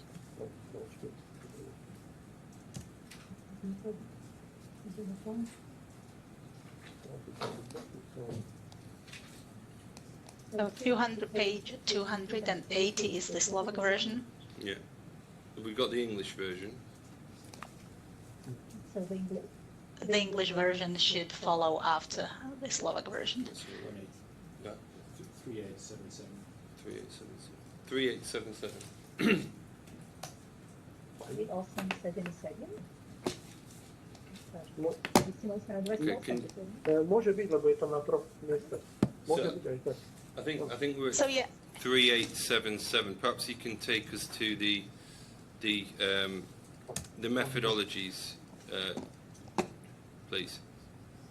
Tak poďme na tú metodiku, tak prípadne nájdete tú stránku s tou použitou metodikou. So I will have to look it up in the Slovak version, so I will be on a different page than you are. Just a moment. Yeah.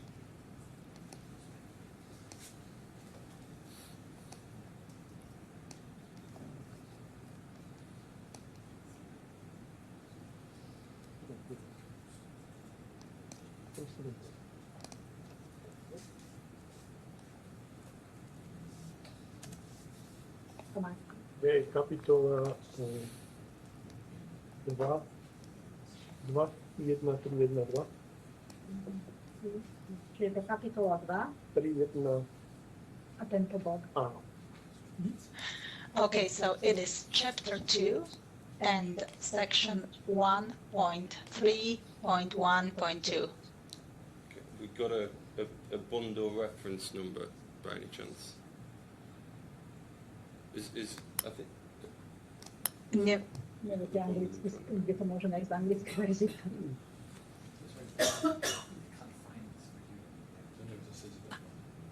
Yeah, moment.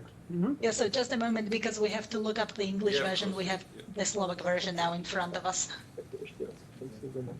So, once again.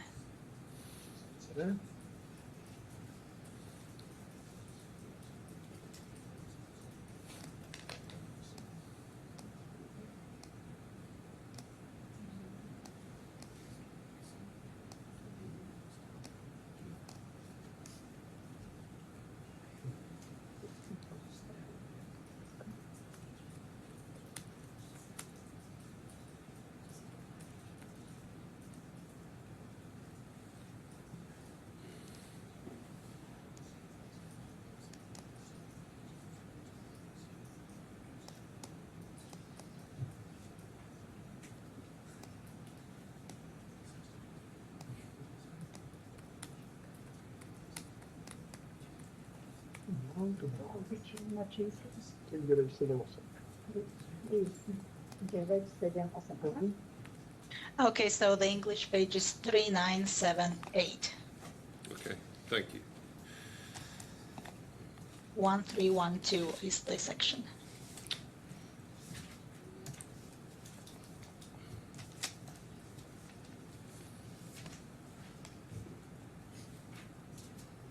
Okay.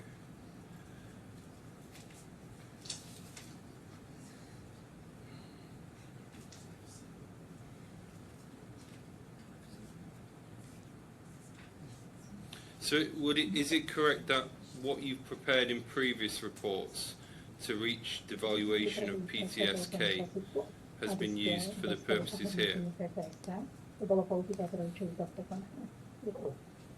Yes, it's correct. Okay. And at paragraph 28, if we can go back to the 3728 of the bundle. Strana 3728, asi to vaše If we vyjadrení. can scroll down, apology, if we can go to, it's 3730 at paragraph 28. Sorry, 3730. Yeah, 3730, yeah.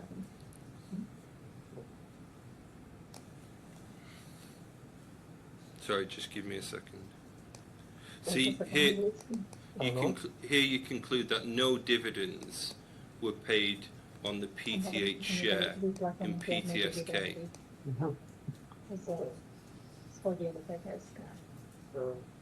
Otázky, ktoré nám zadal vyšetrovateľ policajného zboru, niektoré otázky, sa týkali aj možného vyplácenia dividend v rokoch 2020 a 2021. Ešte doplním. So the questions that were asked by the police force and on which we were supposed to comment also concerned the payment of dividends in the years 2020 and 2021, and I will continue.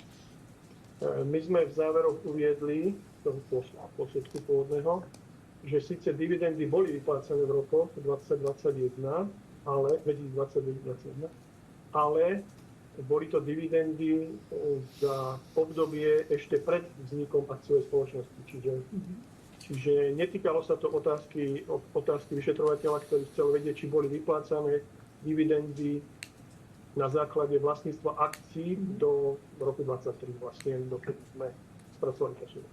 A tieto neboli za držanie akcií vyplácané, takéto, iba za akcií. So in the conclusions of our expert valuation report, we conclude that dividends were paid out in the years 2020 and 2021, but these concerned the period where the company was a limited liability company, so before the change of its legal form to the joint stock company. So no dividends were paid out after the legal form changed to the joint stock company. So the documents, the conclusions, the conclusion is based on documents supplied through the police, not your independent verification, correct? Čiže tie vaše závery vychádzajú z tých dokumentov, ktoré vám boli predložené a nie z vášho nejakého nezávislého overovania situácie alebo faktov. Závery z tých dokumentov boli predložené. Ak hovoríme o hodnocovaní, nielen o dividendách, tak vždy vychádzame z dokumentov, ktoré sú nám predložené a z našich vlastných analýz a z posúdenia situácie spoločnosti. Čiže aj čo sa týka vyplatenia. Čo sa týka vyplatenia, išlo o dokumentáciu, ktorú sme dostali, čiže bankové výpisy, rozhodnutia spoločníka, a teda účtovníctvo samozrejme. Čo sa týka ocenenia, samozrejme, že sme analyzovali firmu z hľadiska vnútorných aj vonkajších vplyvov a to sa potom pri ocenení využije. So as for the assessment whether dividends were paid out, this assessment is based on the documents that were provided to us, that is the decision of the shareholders, the bank statements, etc. And as for the valuation of the company as such, our valuation was based also on the documents supplied to us, but then also on our own analysis and on the our own assessment of the internal and external factors affecting the company. So not merely on the documents provided.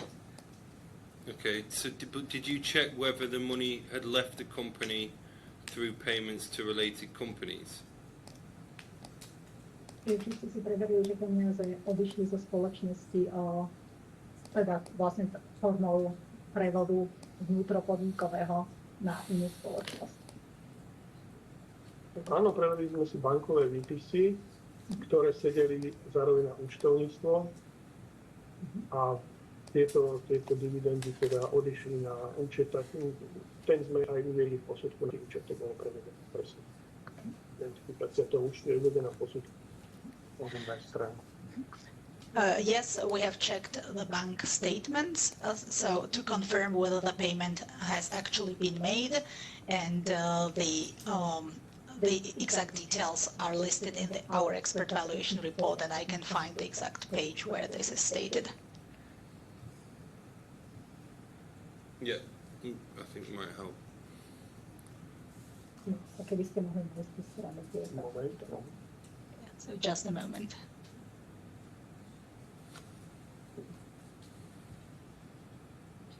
Ten ich posudok ani.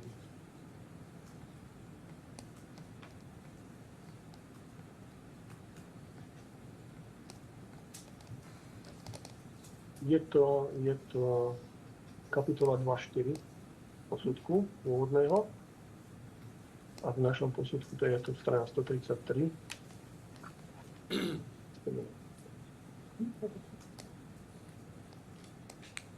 So it is section 2, like Roman 2.4 of the expert valuation report, and I just have to find the English Dokumenty boli aj page. príloha.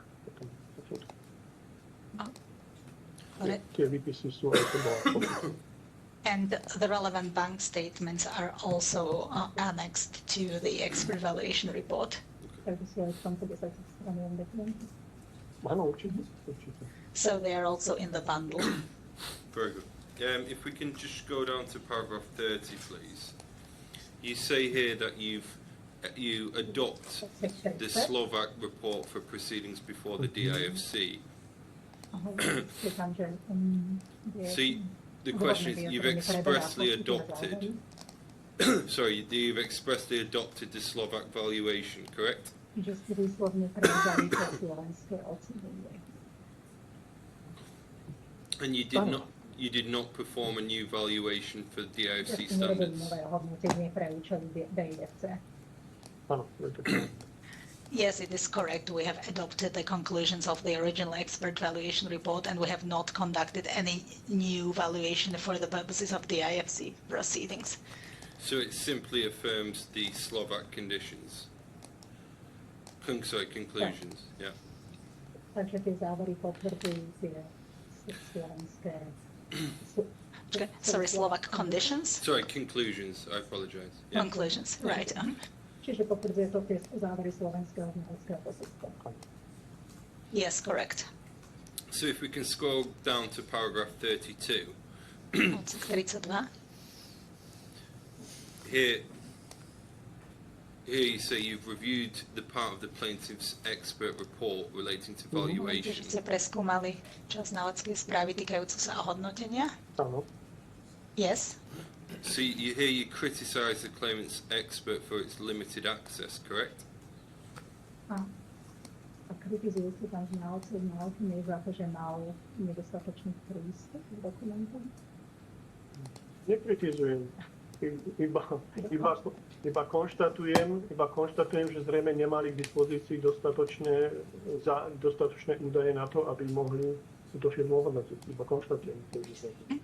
So I'm definitely not criticizing, I'm just stating that... Nám boli poskytnuté, ale v tom čase, v 2020.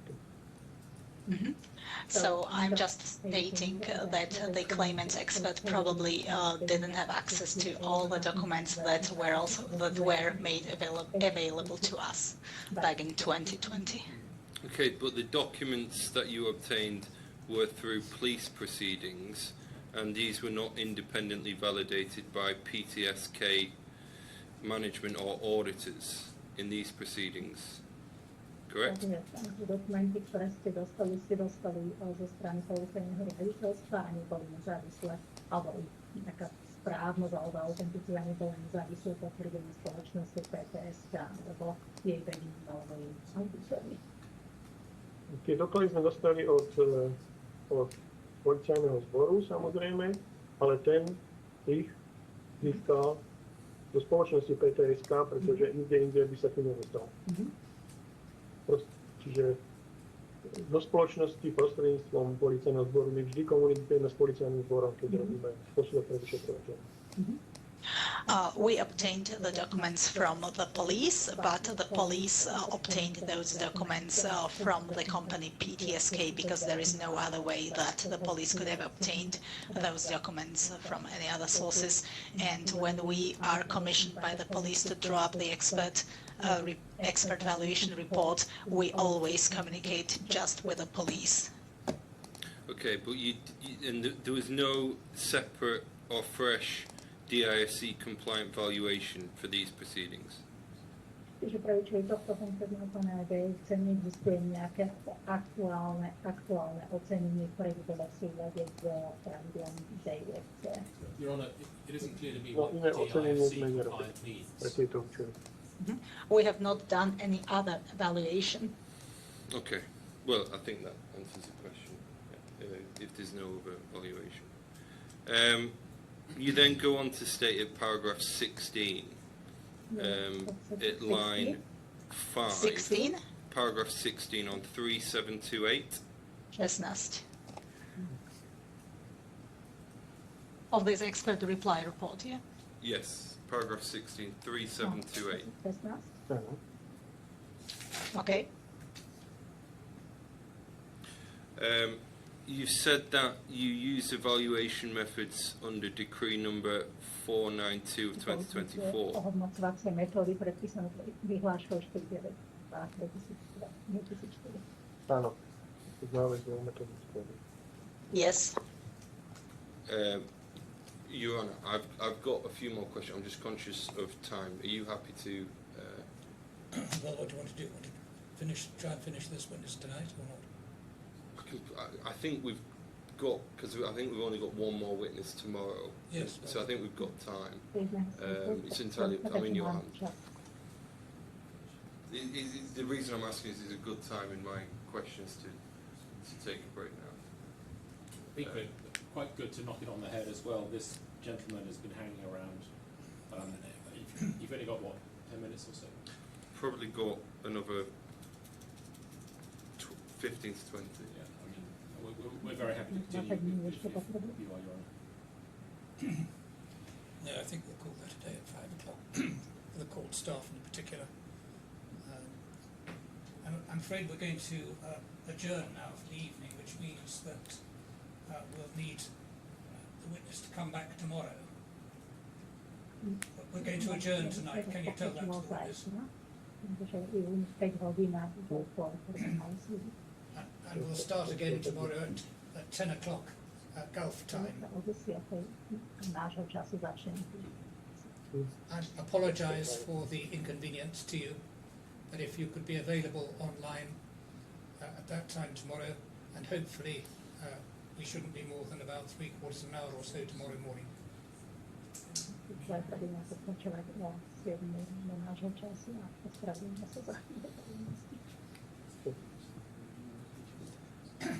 The rules are that because you're in the middle of giving your evidence, you mustn't talk to anybody else about your evidence or the substance of the dispute.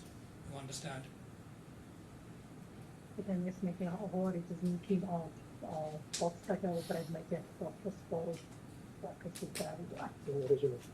Yes, I understand. Thank you very much indeed.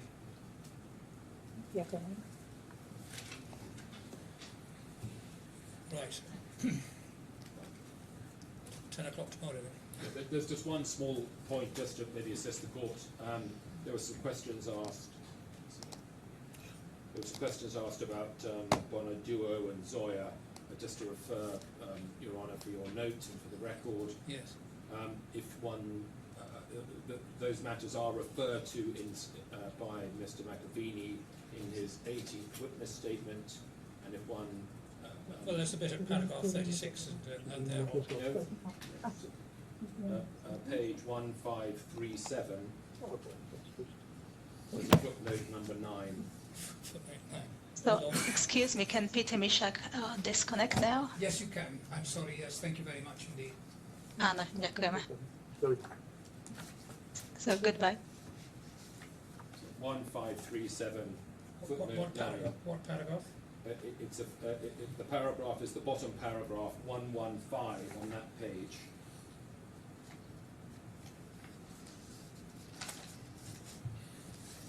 So there's at least some more information about that. I just want to draw that to your attention.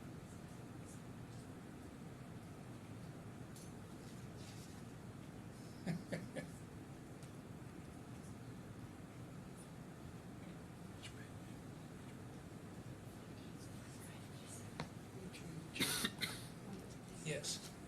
Hardly been a major feature of dispute thus far. All right. Thank you. All right. At 10 o'clock tomorrow, please.